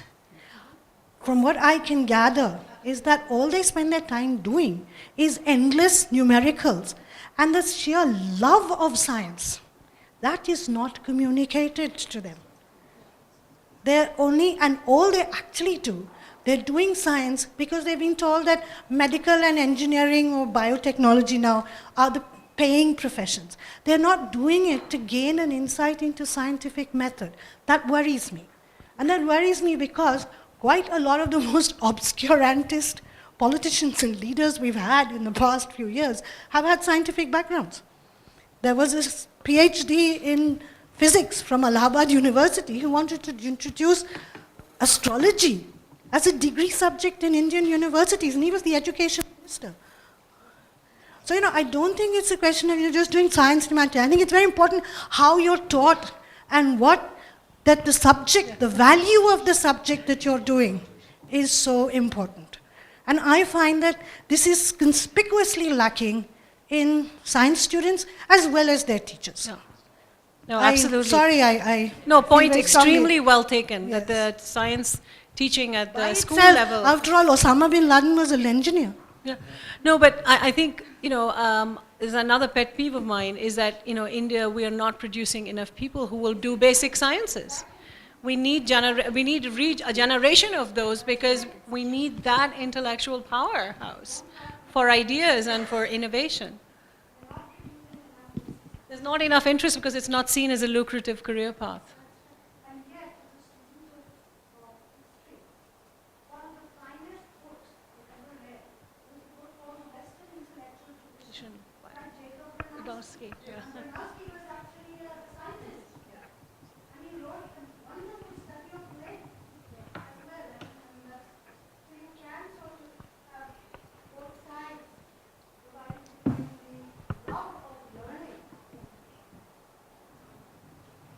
So then I think the question really is, I'm wondering if we have to ask the question differently. Is it that we have to change the way we teach science, or is liberal arts going to really resolve the issue? I think that's, because, There's no one magic bullet. Yeah, the thing is that we have to also look at the way we teach science. And merely by sort of bringing in the whole, liberal arts curriculum, it's not going to change things. And also, the other question that I had was, in my mind, at least after listening to people talking yesterday, I get a sense sometimes that while getting on to the whole liberal arts issue, we might maybe just be juxtaposing a number of subjects, a number of disciplines together, allowing students to choose different disciplines without really looking into how we teach them. And I think that's a big danger if we are just going to hitch ourselves onto the liberal arts bandwagon without really thinking about how we're going to not just design the curriculum, but also how we're going to teach it, because the teaching will involve a very different approach by teachers. So there's just a point I wanted to make, which I think gets lost, especially in a place like this, which is that it would be a mistake to think there's a single solution for all billion people involved, right? There's a place for liberal arts colleges, which in the United States educate 2.5% of all graduates, actually, something as small as that. And there's a place for community colleges and vocational training, and there's a place for large land-grant universities and for MOOCs. And the point is to understand your choices, but to understand also that there is something special about these places which disproportionately produce PhDs, disproportionately produce people on the boards of Fortune 500 companies and disproportionately produce congressmen in the United States and stuff like that. So these are the things you have to keep track of. Just a quick point about this teaching of science. I mean, one thing we should definitely do in India is improve the condition of the undergraduate labs. I mean, one of the reasons why people get put off from doing science is because they feel that is how experiments are done, when 90% of the stuff is not working. So then, I mean, when we are thinking about how to improve our education, I think that is also something which comes into play. Yeah. Yeah, so I wanted to just note something that we were joking about at lunch, which is the large number of physicists and astronomers who are part of this liberal arts conversation, I think is really interesting. Yeah, and the reason why it's not coincidence, which is part of the ironic comment, is I think our own Department of Physics at Duke has just redone its curriculum, both undergrad and grad, to focus on the big questions. And so they have research groups that are not only about the big questions in physics, but also the big questions more broadly. And guess what? As soon as they did this, their enrollments went up. So it's fascinating there. The question I had is related to something that's about a liberal arts college and a Research One university. And it's related to what Urbasi, you just said about labs. So you might have noticed in one of the earlier presentations, a lot of the ways that liberal arts college and Research One universities distinguish themselves in their teaching, or try to, because it's a big struggle. We're not Amherst, we're not Williams. We have a tension constantly between teaching and research that we're always struggling with, is through mentored research. And particularly undergraduate mentored research, where you're not just a research assistant, but you are producing your own research in your own lab. And that becomes the site for one-on-one mentoring. And there are many wonderful Western models for one-on-one mentoring, but the oldest and most interesting teaching model for one-on-one mentoring comes from India. And so I know how expensive that is in the United States, but I'm just wanting to throw it out there. Arjender, you sort of mentioned it too. What if, as we worked about on the quality of labs, not only in terms of as functional spaces technologically, but also as really highly functional teaching spaces, what if the lab were reconceived in India as the site where a lot of this could happen? In terms of liberal arts thinking? What if the lab were the center of a liberal arts kind of mode? And Urbasi, I think what you were saying kind of pushed on that, which was it was in my lab that I got to be a liberal thinker. But it's so expensive as a dean, I can say, what we pay for undergraduate mentored research is huge. So I'm just wondering, could we think together about cost-effective ways to do that in India? I'll come back to, do you have anything to say on this point? Because I wanted this to be discussed. Does anybody want to discuss what Laurie's just raised? So this is the point that Carl Wyman, Nobel laureate, also observed, is that his graduate students arrived not really able to think, but once he threw them in the lab, then they began to be liberated. And he, in response to this, to try to come up with a low-cost, highly scalable thing, revamped the physics curriculum there at University of Colorado, using a number of these simulations as part of a hands-on kind of inquiry-based curriculum in physics that students could do experiments, not necessarily three-dimensional experiments, but he designed the classroom so there's more interactive, more simulation-based, inquiry-based type experiences. So that's one easy way in which technology can at least help a little bit with that. Yeah, I think given the problem of cost and scale, I think in India one may have to think a lot more about peer learning models, which are much more cost effective and shown to have better outcomes than single mentor. Peer learning and... Well, I'm from the Doon School, and taking from what Mrs. Datta said, I had a student 3 years back doing sciences, very, very bad with his grades in science in the Indian school certificate ISC exam, 50-60% in his physics and chemistry. But he won the Google Science Prize, and he represented India with the IIT Delhi students on a robotics conference, and was picked up by University of California, Berkeley. for a study. So it just shows that if he had ever thought about staying in India, he would have no place to go to, because we are so Marx driven, and the way it is taught in the school, it's just not the way he wanted to learn science.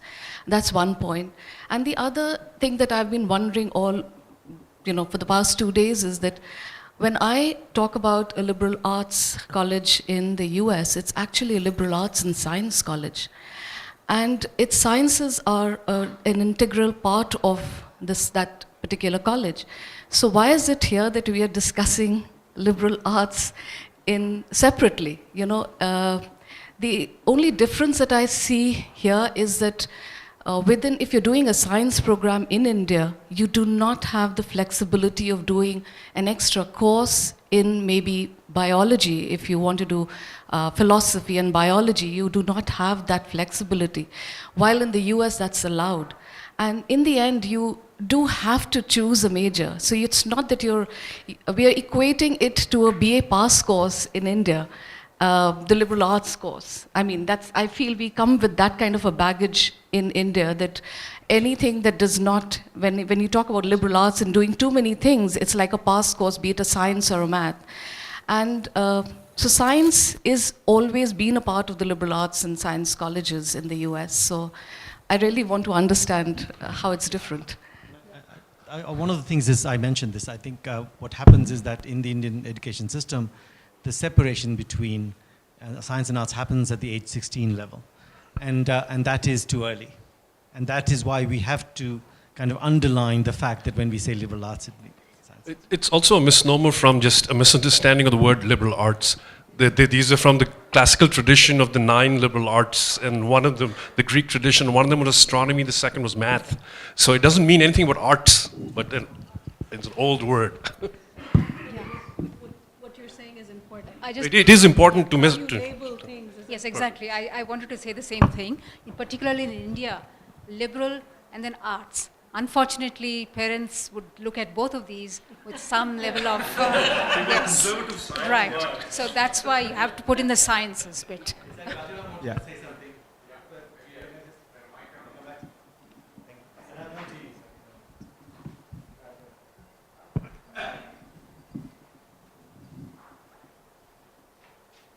Go ahead. Thanks.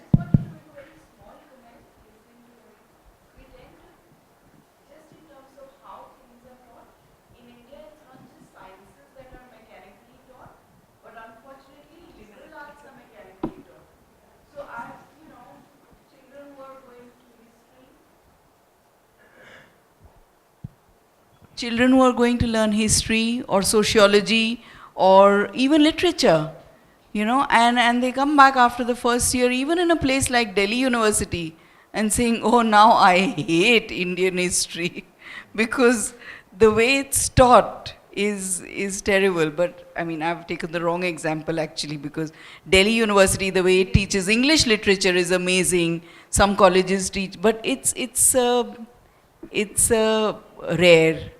rare thing. In most of our schools and colleges, we teach mechanically, even liberal arts. Yeah, I'd like to just, for information, because I didn't hear any mention of this number of institutions. Of course, they teach science, basically, called the ISERS. ISERS stands for Indian Institute of Science, Education and Research, and that's my current affiliation. But what might be good to know is the scale. There are 5 of them, and each one of them is looking, they're not large. The final target is about 1,000 undergraduates and 1,000 graduate students. But there are 5 of them and 2 more under a different system.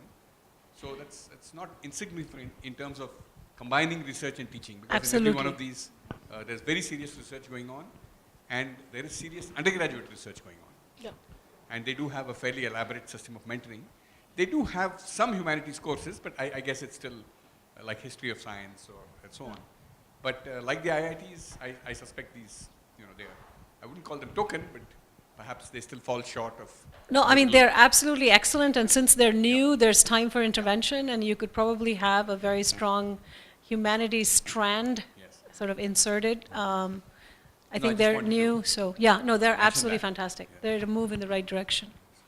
The second was just trying to provoke some conflict. On the one hand, Priya said that every college graduate in any subject should appreciate, say, probability and statistics at some level. But earlier in the morning... Not so much the formal definition of probability. No, We sure. have to live with the notion of uncertainty. Because I think this is what will prevent Indians from going to astrologers and, you know, the sort of the unscientific way of life. You know, I'm going to contradict that because I suspect a large number of the customers of astrologers are people who are very well equipped with probability and statistics. And there are very notable examples in the Indian scientific community. So, I mean, it's something deeper, right? Yeah. When astrology was introduced as a subject which was mentioned, no Indian scientist except one stood up against it. The one was Jayant Narlikar, an astrophysicist. Can I say something? Yeah. I had a different point. I mean, I was trying to provoke a little fight because this morning we heard that you could get an electrical engineering degree without taking a course in electromagnetic theory, which shocked me as a radio astronomer. And I confirmed that was indeed true. I don't know from the panel or anyone else on that. I have very different views.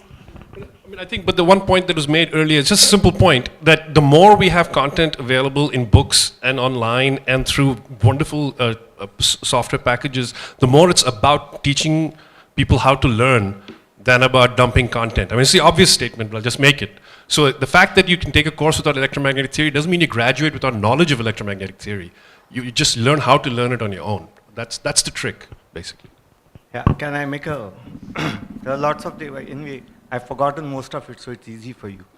I think that we are talking about education, and whether it is science or arts, it's a mindset of human beings. So the approach really depends, instead of creating frames of science and arts and trying to fit one frame into the another. So these boxes are creating a problem. That's a human mind. This is one.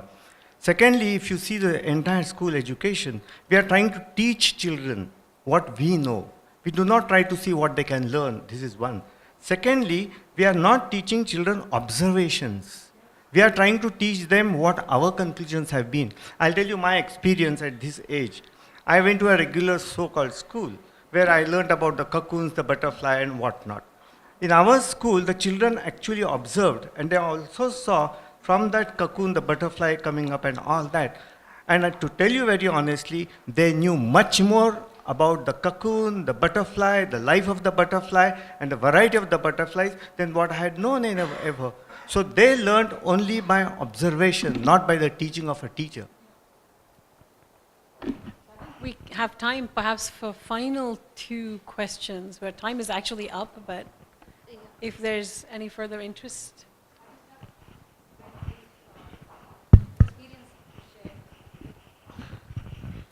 For about 5 years, I switched from astronomy into taking up environmental management and even tried to get into a course. And I was amazed to see the divide that I saw between physical sciences and the environmental sciences, sociological sciences. So that was a huge eye-opener for me. I wonder, through liberal arts institutions, this divide, is it that we are trying to see how it can be lessened? I suppose that is the major aspect of these. The level to which the differences in the way of thinking, even what they thought of the other, the suspicions, it was just a huge eye-opener. And so I see this as a huge hope, and particularly in India, given our tendency towards superstitions, whatever.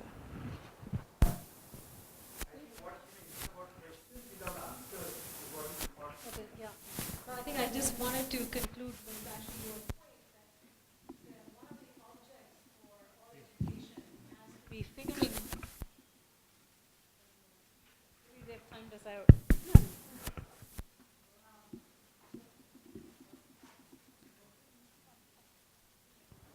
Is learning how to learn. So for me, that was the most valuable thing I got out of my MIT education. I figured out how to learn for the rest of my life. And and that's what I'm grateful for. And I think that's what we need to teach, both at the school level, how to figure things out and how to learn. And I really agree with your point that we have an opportunity now, because this is sort of a new wave of interest, resources, energy that's being pumped into education. It's kind of unprecedented. It's a special time. And so if we can move away from all these frames and definitions and get the essence of what it is that we really need to do with teaching and learning, that would be great. Anyway, just want to say thanks to everybody for being here and for your participation. Thanks to the panel.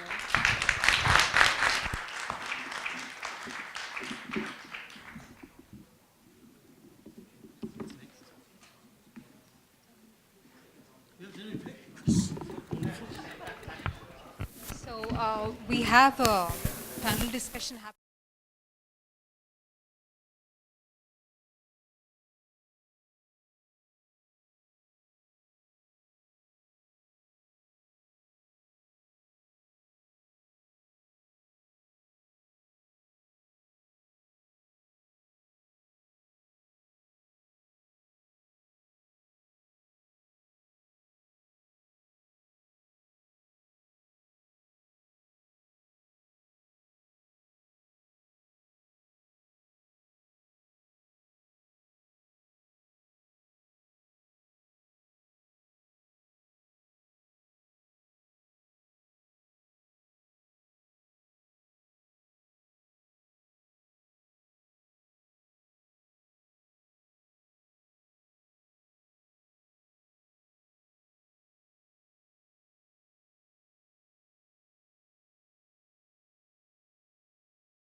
mathematics. So in fact, we are as human in our practice of science as we are human in our practice of the humanities. So especially in a period which defines itself sometimes as post-human or anti-humanistic, it's time to think about this definition of the humanities and what it stands for. Within the liberal arts curriculum, the term humanities was traditionally applied to the arts that fell within the trivium, that is grammar, logic, and rhetoric, and from which we have the adjective trivial, which leads, of course, to the traditional undervaluing of the humanities as opposed to the sciences, which formed part of the quadrivium: geometry, arithmetic, music, and astronomy. So astronomy is well represented here.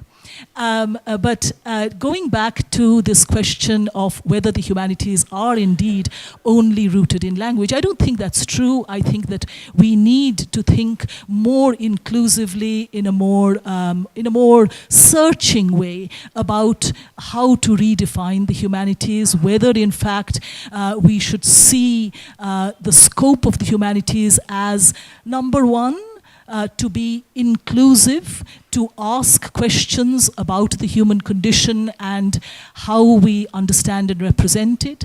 One major distinction that I'd like to make right at the start is that I think that both language and mathematics are ways of dealing with time, that human beings use for dealing with time. Through language, we try to narrativize our condition, to tell stories about ourselves.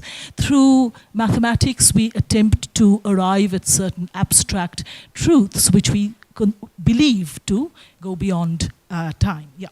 So I think that what we need to think about in the context of the function of the humanities in the 21st century is that first of all, what can the humanities do by way of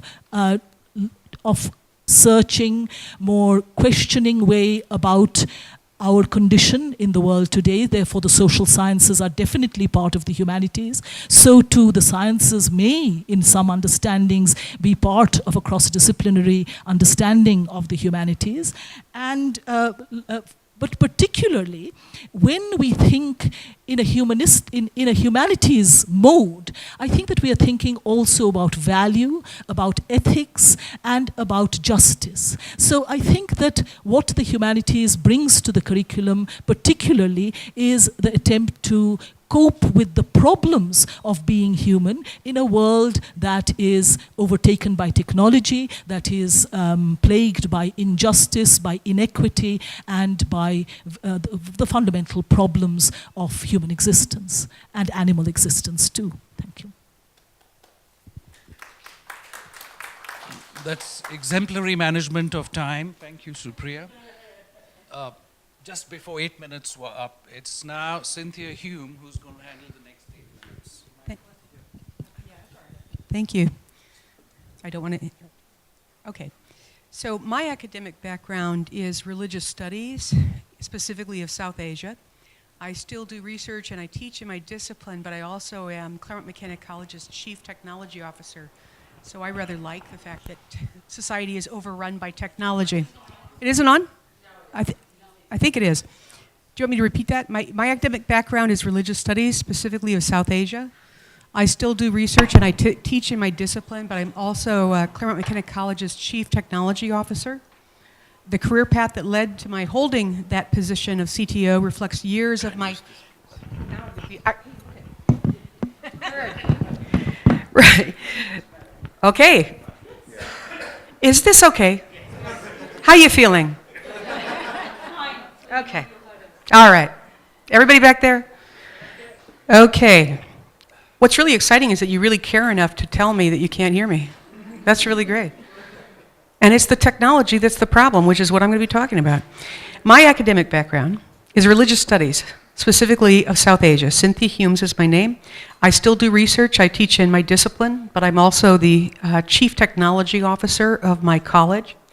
The career path that led to my holding that position of CTO reflects years of my championing the importance of educational technology for all of our faculty members and for digital humanities, or DH in particular. And I believe there's a great reason for humanities scholars in India to begin championing DH too. As has already been mentioned, the study of humanities is under attack in the United States, my home country. We all know that we need to get on with the very real task of making the humanities relevant in the 21st century. We can't rest on our laurels. We can't simply perpetuate programs that prepare students to enter a rarefied ivory tower as graduate student clones of ourselves. And we also live in a vast age of information. From birth to funeral pyre, we are engulfed with facts. You just cannot avoid it. I think for the US, and in particular perhaps for India, one of the best potential approaches to the humanities for the 21st century is digital humanities. India now has an estimated 100 million internet users. This is the 4th largest online population in the world. It's just behind China, the United States, and Japan. Those figures are well behind India's 850 million registered mobile phone users. But internet use is expected to mushroom in coming years as inexpensive tablet computers enter the market. I mean, if Tata can do it with the car, you never know. Indian higher education needs to be prepared to educate its citizens for this tsunami, this flood of information, these facts. And there will be great need for the humanities to do its share to help prepare the hundreds of millions of knowledge workers that Indian higher education will be expected to educate. The way in which information becomes knowledge is through the act of interpretation. Why am I watching these? Why is all this information being thrown at me? Why do I distinguish what is valuable, what's not? All of this needs interpretation, and humanities, whether it be literature, art history, philosophy, religious studies, is about interpretation. So to put it simply, in an age where information assails you from all sides, it's interpretation that turns information into knowledge. A simplistic definition of the digital humanities might be that they are considered an area of research, teaching, and creation concerned with the intersection of computing and the disciplines of the humanities.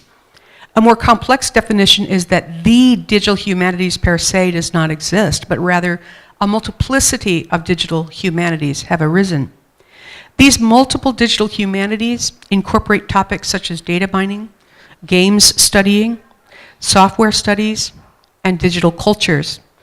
These study areas, rather than disciplines, are not always connected with concerns of humanities, but they still make up a large part of digital humanities work. Developing from the fields of humanities computing, humanistic computing, and digital humanities praxis, digital humanities embrace a variety of topics, from curating online collections to data mining large cultural data sets. Digital humanities currently incorporate both digitized and born digital materials. They combine the methodologies from traditional humanities disciplines as well as social sciences with tools provided by computing. And these tools might include, for example, data visualization, information retrieval, data mining, statistics, and digital publishing. Increasingly, too, humanities programs teach students to deconstruct technologies, not just texts. So more simply, what might the role of digital humanities include? I could see providing free access to primary sources, building high-quality online teaching modules, offering instruction on critical thinking skills. This in itself can help solve the conundrum of aging textbooks in India and lack of access to libraries and resources. I know there are movements afoot for this, and I think putting a lot of energy behind it could be very great assistance. A second area, developing publications and applications to define digital humanities for a new generation of scholars, librarians, and museum of professionals. This area offers a chance for uniquely Indian modes of thought about the diverse cultures and the diverse uses of technology in interpreting them. Third, bringing history to audiences worldwide by collecting digital records, archiving documents of the past, presenting historical exhibits. Here, too, the ability to capitalize on centralization, employing economies of scale, and allowing for the wisdom of the crowd in interpreting these digital records, archives, and exhibits are all new paths for engagement. So in sum, there's an opportunity here for authentically Indian digital foci and uniquely Indian sources of support. So I'm going to go into just very briefly some examples that I know about. So how might India help develop these multiple DH products and pedagogies that reflect the varieties of Indian experiences that would be required in expanding digital humanities? One demonstrated success is through public-private partnerships, or PPP. I'll give just one example of this, drawn from my own specific field of religious studies. My Sanskrit guru is Sheldon Pollock. Just as an aside, I was the one who actually taught him how to use a computer. 1982? Yeah, now he's a lot more famous. Anyway, some of you may have heard of him. He received the Padma Shri Award in 2010 from the government of India for his work. Pollock argues that there is a crisis in the study of not only Sanskrit, but all the classical languages of India. After rich histories spanning centuries, these languages have arrived at a point from which it may no longer be possible to ensure their preservation into the future. By 2030, his argument goes, when India has become the world's most populous and possibly its most prosperous nation, it will also have severed ties with its extraordinary linguistic and literary inheritance if it doesn't take appropriate, proper steps. What can one do? Pollock has made efforts to partner with other scholars to digitize classical cultural assets in Sanskrit, as well as multiple regional languages, and to publish translations of those works in classical languages, not just into English, but into living vernaculars of India online. He has found funding for these DH projects from people such as Narendra Murthy, famed founder of Infosys, we'll hear from another one tomorrow. I understand too that he's also working with Ashoka University to help create a top-notch classics department as well. So the value of the critical thinking engendered by humanities and digital humanities in particular could be illustrated from a brief look at these software companies and the kind of knowledge workers that they will need. The influence of business leaders in the tech sector, I think, can become powerful allies in developing a digital humanities approach. I could imagine a university writing a grant proposal to Indian leaders and corporations that are expected to give philanthropically back to India, by the way, a certain percentage. Good thing. Not only to create a new university, but to also infuse new modes of support for teaching and research in existing public universities, providing a means to pay for workshops to develop improved classes in the humanities. This could provide the technology and infrastructure to support the DH products, the devices and software for student use, the help to teachers who need assistance in re-energizing their teaching. Their political capital, too, could help break logjams and cut red tape. So, I'm all for DH, especially the H in DH, humanities. I had to say my shtick like 3 times. Give me a break. Saved half a minute for Jerome. Thank you. Our next speaker will be Jerome.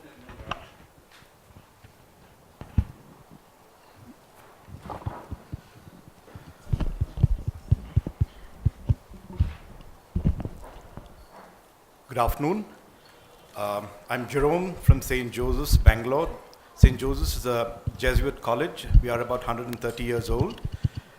Let me begin by thanking the organizers for hosting us here, Lakshmi in particular for inviting St. Joseph's.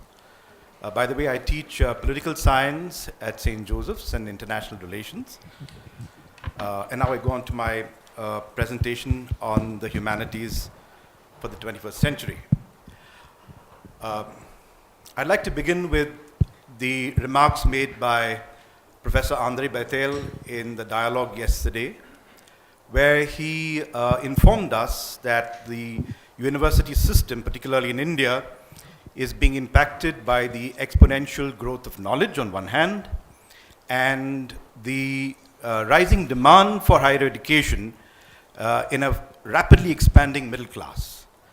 That's where I'd like to locate my comments for today's remarks. I have 4 quick points to make, which I hope will be kind of explained in the course of my presentation. The first point is we need to look at public attitudes towards the liberal arts education in India. By liberal arts education, I include the humanities. Personally, I feel this is not very encouraging at this point of time. The second point I'd like to make here is that career and employability are always a critical factor in making educational choices. The third one is slightly larger. It refers to systemic challenges, where we're looking at state funding, which is on the decline, and that would be of serious concern for us from St. Joseph's, because we are a college that is funded by the state. The other issues under systemic challenges are the availability of quality teachers, the need for us to look at research, and how does research really connect in the classroom, particularly at the undergraduate level, and the very urgent demand for innovations in pedagogy and curriculum. And finally, how do we create a roadmap for this? I'd like to begin with a qualifying remark on the liberal arts tradition. The liberal arts tradition is associated with the development of critical thinking, visual and oral communication, research and research innovation, visual and quantitative literacy, empathy, compassion, curiosity, and many more. I'd like to pose a few questions related to education from where I'd like to take off. Education does not occur in a vacuum. It is often about how, why, and what people learn, and skills necessary to support a particular kind of society, democratic or theocratic, industrial, electronic, or knowledge-based. Rapid technological change is reshaping the social, cultural, and ecological landscape everywhere. I'd like to quote Joel Garreau for a very short while, and this is what he's got to say. Our technologies are not so much aimed outward at modifying our environment. Increasingly, they are aimed inward at modifying our minds, memories, metabolism, personalities, and progeny. Then, are we not talking about altering what it means to be human? End of quote. There is an emerging global culture that is evolving faster than people can comprehend and adapt to. The challenge of conceiving and building a durable civilization, in other words, is sweeping. Under these circumstances, it is appropriate to ask, what is education for? The present system of education suggests a hierarchy of knowledge. It privileges technical and applied sciences and marginalizes the liberal arts and humanities. This has resulted in a damaging tilt in the educational domain. In the schools, for example, there is a belief that one's brilliance and intelligence can be measured solely in terms of one's performance in mathematics and science. Utilitarian considerations determine the choice of a course or a study program. Year after year, we witness thousands of anxious parents preparing their children for careers in engineering, medicine, and management. Very few students deviate from this dominant trend. Next, there is a growing trend in favor of technocracy that devaluates critical thinking and social reflexivity. The educational system, it appears, is promoting technical literacy without social literacy. This is a good reason for alarm. Intellectuals warn us of the commodification and privatizing of both the learning process and the spaces in which it takes place. Free market reform refuses to imagine public education as a provision of public good and social right, and reduces education to meet the needs of the economy. I'm just tempted to make one reference to one quotation here, and I'm going to edit the rest of it for want of time. These fears are vindicated by Chris Hedges, a Pulitzer Prize-winning reporter, in his book, The Empire of Illusion, The End of Literacy and the Triumph of Spectacle, where he says, I looked at the array of mechanisms used to divert us from confronting the economic, political, and moral collapse around us. We've shifted from a culture of production to a culture of consumption. If we had to challenge this trend, we must turn to the liberal arts and humanities to understand the depth of our civilization and take us to the world of social praxis.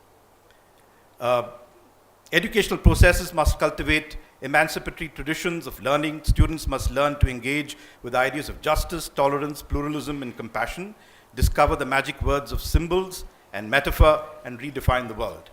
Our challenge, therefore, is to strategize this agenda. First, our focus must be on schools and address young learners. The teaching in schools needs urgent attention in terms of A, teaching methods, B, quality of teachers, C, methods of evaluation. There's a compelling need to create institutes of excellence for training teachers. Second, classroom teaching has become synonymous with coaching students for examination. We need to step out of this competitive exam-centric learning and introduce a culture of education that promotes dialogue and understanding. I know this is going to be very difficult, but I've had good reasons to bring this over here.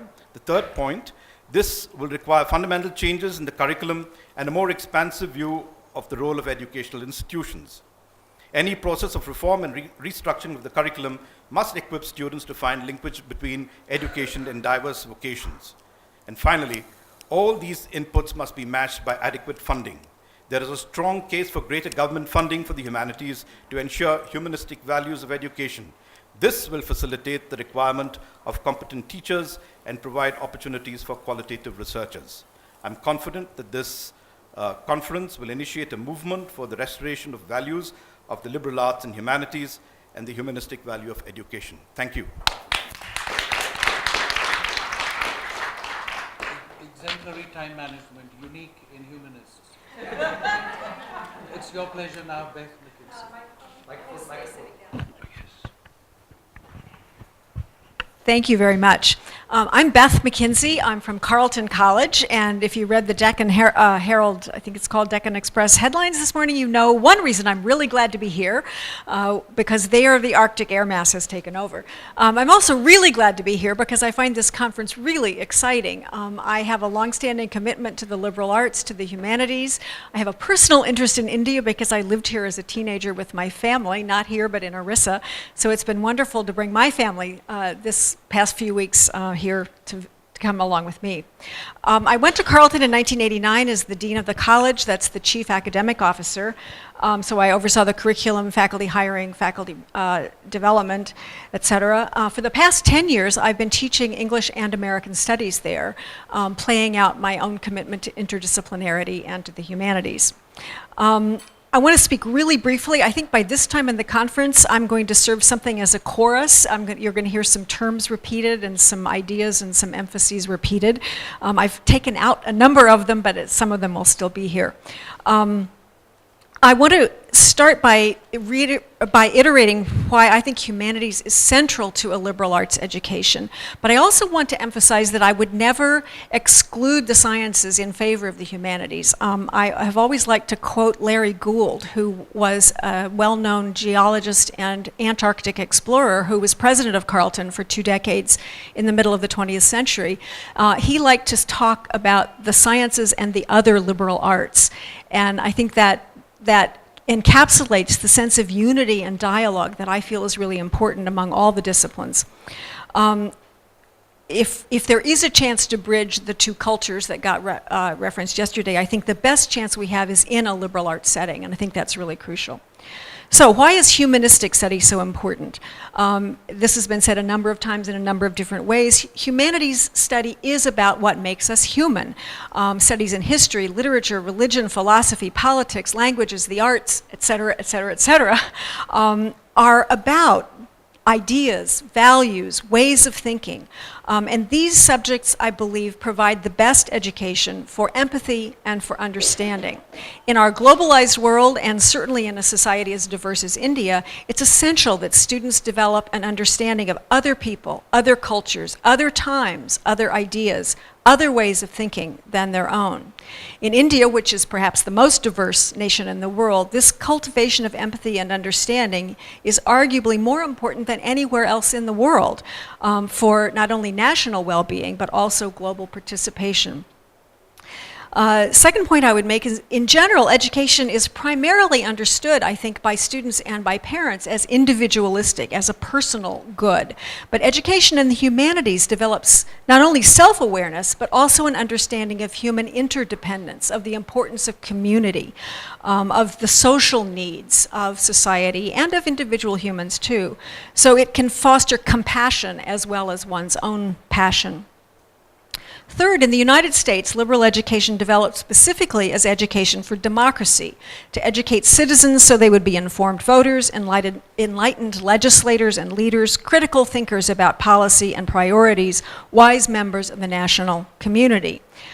So why is the humanities particularly important to India? I've already started pointing in that direction. Certainly, as the world's largest democracy, India must cultivate responsible citizens capable of critical thinking about candidates, policies, goals and values, communities, information, propaganda, whatever. And I'll skip a part here that I have about freedom of the press in the interest of time. Another distinctive characteristic of India that, to my mind, points directly towards more education in the humanities is this nation's extraordinary historical and cultural heritage. And we heard a whole panel about that yesterday. There are, of course, universities and institutes that offer degrees in history and archaeology, literature, and the arts. And as I've toured in various parts of India in the past 3 weeks, I've had a number of guides who were particularly well-informed and knowledgeable and even inspiring in conveying not just facts about the places we were visiting, but contextual information and stories that made them really come to life. And this, to my mind, whether they actually went to a liberal arts institution or not, they had developed for themselves the equivalent of a liberal education. And of course, I was comparing them to other guides who hadn't done this, who were very dry and didn't really teach me anything. But I think it's also important that all Indians, all educated Indians, understand the unique value, not just the economic, but the intrinsic value of the nation's heritage in order to understand, conserve, and curate it better. As we all know, India's educational system as it developed in the 20th century has some world-class strengths in particular areas. Technology, for one, are highly prestigious, in high demand, very accomplished. Business has boomed. Economic growth has been phenomenal. Medicine in the best centers is excellent, et cetera, et cetera. But an exclusive focus on technical and scientific fields or business can erode our humanity.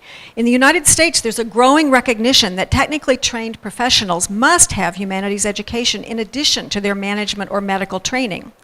For example, a recent survey of CEOs of major corporations indicated that the qualities they most want in new employees, that they think are most important for leadership in the future, are critical thinking, communication, empathy, and teamwork, precisely the skills that come from a liberal education.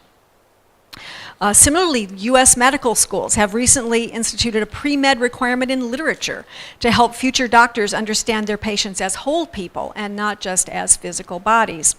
Another example, a recent initiative of the Carnegie Foundation for the Advancement of Teaching, has focused on the need to incorporate humanities and ethics education into all kinds of professional education, and they have a big initiative going on this.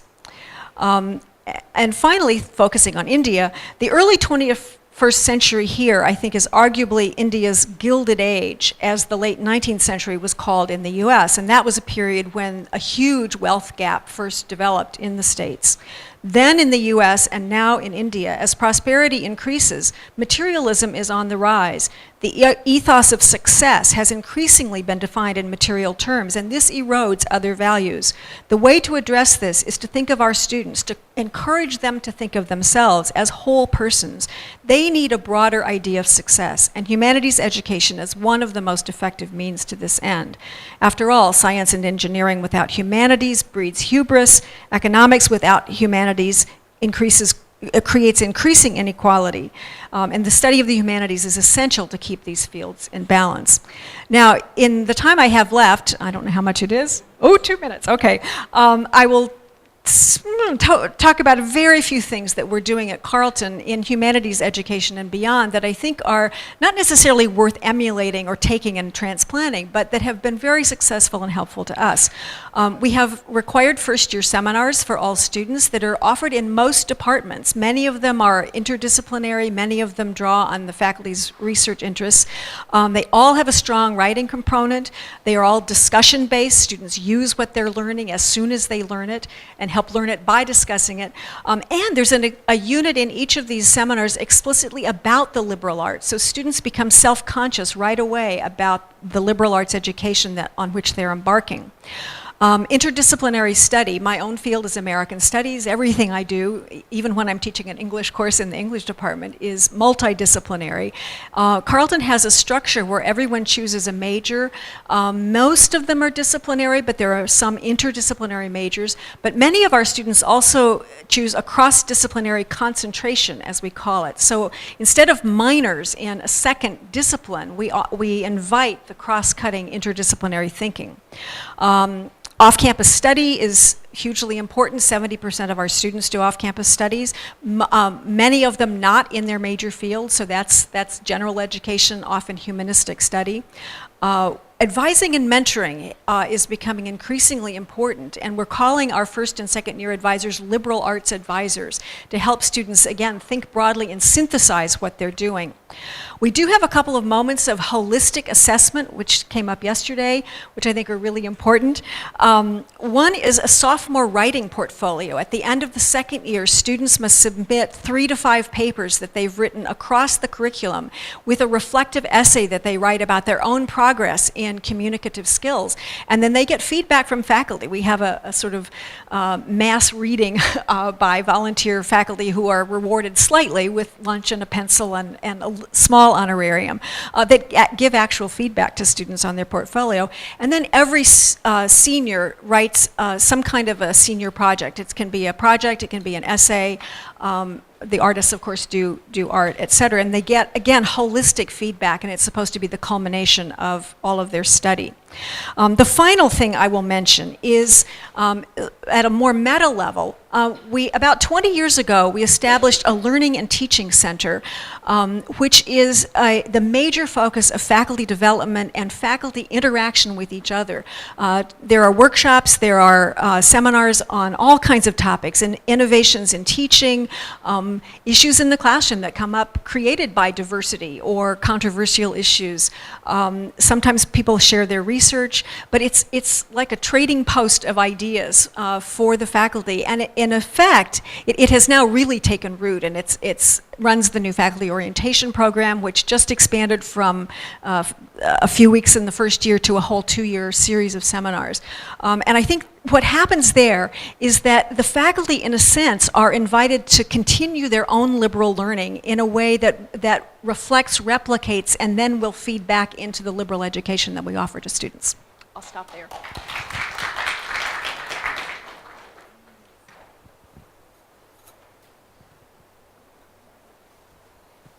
It's my turn now. I hope I can beat the clock.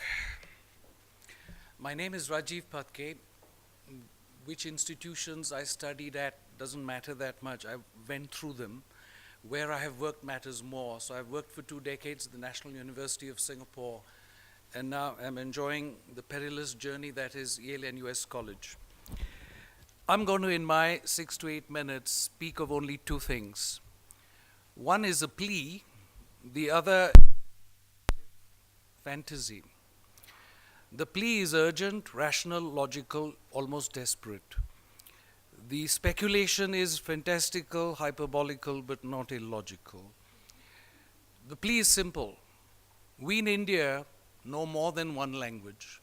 I have not met a single person anywhere in India who is as linguistically deprived as the people I have been in company with in a pub in England, at a rugby field, in a rowing boat, where I've sometimes had the fearful feeling that people have lost even the one language that I thought they had. And yet, here we are in India, in all our colleges, all our universities, desperately proud if we can speak the Queen's English. The Queen is Hanoverian. not British. The point is, we do not make enough of our capital. We in India ought to be ashamed of ourselves. I do not know of any language which is as rich in abuse as Punjabi. I do not know any language as fantastic as Tamil for puns, particularly obscene ones. And yet our entire educational system behaves as if English was a universal Esperanto, that all our linguistic richness is waste. So what is my plea? It's quite simple. I can put it in one word with two meanings: translation, literal and metaphorical. We ought to imagine a liberal arts or a liberal institution in its first year making room everywhere in India for the ability of teachers and students to engage in the work of translation in terms of whichever two languages they have at hand, whichever three languages they have at hand. Imagine taking one page from the florid English of Jawaharlal Nehru's discovery of India and trying to put it in plain Marathi or Kannada. Imagine taking Tagore's Edwardian fusty English from the Gitanjali, trying to put it back in an Indian language, and then having someone who reads Bengali tell you how magical it is in Bengali. What I mean then is we ought to have a curriculum which has a central place for languages. We are losing our languages.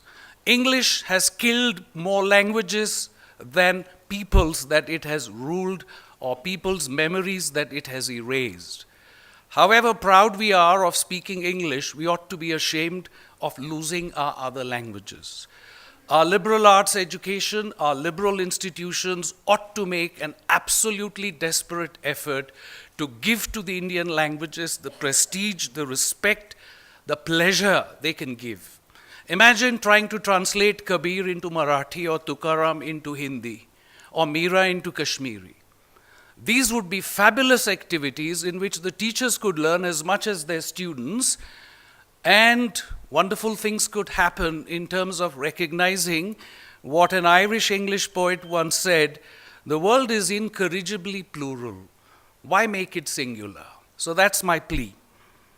I'm not doing too well for time. Okay. The fantasy can therefore be finished off in a much more succinct way, but it's a very charming fantasy. The fantasy is this: when I go through a university, I get my PhD, I tend to treat myself as in Singapore people did as students. Who are you? This is my matriculation card, this is my identity number. People tended to identify themselves with their identity card as if that essentialized the self. Now what I'm getting at is, we professionals treat ourselves, and I've seen this happen at conferences. I meet someone in a buttonholing kind of way: who are you? And the person says, to my great discomfort, I'm a historian, or I'm a political scientist. What I'm getting at is quite simple. We ought to forget our disciplinary hats. We should treat them not as hats, but as biodegradable plastic sheaths. Once they are gone, we can teach differently. Take my fantasy, it's quite simple. And time-wise, you have been polite, but I don't have much time. So, my fantasy is a first-year course in a liberal educational institution which says, children or girls and boys, we are going to this year do 4 things. Study the 4 elements as once upon a time people described the 4 elements: earth, air, water, fire. We are going to do that which some foolish people call geography, which they mistakenly think is about describing oxbow lakes and volcanoes. That which some people call geology, which they think is all about discovering gold and silver or diamonds. That which we do is going to be look at the earth for what it gives us. Look at how some people treated the earth as property and other people treated it as that where their flocks could have sustenance. We look at water, I could go on, you could realize, ad nauseum, ad infinitum. Fire, everything from rocket engineering in its elementary physics form to something like exhibition of painting for the blind. So think of a course which runs on just earth, water, air, fire, and all our disciplines converge on it. Thank you.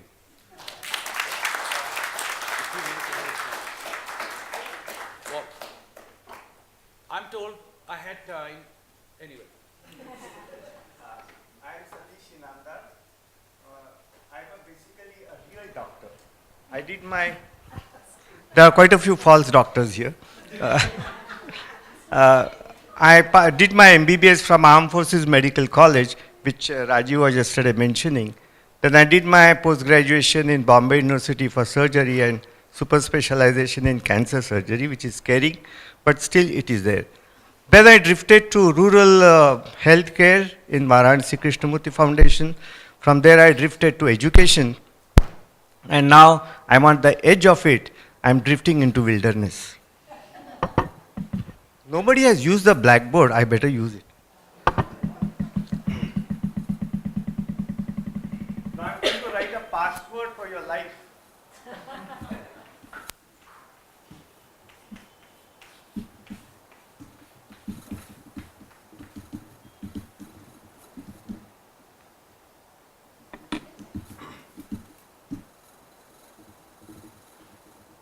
Did anyone get it? Be a hope. Now the B stands for brain, and hope is health of planet Earth. If you see recent moments, and all of us are quite literate to know, the degradation of the planet, which I'm happy Rajiv introduced about it. So I wouldn't want to say much about that. And we have been aware of it. Are you also aware that the biggest challenge to the health systems of the world is depression of the human brain? I'll give you a few statistics, so that will be a bit impressive. Maybe it's false also, but still I'll take it. And it's from BBC, not from my hat. Just few days back, BBC came about that few European countries came together because they were economically suffering. They found that health of human beings has been too difficult, not affordable. Even we know Obama is suffering from that. 130 billion euros are spent on cancers. And most of the cancer is related to the lungs because of pollution and smoking of tobacco. 160 billion euros are spent on cardiac problems because of obesity, cholesterol, stress, lifestyle, which is our habit. But 190 billion euros are spent on depression of the human brain, which includes, of course, Alzheimer's, dementia. And all of us want to live long, but none of us wants to get Alzheimer's of dementia. And we cannot dictate life. So this not being able to dictate life has been a great conflict for us. To tell you a very brief story, just last week, one person came from Sydney and he said, 15 years back I was in the same place with my grandmother who is very fond of Krishnamurti. So she read Krishnamurti for 45 years, and at the age of 94, she had a very serious conflict. She says, I read Krishnamurti, I thought I'm all clear in my life, but I'm not dying at the age of 94 was a conflict. So we cannot dictate to life. So now, Be a Hope is a new subject I would like everybody to study in the 21st century. Now, who are the teachers? Are there any specialized teachers in this who have the degree to it? Or that each one of us has to be a teacher for ourselves? Maybe at a very right time. Because by and large, people's priorities are different, which I see with the students, which I see with my own family members, with friends. Until mid-30s, nobody gives a thought to anything. And maximum cardiac problems are in the age of 35 to 55. Now, by and large, all young people are concerned with careers. Nobody thinks of companionship nor of health. They take it for granted. And this taking for granted has been a very peculiar attitude only of human beings. Animals don't take anything for granted. Now this health which is there, to me health is an invitation and also a matter of luck. You better stop me because I know only how to start. 2.25 minutes. All my friends know that I can't stop anyway. So a friend says my car only has accelerator, no brakes. So that's a problem anyway. So now what is health? Is it just my personal health? Is it just my personal brain? So looking at one of the visitors and now a friend, Indologist, it suddenly came to me what we chant in the school. This Dev Shanti, Antariksha Shanti. You know, it means that there has to be peace and harmony in every element of this world. Otherwise, no harmony and health can come to me. So health does not remain a personal affair. In the same way, whether it is the economy of this world, whether it is the education of this world, whether it is living in goodness in this world, does not remain a personal issue. At the same time, we have been quite arrogant enough to treat ourselves as individuals. So what do we do in this conflict of life? That's why I feel that this subject is very, very serious. I can go into it for a very long time for being a specialist. I don't want to go into that much unless some specific questions are there. And if the questions are answerable, you will have to pay for it. So that's a different thing. So I'm not going to take much time, but I feel that as time changes, time is very dynamic. All our knowledge is of the past. And I see in the schools, the science we teach is history of science. We never teach what is dynamic of life. We never try to teach observation to children. So in the same way, can we really understand that this would be a new topic? And since there are so many universities represented here, so many intellectuals represented here, can we take it up as a new subject in the new century? Thank you. We are only 1 minute past what was officially allotted us, so there is 9 minutes open for Q&A. You might, since there are 6 of us, identify who you wish to ask the question. Cynthia. It's probably a question disguised as a comment. You spoke about digital humanities, and I've been experiencing over the last 5 years, I've been teaching for 30 years, but over the last 3 or 4 years, I've enrolled myself in a university, not formally. It's the University of YouTube. And I'm amazed at how much I'm learning. On the one hand, there's a great democratization of education and of taking education outside the walls of the university. But I'm just also wondering on the other hand, whether there's some dangers inherent here in that I remember reading in the 1960s in the Reader's Digest about a man who took his family packed in a car to see Yellowstone National Park. They reached Yellowstone National Park, parked the car somewhere near a geyser or something. The guy got out, had a garland of cameras, click, click, click, click, click, jumped back into the car and said, okay, we'll see all that at home. So sometimes the virtual world can take us away from the real world. I'm grateful for what the virtual world is offering, but at the same time, it's a kind of tightrope walk, don't you think?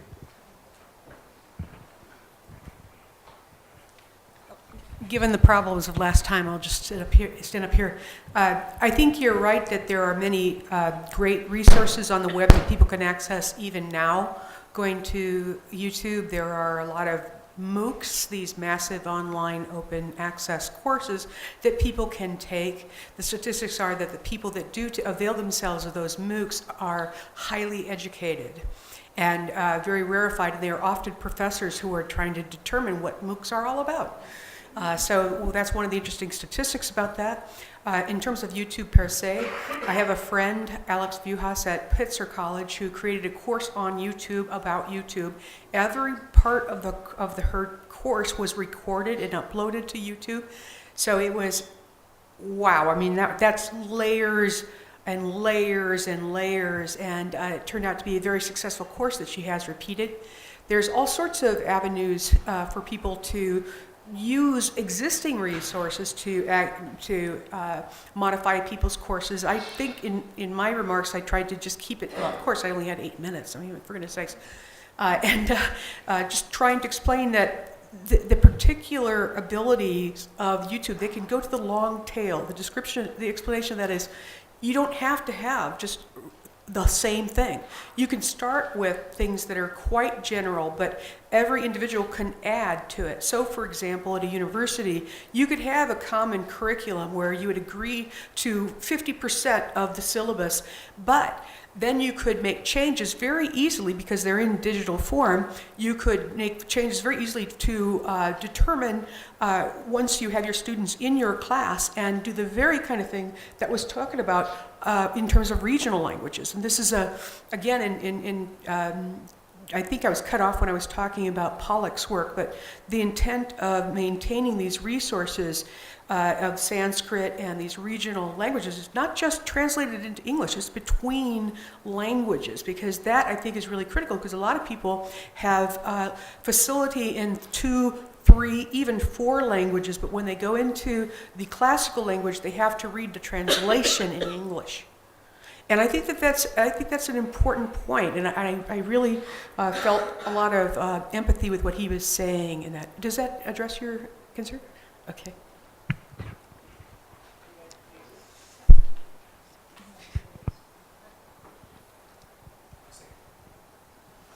Hi.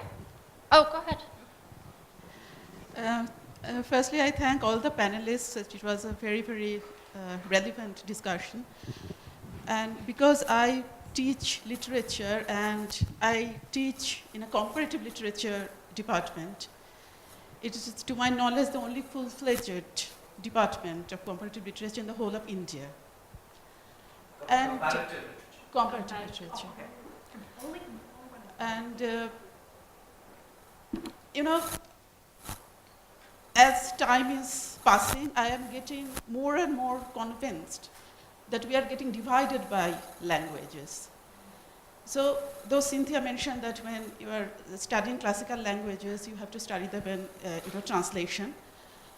As far as the Indian reality is concerned, even the modern texts, modern Indian texts, they also have to be read in translations. Because we have, I don't know how many languages. And because language is a marker of a particular culture, and because comparative literature actually studies cultures of different kinds, and it is through language that we can hope to enter into a particular culture. So we are doing comparative literature, we're doing a great number of texts. It's very exciting. It is one of the, I think, most exciting subjects I have ever taught, because my grounding had been initially in English literature. I came into comparative literature much later. But the point is that I think in the Indian context, we need to invest more in translation, in really good translation. We should take it up serious kind of activity. Not only for translating from Indian languages into Indian languages, not only from Indian languages into English or English into Indian, because there are so many Indian languages and each language has got its particular character. And if we are not studying the languages, because so many languages, I don't think it's possible for us to read and study each one of us, but at least representative languages from each region of India. So, I mean, that is just some of the confusions that I wanted to voice really. I really don't have any solution to this. But this is a problem I'm facing almost every day. So that's what I wanted to share. National Book Trust is doing that. Only in English. Not one language. Because I get students who are from vernacular medium, from Bengali medium. For them, sometimes it's difficult to enter into the English language. So we need to. It may well be, therefore, that there would be an idea here of having a conference or a seminar on the problem of teaching translation in India as something very relevant and vital. I empathize with your problem, and I think exactly what you said, treating it as a comment rather than a question, that translating between Indian languages is as important to a liberal education as constantly using English You know, Walter Benjamin used to theorize the act of translation A to B has some abstract conceptual language X. And unfortunately, we have essentialized or fetishized English and treated it as that X language somehow. And I think it's important in terms of breaking the boundaries. If I was speaking of breaking boundaries between disciplines to encourage porousness across fields of scholarship, similar thing. I might add, my grandmother, who never went to school, could understand 7 languages. My mother, who did go to school, 6. I, with 3-4 degrees, only 3. Just to take up, just to take up on this question of YouTube that you asked, I think to add to the potential value that there is to something like YouTube, I have my doubts about it, but besides this, I can say that having just completed my PhD, an application in software like JSTOR has been absolutely essential to my research, without a doubt. And doing research on JSTOR and finding all kinds of connections and using JSTOR for reference, for various references, I have also found that there are some scholarly journals now that are strictly online. So I think actually it's crucial in this way that the students, they learn how to use, not only how to use the internet obviously, but how to research on the internet. And I'm a big fan of library research, but I see what's happening now. And if you may have to abbreviate your remark just a bit. Yeah. Can So I understand that these digital products are absolutely critical to new scholarship, and these born digital new items, such as the journals, online journals you were talking about, are absolutely essential. And what's critical there is that most of those are actually constructed in English. So the primacy of English is still going to be there, but I still value the issue of translation. So I just wanted to make that point. Sure. Cynthia, I completely agree with the fact that most of this material is in English, but I think I need to say that we at Jadavpur, for example, have just been engaged in a massive project to create a web archive of the works of Tagore in Bengali, and with a searchable collation device so that you can collate the different editions, searchable engine, etc., all in Bangla font. Yeah, the hypermedia is of critical importance, and that ability to comment and to provide more richness to the history and the interests of whoever wants to comment on it. This is what's most amazing about this digital manner. You can invite the many people into the conversation.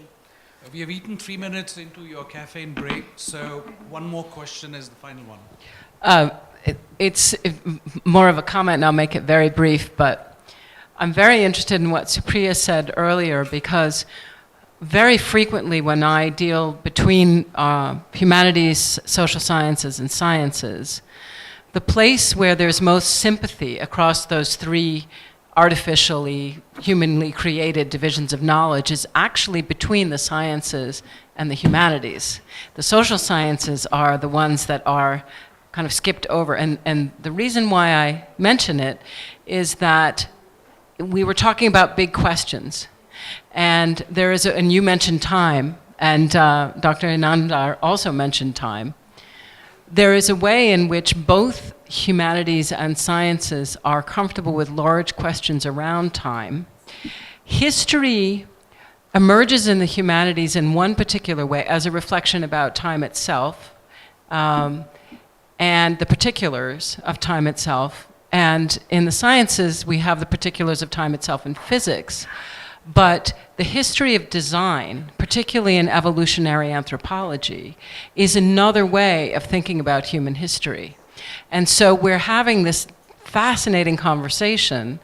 As a dean, I'm pushing the integration of knowledge, and I would prefer, instead of liberal arts, integrated learning as a way of talking about it in India.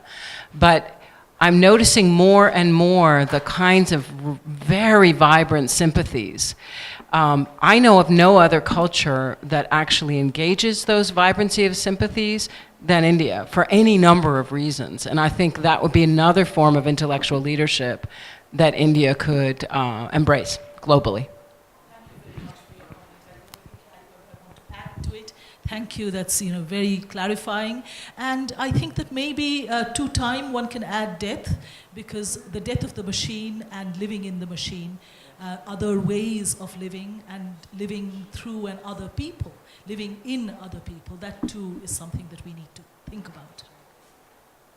Thank you to my panelists for being so time conscious.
So welcome to the last plenary panel discussion of the day. After this, we break off into the 6 birds of feather sessions. We'll tell you what to do for those sessions and where to go and so on, so don't worry about it. We'll make those announcements at the end of this session in an hour or so from now. So without further ado, you know what the topic is. Oh, it's not up there, but we are talking about how higher education can help sustain India's environment and our economic growth through the 21st century, how to sustain the environment and the economic growth. And I'd like to hand it over to Steve Wilkinson from Yale, who has kindly consented to moderate this session. Steve, over to you. Okay, thanks. So I'm a sort of lapsed historian who's now a political scientist who knows about civil-military relations and domestic Indian politics. So I'm not an expert on anything to do with environment or economic growth. And partly for that reason, I will go fourth. And we'll start with Radha, and then with Dilip Ahuja, and then Amlan Goswami, and I will take up the rear. We'll each go around 8 to 10 minutes, and then open things up for questions at the end. Right, Radha.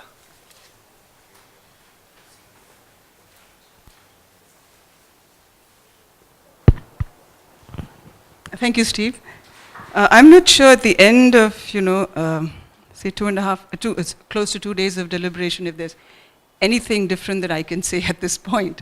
But what I'm going to do really is to use the next 8 to 10 minutes to really look at this question largely from the perspective of ecology. And I'm going to set context here first. The first context I'd like to set is, just a very brief idea, the background that I come from, my context. I was trained in environmental science in Madras University, and then did my PhD from the IIT Bombay, Environmental Science and Engineering. So I come from a very strong, what is now called an interdisciplinary background, straddling science and engineering. And the other context is that currently I'm located in a rural environment. And I teach at the Rishi Valley School. I teach environmental science to students of class 11 and 12. And I work with marginal farmers, shepherds and goatherds, and Adivasis as well. So from this background, what I'd like to say is that the question really is, how can higher education help sustain India's environment and economic growth through the 21st century? A very loaded question. And I don't have to say, to all of you here, what the challenges India is facing today are, and for the 21st century, but just to set context. I'd like to suggest that we're faced with an ecological crisis and a crisis of justice, really. And when I say crisis of justice, I do mean, everything from access to water, to health, the threats to the sovereignty of our food system, and people's livelihoods. So, and the other thing that I'd like to also emphasize here is when I talk about the crisis of justice, it's not just across sections of human society, but it is a crisis of justice between humans and other life forms as well. So having set that context, and if everything that we've done in terms of planning and implementation, for example, our focus on income generation programs versus livelihoods in rural areas as a country, has led to, and in fact has been ineffective, and it has led to and deepened the inequity and injustice that's prevalent in the country. So, and I think it's fair to say that the basis of this kind of action and planning has been a very compartmentalized approach, which is shaped by our education system largely. And so the urgency of issues that face India today and in the coming years demands thought and action that can cross or even transcend 2 kinds of discipline boundaries. One is the horizontal disciplines, which we've talked about extensively, so I'm not going to say anything about that really. It's that is within the natural and physical sciences and between natural and social sciences. And a lot has been said about interdisciplinary programs, so that's not something I'm going to talk much about.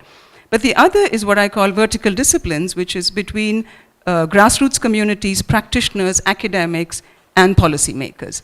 It's those boundaries that seem almost impermeable to some extent in this country. And I'm not sure just in this country, I think in many countries in the world. And so the challenges, therefore, the complexity of the challenges that face us demands a response that has to emerge from context. And also the challenges, the other thing that I'd like to point out here is that, a lot of our academic and our intellectual identity is very closely tied to our disciplines and our specializations. So to break away from that, not in this, and here I'd like to emphasize one point. When I'm saying breaking away from that identity, I don't mean breaking away from the rigor of the discipline. It's important to have rigor in a discipline, but to use that understanding of your discipline, but to break away in the sense to move away from the individual to the collective, to be able to transcend boundaries with a very strong basis in your own discipline. So in essence, it requires us to be socially and intellectually uncomfortable and restless, as Laurie said yesterday. Now, having said that, and like I said earlier, I'm not going to really focus on the horizontal boundaries, but coming to the issue of the vertical boundaries, which I talked about, I think this whole idea of, when we talk about experiential knowledge, and here I'd like to say that I'm talking about experiential knowledge, not in the context of placing students in rural environments or in urban areas, but I'm talking about the knowledge that is reposed, that exists in communities, in the grassroots, where collective and collaborative accommodations are customary. And this kind of knowledge, it is not recognized by most academic programs. And I think it is an essential part of our education process, because resting in this knowledge, I think, is the knowledge of adaptation, innovation, and integration that you talked about. I warned you I would quote you extensively.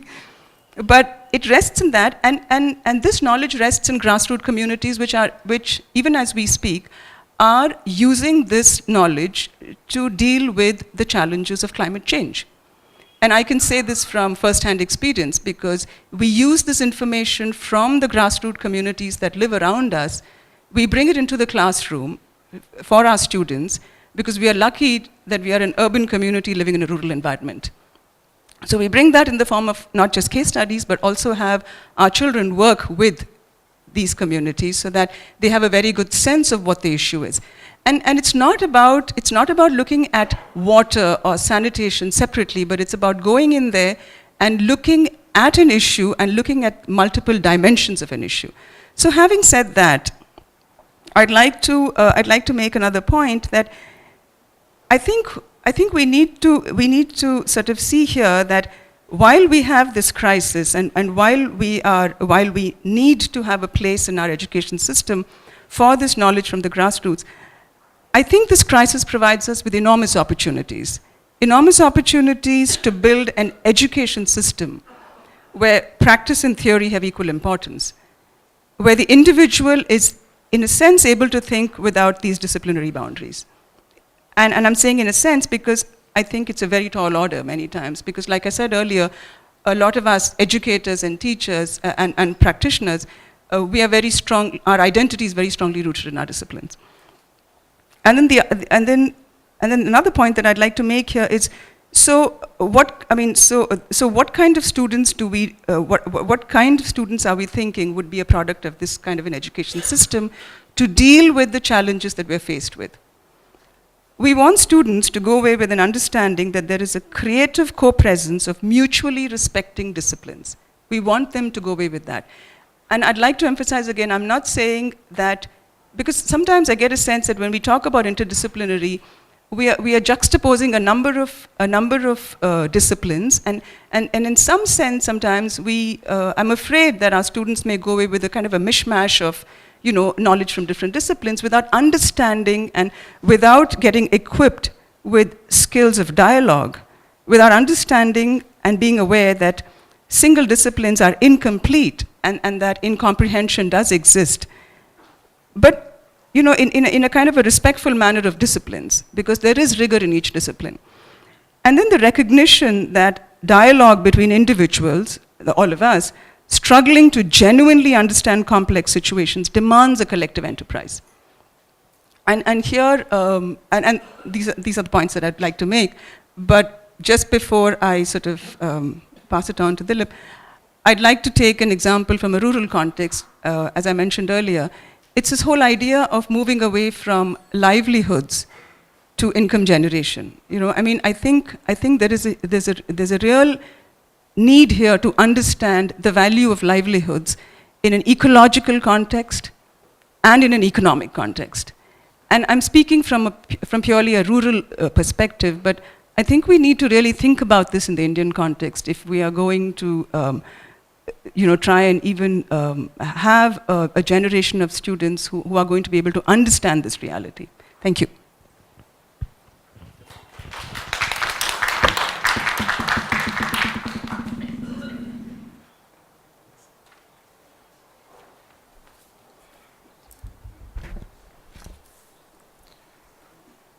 Yeah, I would like to thank the organizers for inviting me to this conference and to this panel discussion.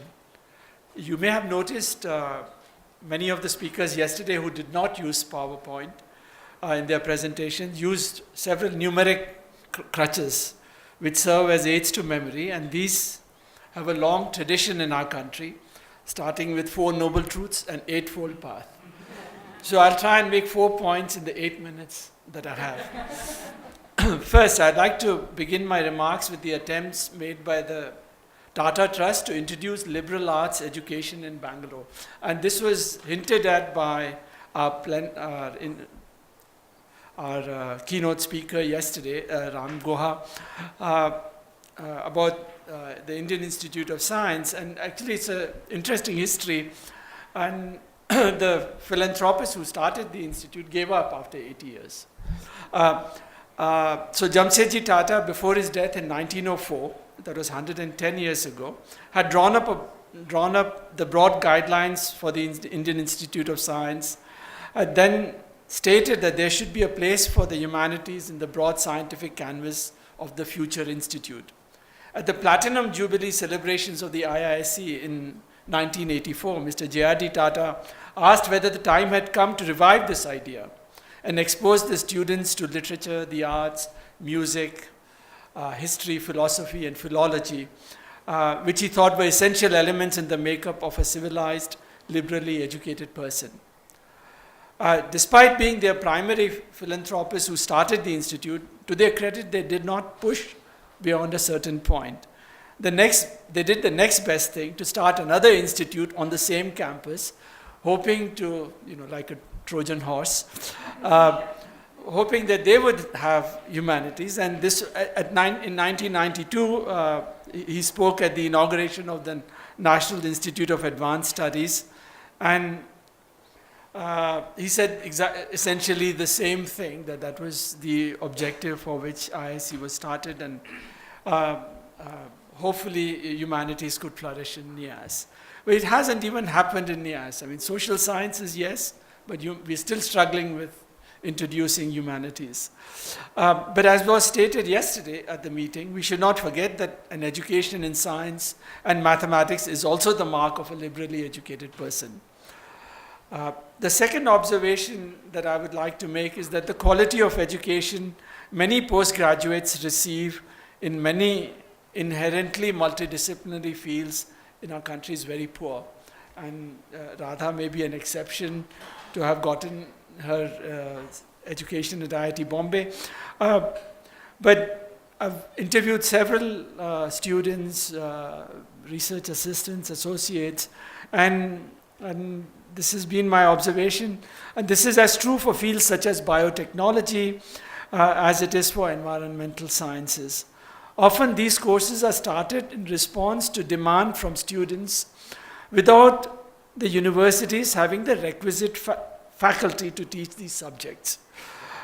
Many of the faculty members themselves have not been trained in these interdisciplinary fields, and hopefully this will be a temporary generational phenomena, but we have not been fair to the first batches of our students. I also might say that I think there are some subjects that are not easily taught at the undergraduate level. And I mean, this was in my field, biomedical engineering. The undergraduates never got biology right or medicine right, nor engineering. And they were essentially unemployable. But you can get into these fields once you have a solid grounding in at least one discipline, and then you can move and make forays into the other. And maybe environmental sciences is also like that, if you really want to practice in it. The third point I would like to make is related to the second. A lot of environmental sciences involve mathematical competencies between each of the steps in the causal chain, from sources to emissions, to concentrations, to exposures, to doses, to effects, to treatment. There's a lot of mathematical modeling, or at least quantitative reasoning involved, and it is hard to make a contribution without some amount of proficiency in maths. And many of our postgraduate students are not adequately trained in these methods. The last point I wish to make is more directly related to the topic of this panel. In engineering, we are taught that in any optimization problem, the cost of a solution with constraints is more than the cost without constraints. So maximizing short-term, if maximizing short-term economic growth is the aim, environmental protection will get the short shrift. No regrets option and win-win solutions are often political or rhetorical stances. But poisons once spread have a way of revisiting us, as China is finding out now. So we have to have sustainable economic growth in the long term, we have to pay heed to the protection of the environment. How much? This will vary from society to society and the level of so-called development. But I think that it's inescapable that if you want to grow, if you will grow at 5%, say, without environmental protection, then you may grow at 4.8%. And that is a price that we should be willing and happy to pay. Thank you.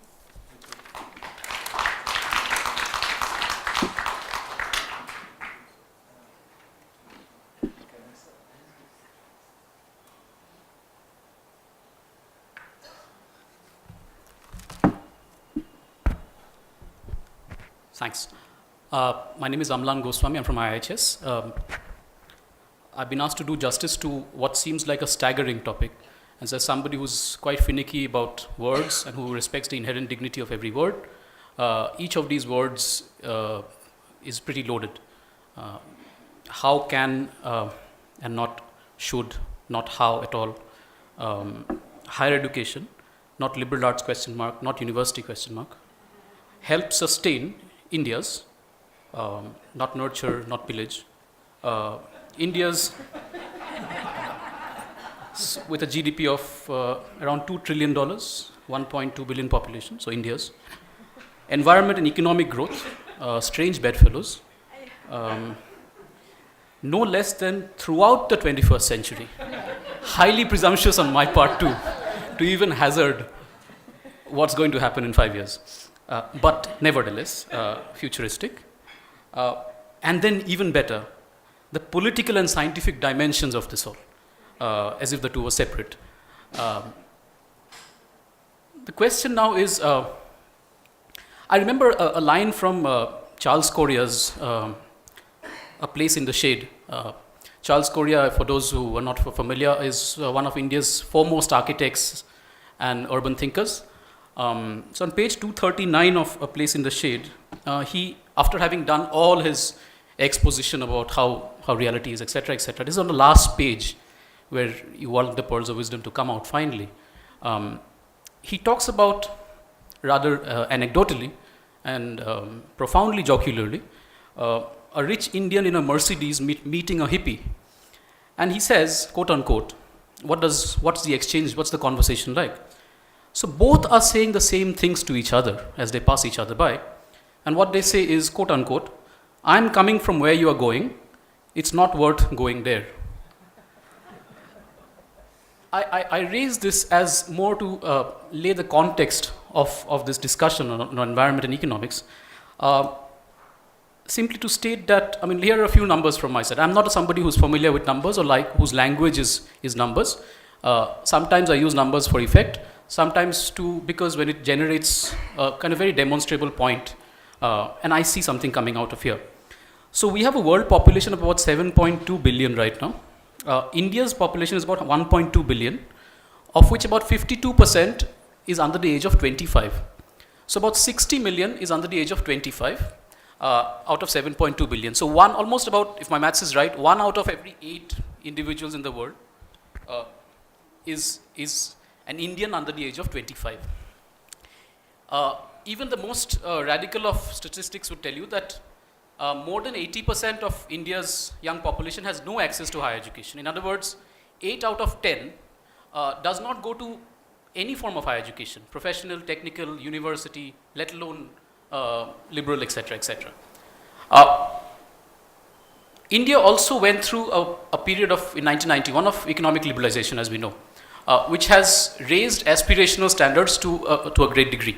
So the question of values becomes very, very paramount. At the same time, the question of employability and the need to get a good job becomes essential. What is higher education doing here? In a nutshell, I've spent some time on this in this sector. Higher education policy is more a case of the tail wagging the dog, which is that the nation hasn't yet come to terms with or resolved the question of what economic growth is and how resources are going to be put into growth or on sustainability. The debate, the jury is still out. But post-91, you can see a trend of economic growth being an uncontested given of sorts, and that it will trickle down to encompass various things. Higher education policy is entirely dependent on the dominant national vision of economic growth. So on one hand, and this is very critical to understand, because the minute we are talking about higher education and what role it has to play, India being the kind of centralized higher education that it is. So basically, there are 3 pillars on which this stands, 3 strands. One is access, which is that burgeoning numbers of young people will get into the system and need to be kind of accommodated in some way, so they increase the number of institutions doing it, etc., etc. So access. Second is equity, which is what you talked about yesterday, the Karnas, the Ekalavyas, etc. Get them inside the gates somehow, and we have kind of multiple ways of looking at them. Both on access and equity, once they are inside the gates, there's not much thought given to what's going on. So there is that effect of we've done some form of affirmative action, so to speak, but to what extent is relative deprivation taken care of? What are kids doing inside is still a question mark, big, profound question mark. And the third is this pillar called excellence. Now, if one were to look at India's economic growth trajectory and this need for employment and skilled personnel, this excellence peg, largely centered around the science and technology institutions, the IITs, the engineering colleges, the technical institutions, etc., runs on this theme of R&D, intellectual property, market competitiveness, entrepreneurship, innovation, specialization, skills, tooling, you name it. And this is the grain. So the thrust is on specialization. So if I want a job, then my immediate concern is to figure out what's the easiest way to get there. One could be English, the other could be computers, the third could be an engineering degree. And in all of this, I'm sorry to state, I didn't study engineering, but is profoundly tunnel visioned at the moment. So even at undergrad stage, so we're talking about an under 25 age group, which is the real catch, but it's so exciting in a way that here is this challenge of getting these people and really making them go through a very interesting experience. But the aspiration is, will this get me anywhere? So if I'm studying history, all I'm studying is Akbar history and so on and so forth. I'm not studying the history of, say, Kempegoda layout. I'm not studying the history. So the form of various forms of subalternism or making history come to life, how does it affect my is not taken into account. So history itself or geography, or name it, Professor Phatke was far more eloquent when he suggested that all of this can be made much better but it's not being done. So on one hand, you have this profound kind of crisis of imagination, excitement, even in the liberal arts. On the other, the bulk of the population wants to get a job, and the only way to get a job is through engineering, etc. So the age of specialization, where on the other hand, the world is even post-structuralism, now moving into coherence, synthesis of some kind, and trying to understand where the splinters are. So we want plurality, multiplicity, heterodoxy on one hand, but we also want to cohere, we also want some kind of sense, palpable sense of whether this makes sense at all. So none of this is currently in the imagination of India's higher education policymakers.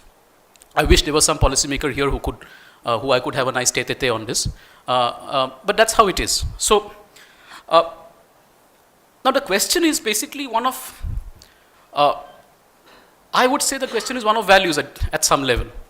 And there's an interesting kind of question, and the question of values doesn't go away. And I don't want to belabor on this, and I think therefore the speakers here who've done a much better job than I would ever do. So, I mean, the question is that essentially our leaders haven't come to terms with how to go about, I mean, the ecological crisis is for everybody to see. We can't agree on what to do about climate change. We can't agree on anything at the global stage. This is all percolating down to the national stage, to educational policies, to the way teaching is carried out. Quick point, what if you really wanted to change stuff like IHS is trying to do?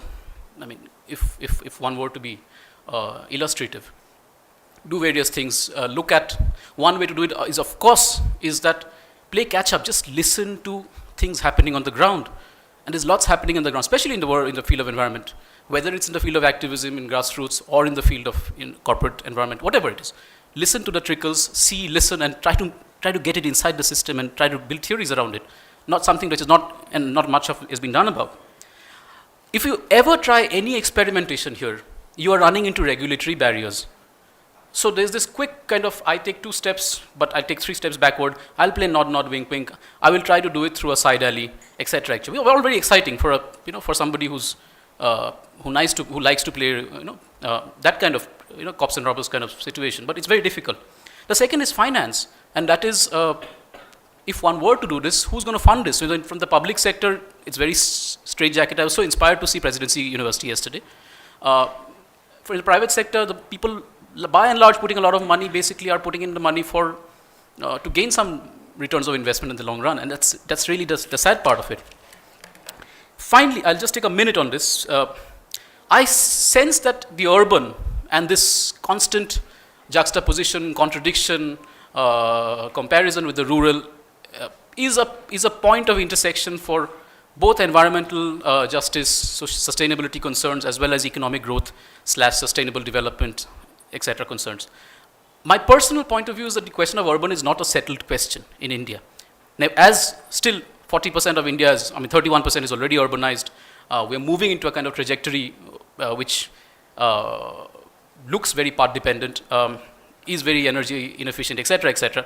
But as a political question or as a cultural question, the question of urban is not settled, and therefore it might be the site of a lot of contestation at the political, social, ecological, civilizational kind of junctures, and science is of course implicated in all of this. And this question of various ways of seeing and various ways of doing, and I'm building 2 essentialist kind of binaries just to provoke you, is part of the educational endeavor. So in a nutshell, it's very difficult. We have to look at this 80+%, which is clueless about what I'm talking about right now. And if we don't, then we are basically preaching to the converted. And we have to do it in a manner smart enough so that the policymaker, the lawyer, the legal guy, the regulator, whoever, finally there comes a tipping point where they say this is worth emulating. But by that time we should have moved so far out that it's impossible to stop us. Thank you.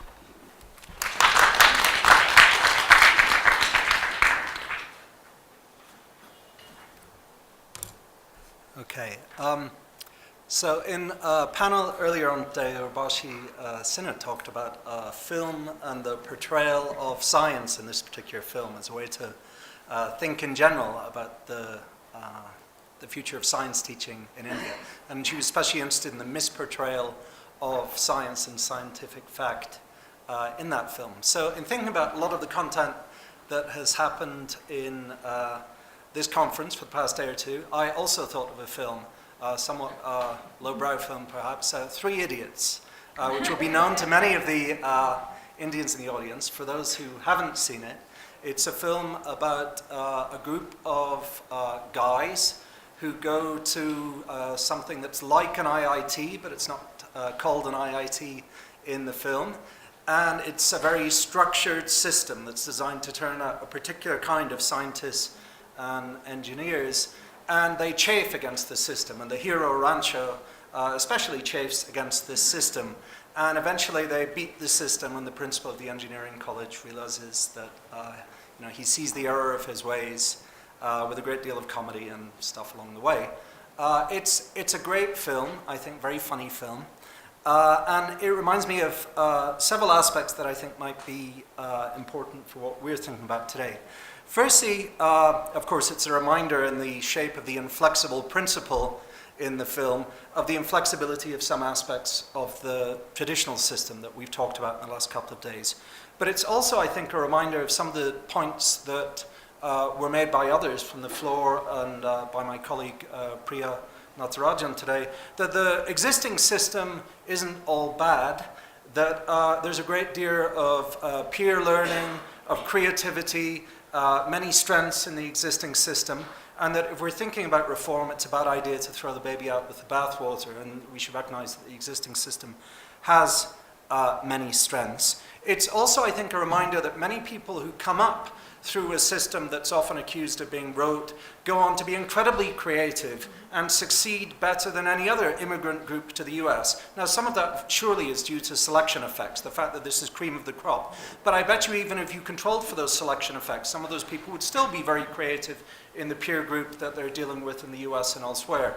And some of the reasons that they would be successful are not purely reducible to the system that they've come from, but some may have some responsibility from the system they come from. So there are a bunch of things I think that three idiots can tell us about the Indian system. One of them is the difficulty of drawing a straight line between the effect of the system and the output. A lot of people have been talking in the past couple of days about the liberal arts model can give this or this model can give that. And I think the education research that I went and mugged up on a bit for this actually should give us some pause about the certainty with which we say that our model can do one thing or our model can do another thing, because the aggregate data, as opposed to the individual data that we know as educators, but if you're looking at aggregate research on American education or in cross-national research, I think what you can say is that we don't, in fact, know very much, or we don't know as much as we would think, about what a particular kind of educational system can do in having particular kinds of effects. So we do know some stuff. What do we know? We know that, in general, more education is better. It's better for the individual, and it's better for the economy. And the evidence is actually pretty good on that, right? The cross-national econometric evidence. But we've been largely concerned the past day or two with thinking about liberal arts education, the kind of creativity, flexibility, the variety of things we've been talking about that constitute liberal arts education, and how that model affects stuff. And what I'd like to say there is, in fact, we don't know very much at an aggregate level about the effects of those specific kinds of things that we're giving in terms of how they have effects on growth, how they have effects on equality and inequality, how they have effects on innovation. We know small slices of stuff. We know that Pomona or Yale or wherever has graduates who've gone on to great success in life in many of those spheres. But of course, it's hard to control for the fact that those graduates may have had great success anyway, even had they gone to another kind of institution initially, what people call selection effects, right? It's hard to control for that stuff. Now, you and I as educators, we see the difference on an individual level in those students, and so we're very convinced by what we do. And I'm not claiming at all that this thing isn't happening. What I'm saying is that it's really, really difficult to prove it in the aggregate using data to actually convince people. And I think data is important, right? India, like many other societies, rests on data. And I think if we're going to come up with a robust defense of the liberal arts in India or anywhere else, we need to improve the quality of the aggregate data that we collect on the specific aspects of liberal arts education that we're providing, and then how that maps on to different kinds of outcomes at the end.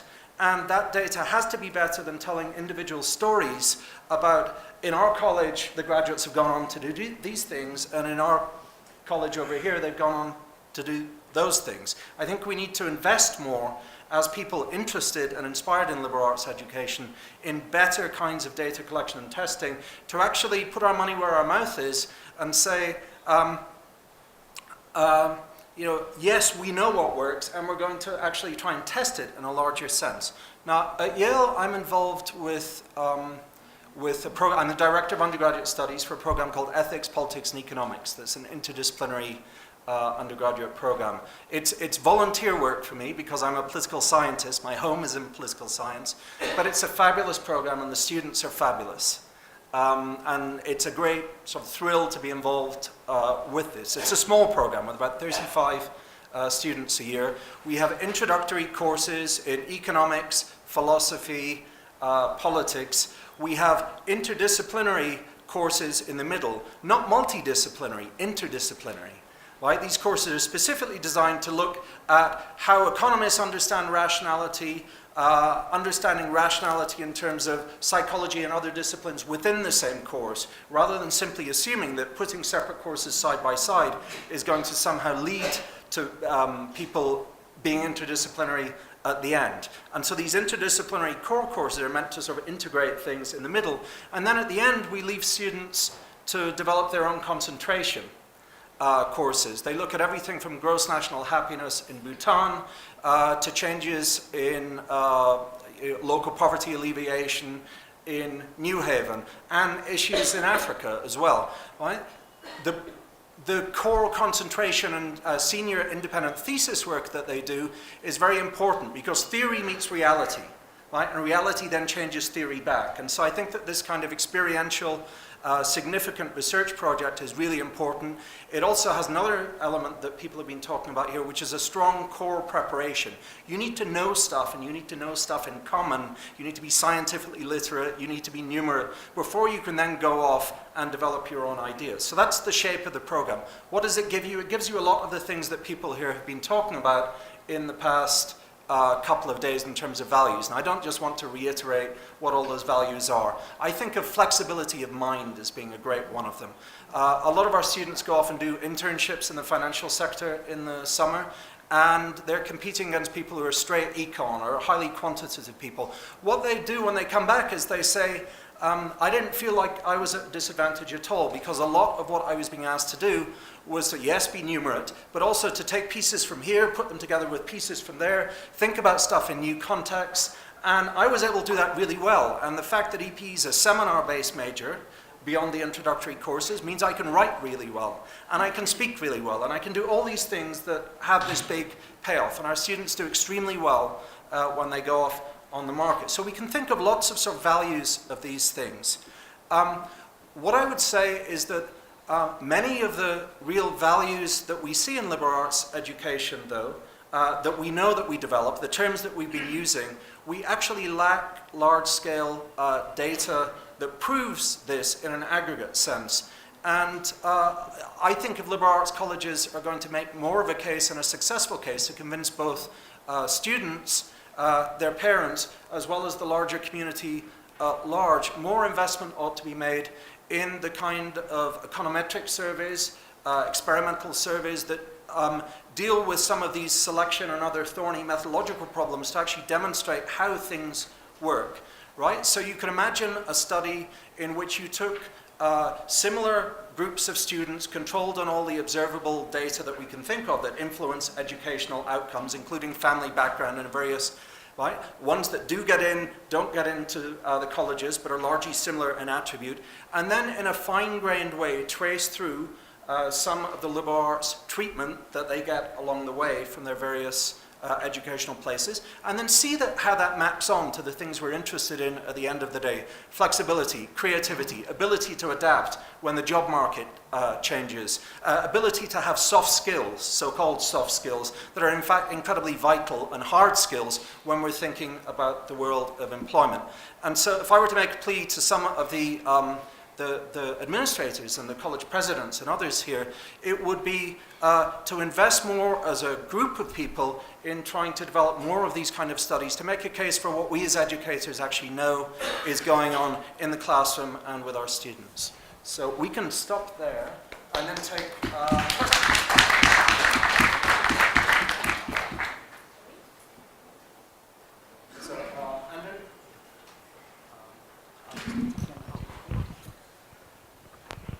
Hi there. I just wanted to ask a very... I was just going to ask a very basic question. Is there any way that you can avoid the kind of justifications you were mentioning nowadays in a very large competitive university system? Is there any case that could be made for intrinsic value in the very data results-driven economy in which universities function? Yeah, so I think there's a big case to be made for intrinsic value. One of the things, I actually had a PowerPoint, I just didn't use it. One of the things on the end slide there was happiness. I think you might look at contentment, reading, happiness, lifelong learning, love of art. I mean, there are a whole bunch of things you could include within this, in addition to the instrumental ones. But we have an idea of all the goods that our goods system provides, and measuring those goods doesn't make them less good. So this is just it's a general question about this whole thing about economics and livelihoods. What are our students good for when they graduate? Because we always remain in the shelter of the academy and not out in the rough and tumble of life. And so when they ask us hard questions like, what jobs will this get me? And we are talking about how all of us leave huge carbon footprints no matter what jobs we take. And so, it sends conflicting, disturbing and positively disturbing messages to them. So the idea is what kind of student we can't run away from these issues, which is the university is a home of idealism, yes, and we are looking at a real scarcity of idealism out there in society, diminishing idealism. So as liberal arts, we must be centers of nurturing this idealism, but at the same time, the trade-off with the practical. They have to go out there and get a job, and the job scenarios keep changing. In India, for example, there's been a culture of people seeking government-secure jobs for life. That is changing now very, very fast, faster than it's possible for many people to cope easily. So I just wondered what your reflections are on these. Thank you.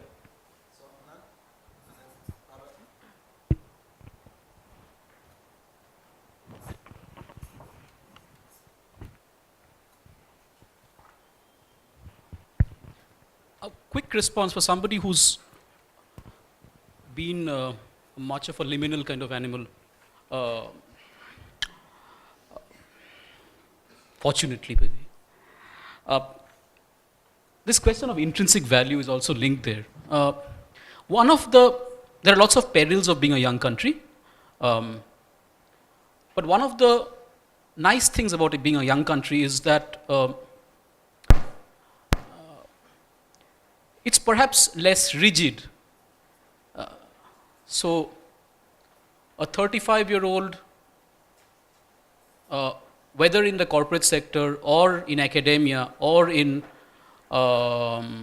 civil society, or to use a recent kind of example, the Aam Aadmi Party, it's fashionable, is beginning to ask these questions and is receptive to. So, there is a question of how do I get inside? India is all about how do I get inside. It's a caste feudal issue. Once you're inside, whether it's the university is one, but once you're inside the job, then you've got 4 years of you do more or less everything. And if you survive that Darwinian form of capitalist, whatever, down the line, as you're headed up and you're kind of dealing with people, in India it's inevitable that you have to deal with multiple contexts, multiple truths, multiple forms of heterodoxies, multiple languages, multiple ways of seeing and looking at the world, and yet you have to move ahead, which Mr. Bhave this morning said, how do I now make the right decision when I'm faced with 5? And perhaps the question of intrinsic value could be also sampled age-wise, perhaps in India at least. So at 35 or at 40, maybe 45 is a little more rigid, but maybe around that 30 to 40 pool, you might see interesting I mean, one might be surprised at how people might look at this very differently. And say to run this, to manage people, to understand, to transform, to do something more than with what I'm doing, a kind of premature mid-career crisis, I need to do more. You know, and that I think is something that we might be a little more surprised by.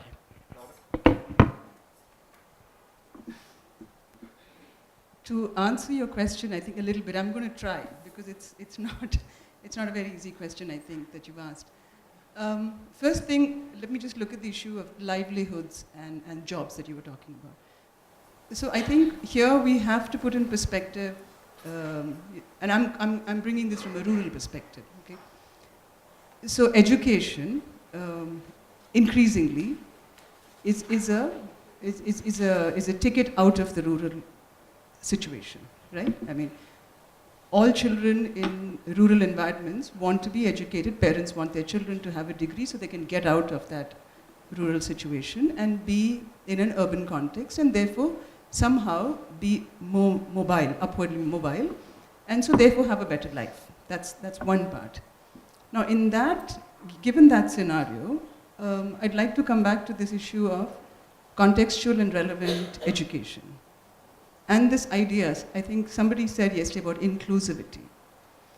So with this background, I mean, if we relook at our education system, when you start making the education system more contextual and relevant, and when you start making, when you get to that point, then this need for movement from rural to urban becomes very different, because what is preventing our education system from enabling urban youth with skills to be able to be part of the rural fabric? You know, I mean, I think unless we very drastically relook at, both from a policy perspective and from practice, unless we very drastically relook at the way we even pose this question of, there is a current reality of people needing jobs because you need money. There is that current reality. So there is a short-term issue that needs to be dealt with. But if we don't look at the long term, we are going to constantly be trying to play catch up. And we're going to be firefighting constantly. So I'm not sure it answered your question, but this was just a thought.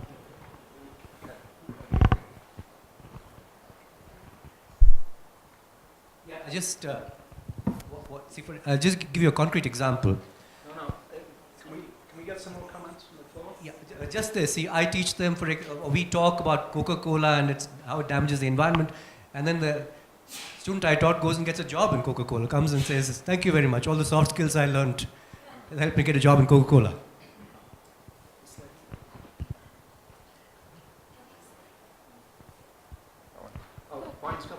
Oh, all right, I'll go. I just wanted to ask, since I wrote that question, I just want to justify a little bit of why I put it that way. And that is, with a rising population and with people aspiring toward higher quality of life, is there not also a justice issue in not having rising standards of living, material prosperity? And are there ways that higher education can foster that development in a way that does not destroy the environment? And this idea about urban versus rural, maybe there is a way, like you're suggesting, to reverse that mindset that could create rural entrepreneurship, could distribute economic prosperity more effectively. I'm just wondering if you could address some of those specific possibilities. I'm a little wary of othering this rural-urban question. This romanticized rural where it needs succor and needs livelihoods, and urban again going into, this is a variant of this kind of white man's burden of going to the tropics and doing stuff. So I'm a little wary of doing that, even so I think we need to be very careful here, because the rural is also changing and changing really fast. 40% of Bombay lives in quote unquote what are called slums. And so there is that question which is very bad. So the justice question is at the heart of it. But I would run shy of this binary that rural epitomizes a certain archetype of and a certain essentialism, and urban has a certain other essentialism. I think then we are falling prey to the same thing that we are kind of trying to grapple against. And I think there are ways of doing stuff. I mean, there's lots of ways of doing pedagogy. All of us are, that is. But I would be a little shy of doing that.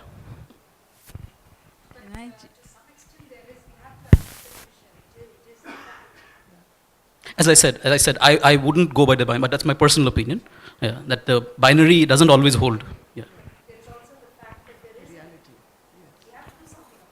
As is the disparity within urban, as is the disparity which has existed within rural for a while now. So I want more, I would be in favor of more, how do I say, more enriching kind of, rather than just a binary. May I I just want to add one thing to this, and all the educational research that I've seen shows that yes, your actual formal educational qualification makes a difference, and there are some payoffs to that, but there's an incrementally, often much larger difference that's made by all the stuff you bring to your particular education and the cross-nationality. So home, family background, caste ties, right? There's a whole variety of things that mean that somebody who goes to college in Meerut, as a friend of mine has looked at, is going to extract much more if they're from a particular background than they're going to extract if they're from another lower caste background. And in many of the cross-national studies that have been done, these other non-educational factors way swamp the effect of the actual formal educational benefit that you're getting.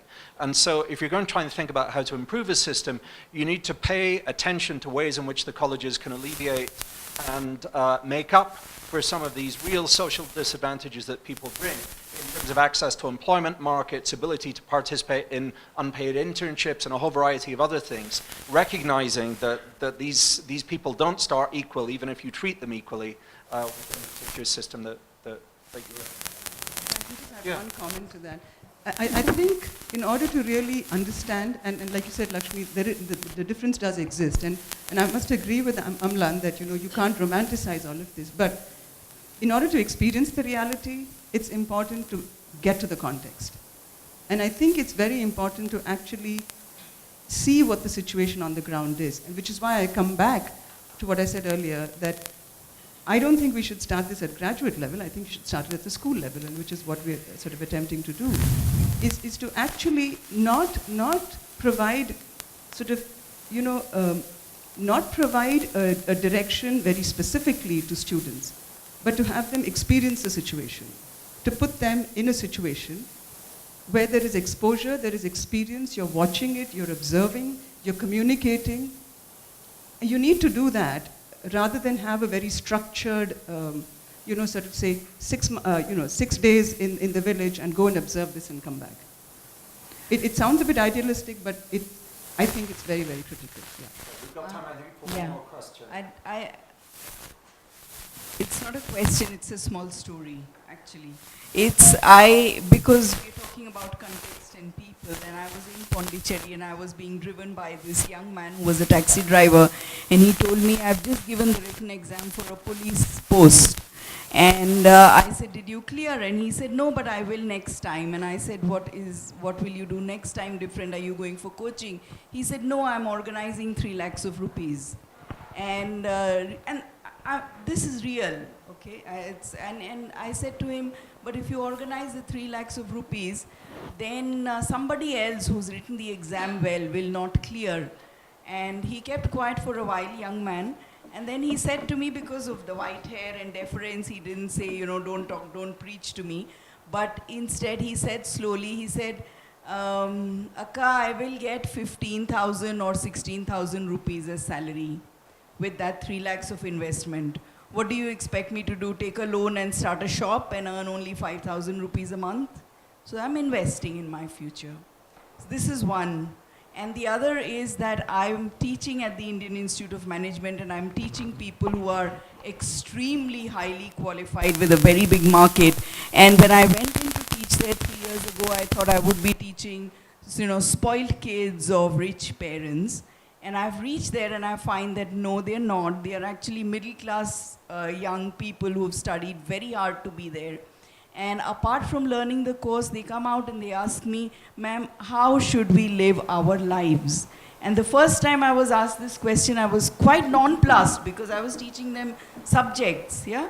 And then they came out and they said, we cannot be in the social sector. We've taken so much loan that we have to repay that loan and we have to earn a lot, but how can we be socially relevant? And I think as teachers, we have to deal with both these issues. We have to deal with how to transmit values that make sense for them that they can act on. Okay, thank you very much. Unfortunately, we need to stop now so we can let the working groups go on, but I'd like to thank my co-panelists and thank you all for listening and coming.